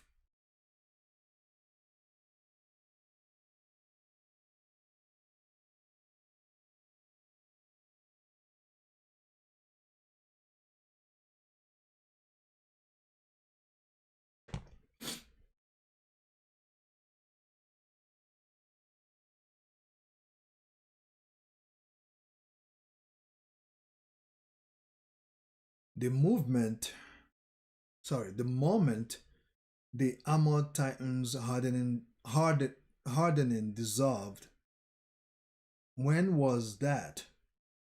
What was the timing?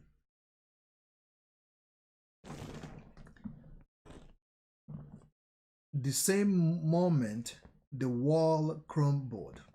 So they are asking Gabby, when did that happen? When did the Armored Titan body peeled off? And Gabby answered, the same moment the walls crumbled. And Mikasa or Misaka says, Amin. Aiden said that all hardening would come undone.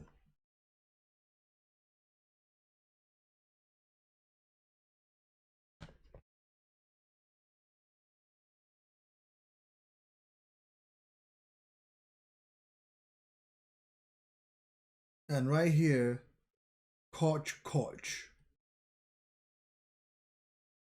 Okay. This is Annie. You guys remember, Annie has been frozen in this inside this ice crystal ball, right? So I believe what Aiden did caused this crystal or this ice to melt. And Annie, Annie is back. The girl who the girl who on that day decided to go back to her father is also able to set free from her underground cell.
Now, this brings us to chapter 125.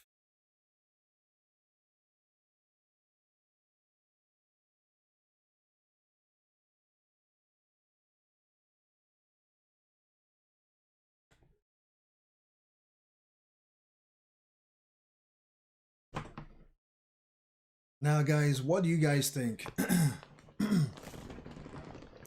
I think, I think we're going to stop it right here on chapter 125. And because I have another stream that I need to do very, very soon on Jujutsu Kaisen. We have to continue on where we left off.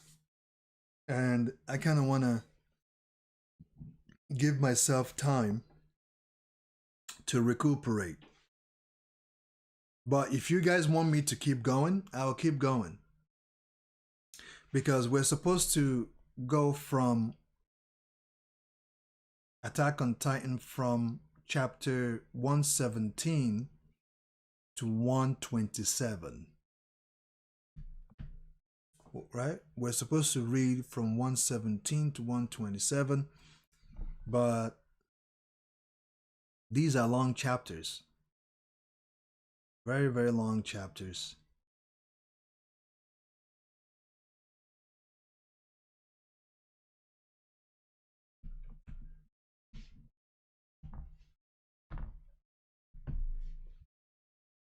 So what do you guys think? Should I keep going? Because we have to read Jujutsu Kaisen very, very soon. And I kind of want to give myself some time to recuperate, and also give you guys time to recuperate as well. So I think we'll stop it at chapter 125. We'll stop it for today, and we'll continue next time on Attack on Titan.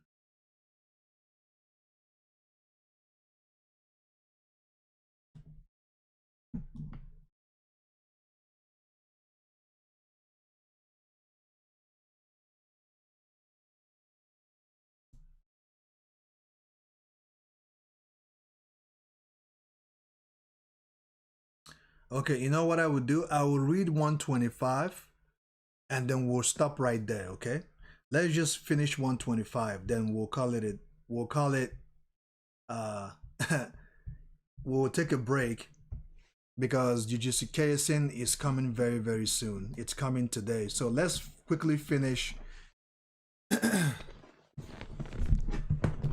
chapter 125, and then we can take a break.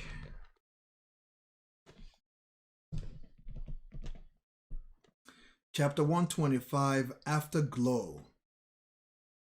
Shochu just Shohesh Stohesh or Stohis. Okay, Stohis district. I found a survivor. This is I found a survivor. This way. Quick, help me.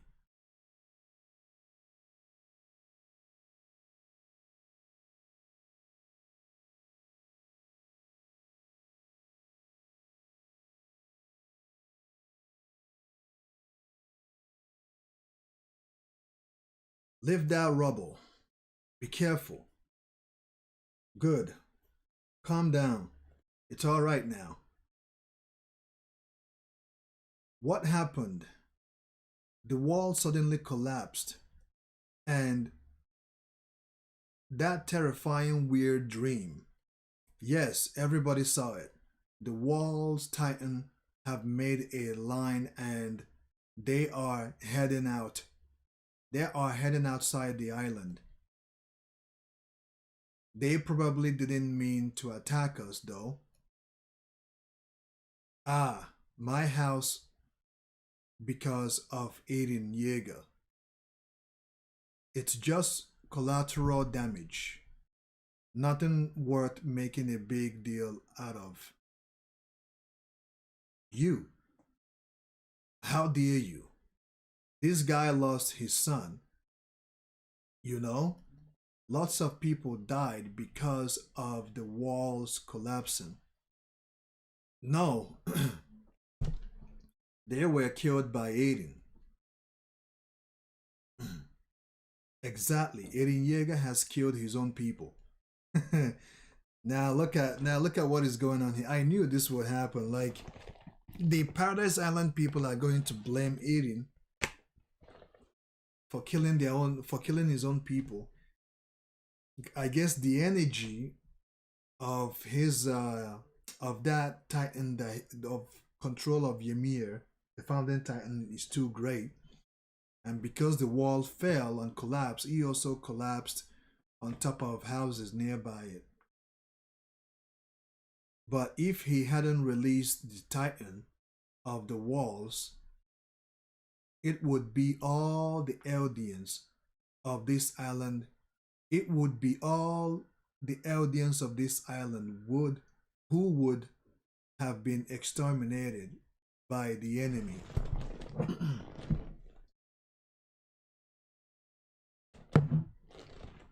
You cannot win without making sacrifice.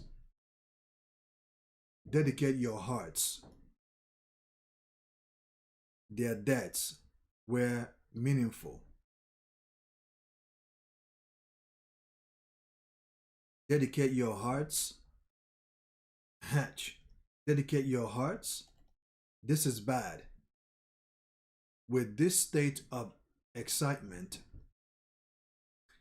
there could be fights between the civilians themselves. We better prepare. Leave me to handle this. Go to HQ and bring the new recruits and the weapons in here. Load all the anti-riot gear. Hurry up. At your command. Seriously. What are these people from Shangi Shina doing? And she stumbles upon a trace of water coming out of that door. Huh? From the basement? And she follows it. And Amin grabs her. If you scream, you die, I guess. I will slit your throat. Oh my god, now that Annie has woken, what is she gonna do? First off, your jacket. And this soldier lady, this commander, flips or uses her experience to take over the situation You are so weak. I thought you were an old lady. To think that I could send you flying like that, Annie. Of all people, it had to be you. Hitch. Hitch. In any case, I need to get her to the basement. If I don't restrain her, this city will. Someone. It's useless. I already caught myself. I can transform into a titan at any point. You have no choice but to listen to me. Something tells me that you are too weak to transform right now. That may be the case. Do you want to take that gamble? Annie asked the soldier. Miss Derisi, is something wrong? Miss Derisi, I'm coming in. In the end, you are smarter than I thought, Hitch. Shut up. There is no reason for me to refuse if you want to leave the city. If you want to leave the city, more than anything, I will be freed from my duty of having to look at your face in the basement. I am relieved, Annie said. I am relieved I won't have to hear you rambling about boys any longer. Huh? What do you. No way. You were conscious all this time? For over 4 years? For 4 years, it was like I was having some faint dream. Your voice and Amin's were all I could hear in the distance. And when I didn't, I would always be stuck. Within the same dark within the same darkness within the same darkness.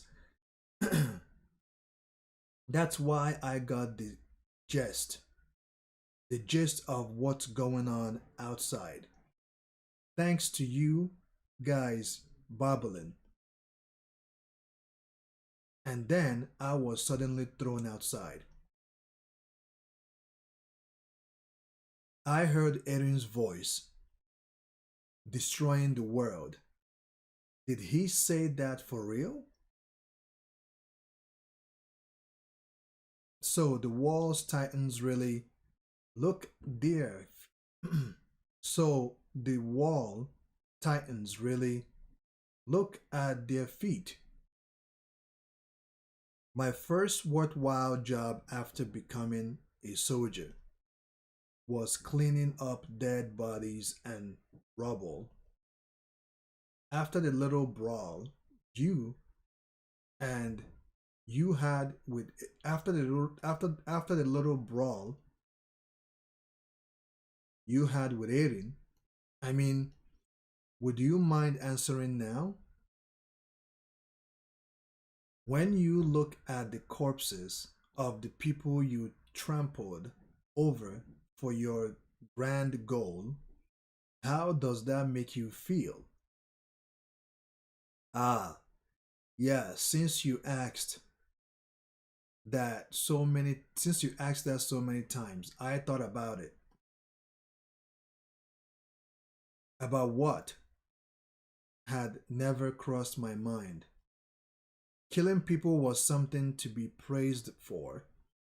We were taught that the fortress, after crossing the frontiers, killing soldiers and civilians indiscriminately was fine.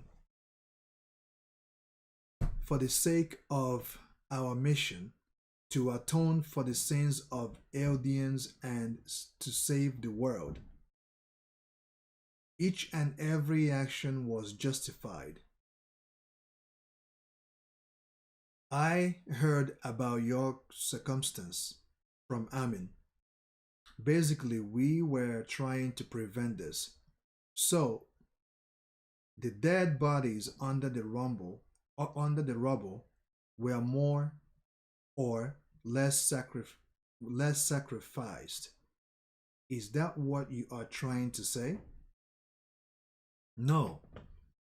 I didn't care about I didn't care about things like saving the world. Huh? I didn't care about anything. I was abandoned by my parents almost as soon as I was born. The mother's adulterous lover was an Eldian. That's what was established with my blood test. The one who abducted and raised me inside the internment camp was a man with Eldian blood who came from abroad. I was heard, I heard he was placed inside the internment camp for a reason similar to mine. His goal was to train me into becoming a warrior of Merrily so that he could live a wealthy life. Before I even got old enough to understand what was going on around me, the man drilled the hand to hand combat techniques from his home land into me. In the man's eyes, my only value resided in whether or not I could become a warrior. Time passed and I became as strong as the man wanted. And I got back at him for all the punishment I had endured up until that point. I left him in such a state that he would never be able to walk straight again. But the man was rejoicing. Now you can kill the enemy even if you have no weapons, he said. Hey, what? What kind of story did you just start rambling about? I could only listen to you speaking for 4 years. So you won't mind if I talk a little. So that's why I was fine no matter what happened, no matter how many people of whichever country died, nor how many lived. The concept of lives, including my own, wasn't something I could find any value in. That's right, until that time, that was on the morning of our departure for the island as part of the operation to retake the founder. The man kneeled before me and apologized. He told me that everything he had taught me was a mistake. He begged as he was crying. He begged for me to come back. But be it the status as a member of the warrior unit or the title of the honorary Maryland. He told me it was all right to throw them away as long as I came back home. The man was my father. He he thought of me as his own daughter. I have a father waiting for me to come home. And there are others like me who have people they hold dear. I don't think anything matters anymore. I believe I have committed sins that can't be undone. But If it's to go back home to my father, I would do it again. Is that so? I am glad I could hear that. But even if you go back to your father, you will find nothing but rubble and dead bodies, I'm afraid. I guess Librio internment camp.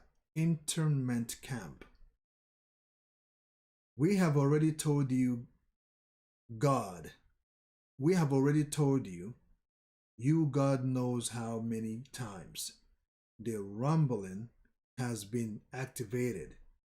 Aiden Yeager is coming to snatch all of our lives away. Your house and Mr. Kami's home will get crushed too. There is no basis to trust that. There is no basis to trust there is no basis to trust that story of yours. Everyone had the same dream, you say. I am I am supposed to believe that none I am supposed to believe that nonsense and let you out just to you just arranged beforehand to tell the same story so you could run away from here. All Eldians in intimate zone camps around the world must be doing the same thing. Are you trying to tell us we arranged our stories with them too? That's not outside the realm of possibility. At this point, you are bastards. At the same point, you bastards are already guilty of conspiring. You are under arrest. Get on your knees. Hands behind your head, too. Hurry up, do it. Please promise me you will come back. All right? I promise. Wow. Is that a gunshot? Eh? Instructor, the Jaegerists are gathering and taking control of this fortress. We should hurry up and run. If they found you again, there is no telling what could happen. No, there is no place where I belong anymore. We sealed the necks of the heads of the military government just a moment ago, and I could only mourn them. The Jaegerists have the support of the population. They will surely seize control and rule over the island. For someone from the old regime like me, there is no other outcome but being eradicated. Oh, eradicated. Besides, I don't really feel like I could spend the rest of my days sitting outdoors on some remote mountain in the middle of nowhere either. If you hadn't saved us a few hours ago, we would be dead by now. Instructor, we will protect you no matter what happens. Instructor, you idiots. What do you think I obediently protect yourselves as much as you can? As things are, you are part of this system. No way. However, there will come a day when you will have to make a stand. Until then, don't lose sight of yourself. of yourselves. Sorry. I mean, wait. Even if even if you left for Ragako, even if you left for Ragako now, you wouldn't be able to catch up to Connie.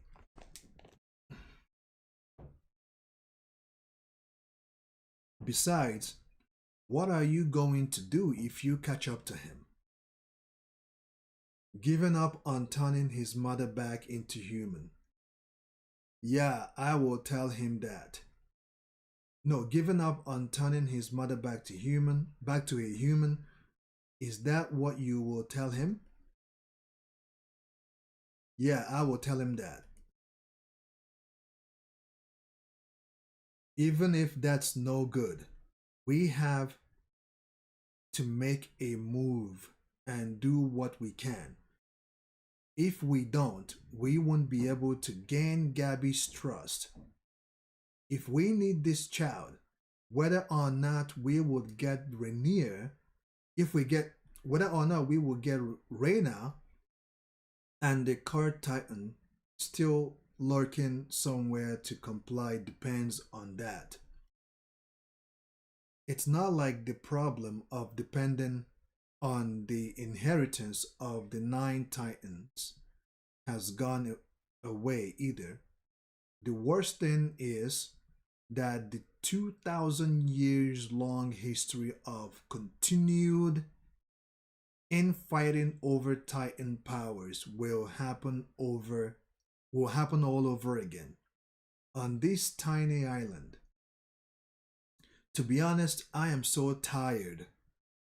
I feel like going to bed right now and sleeping for 2 days straight. In any case, we have to do what we can because our cozy little human history is gonna be changed in great deal from here onwards. I will tell Connie that even as a titan overturned on her back, his mom is fine as she is. I'm off. So at this point, Connie goes off to stop. Amin goes off to stop Connie. And Misaka says, Amin, what should I do? And Amin responds to Mikasa, go help Jin. Think for yourselves a little. Think for yourself a little. What should we do about Aiden? She asked. I don't know. And there is nothing we can do about it anyway, right? Hanji and the captain may have been killed. Fakcho's team is probably pointing their guns at us. Moreover, Annie might be back. The military chain of command has broken down. It's complete chaos. Historia's probably going to be in danger as well. The volunteer troops and Azuma, Azumabito, Nicolo's position is no longer safe either. So, there is nothing we can do. We don't have time to think about Aiden right now.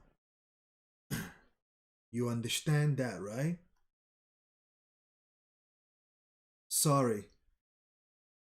If Commander Ewan was here, we wouldn't be as disorganized as if Commander Ewan was here, we wouldn't be as disorganized and scattered as we are now. Now, the answer is clear.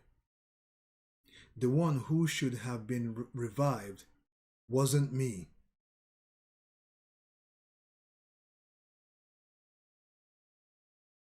The muffler is gone.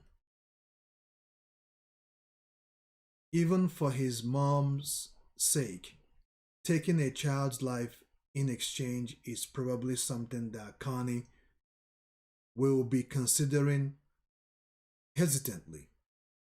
You will surely make it in time. Thank you, Mr. Bruce.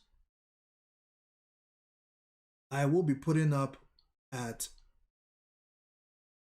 Mr. Bruce's place for a short while. Hmm? It's better if you guys leave this place as soon as possible. So Nicola said I will be putting up at Mr. Bruce's place for a short time, for a short while. And Amin says it's better if you guys leave this place as soon as possible.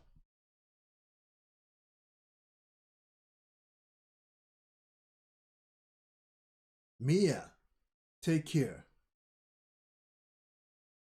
My real name is Gabby.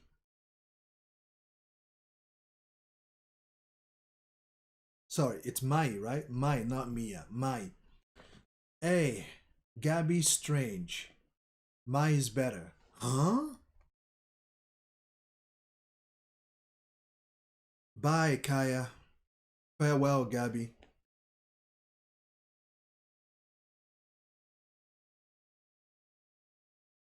And Falco. No, not Falco. Nicolo, Amin, Gabby, heading after Connie.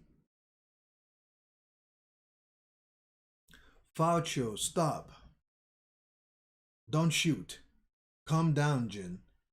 Just making him understand. Huh? He still didn't understand the situation. But using this, I think it's been made clear.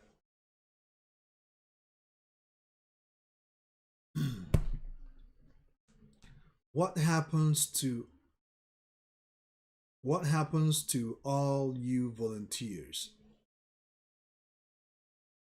if using my mouth to ask doesn't work? Hey, who asked you to put on airs and act like you are the king around here? Amazing you paid very good attention, Jin.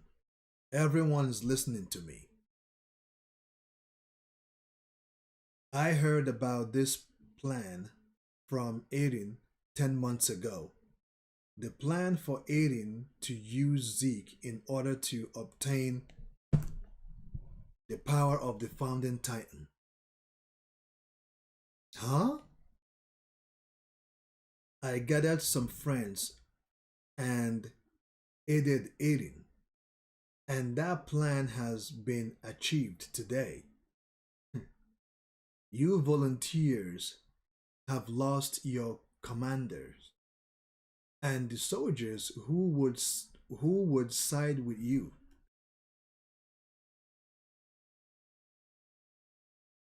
You will also lose your homelands. They will be the ground which the Titans will step on during the rumbling. The dream of restoring your homelands, the main reason that you volunteers came to this island, has been shattered.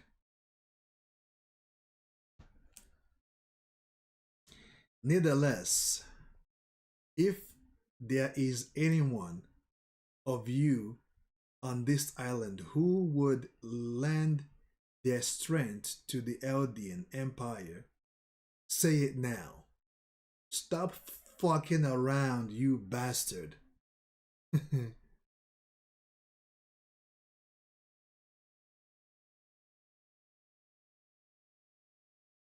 Let me go back and read that again. Nevertheless, if there is anyone of you on this island who would lend their strength and their strength to the Eldians Empire, say it now. We will welcome you as Eldians with open arms. Stop fucking around, you bastard, he said, and Floch pulls the trigger. Pay your respect to him. And he shoots him.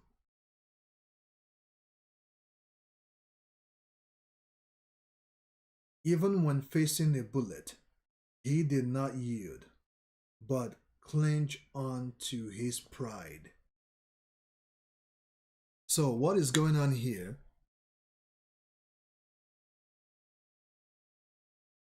What is going on here is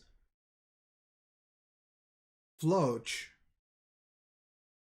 has told the volunteers that their dreams of restoring shot him. He shot him dead. But there is no need to die for one's pride. Isn't it okay to just kneel over? Instead of dying like this, isn't it better to live? I would give you time to think about it. Take them to the cell. This is Jin. What happened? This, okay. Miss, what's her name again? For some reason, sometimes I call her Misaka, sometimes I call her Mikasa, you know? So Mikasa walks in and says, this, Jin, what happened? Regarding the question earlier. I am Aiden's representative. If Aiden solves all the problems outside the island, I can also eradicate all the hate within the island. This is Floch saying this. If Aiden is working outside the island, I will also work for Aiden inside the island.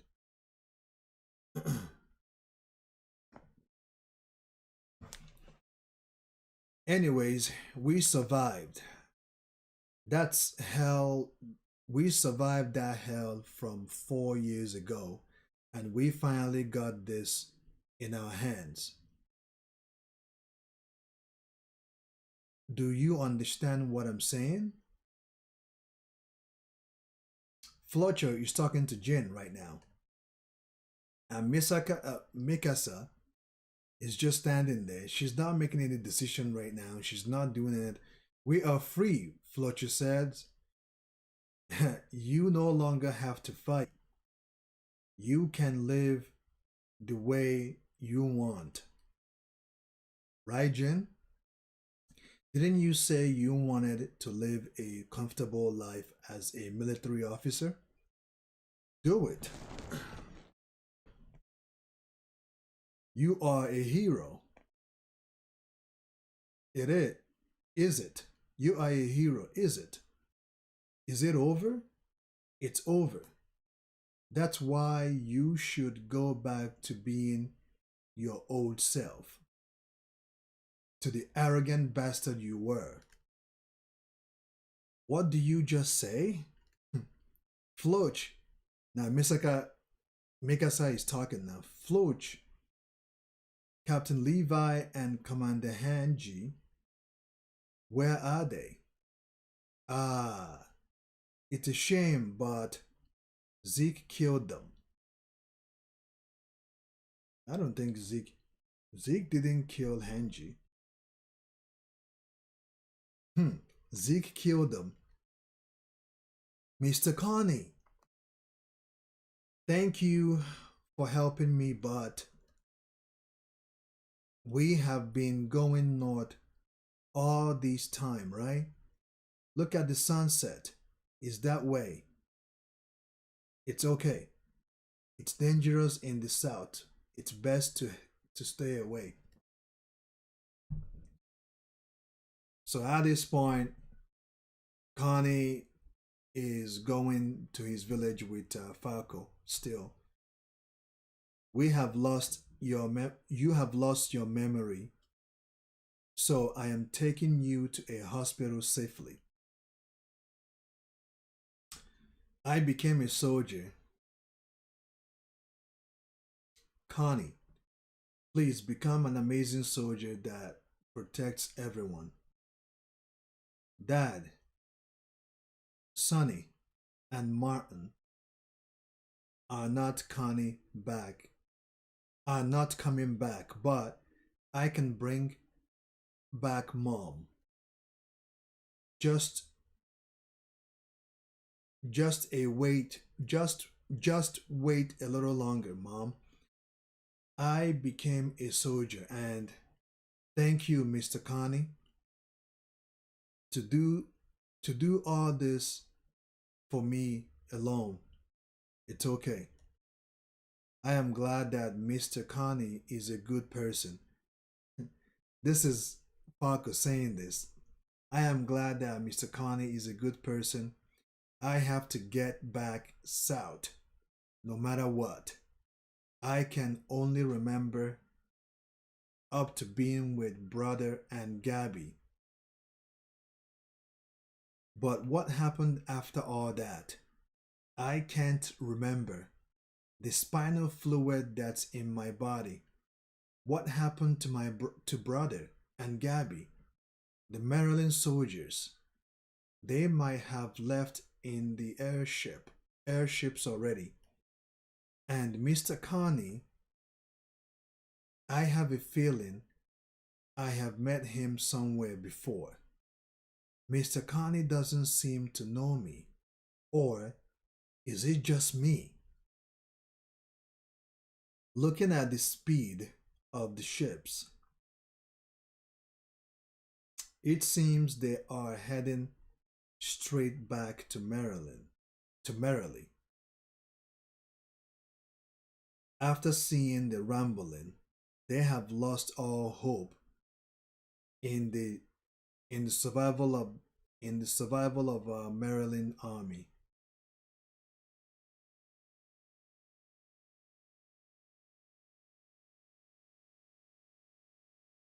No, it was the right choice. We can update the mainland. We can update the mainland regarding the current situation. Now, at this point, Miss Pix is she is running or going back to Maryland with one of the soldiers, or probably Commander Maggot or Captain Maggot. It's better than waiting until they are crushed. However, after all this, can we do anything? Do you have a plan to stop all this? This is Mr. Peak asking Commander Maggot. No, Commander Maggot responded. However, we have to hold out until the bitter end. Wait, please.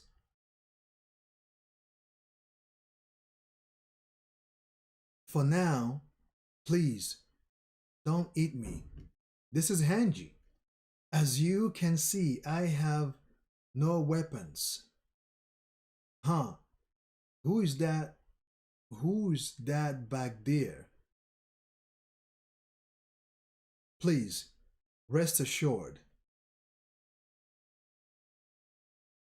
That one over there is Levi, is a completely harmless man who failed to die. That's Levi. Levi is okay, but he is very injured. He is badly injured. A soldier shall not die until he has given meaning to his life. Oh my goodness, guys, that brings us to the end of chapter 25. Thank you guys so much for joining me, each and every one of you. And stay tuned because I will be doing Jujutsu Kaisen today. So if you have not gotten your membership, it's imperative to get your membership so that when I do make an update, certain important update, only and only the exclusive members will get access to it. So thank you guys for joining me. Much appreciated. And on that note, continue to stay safe, stay classy, and see you very soon. Very soon.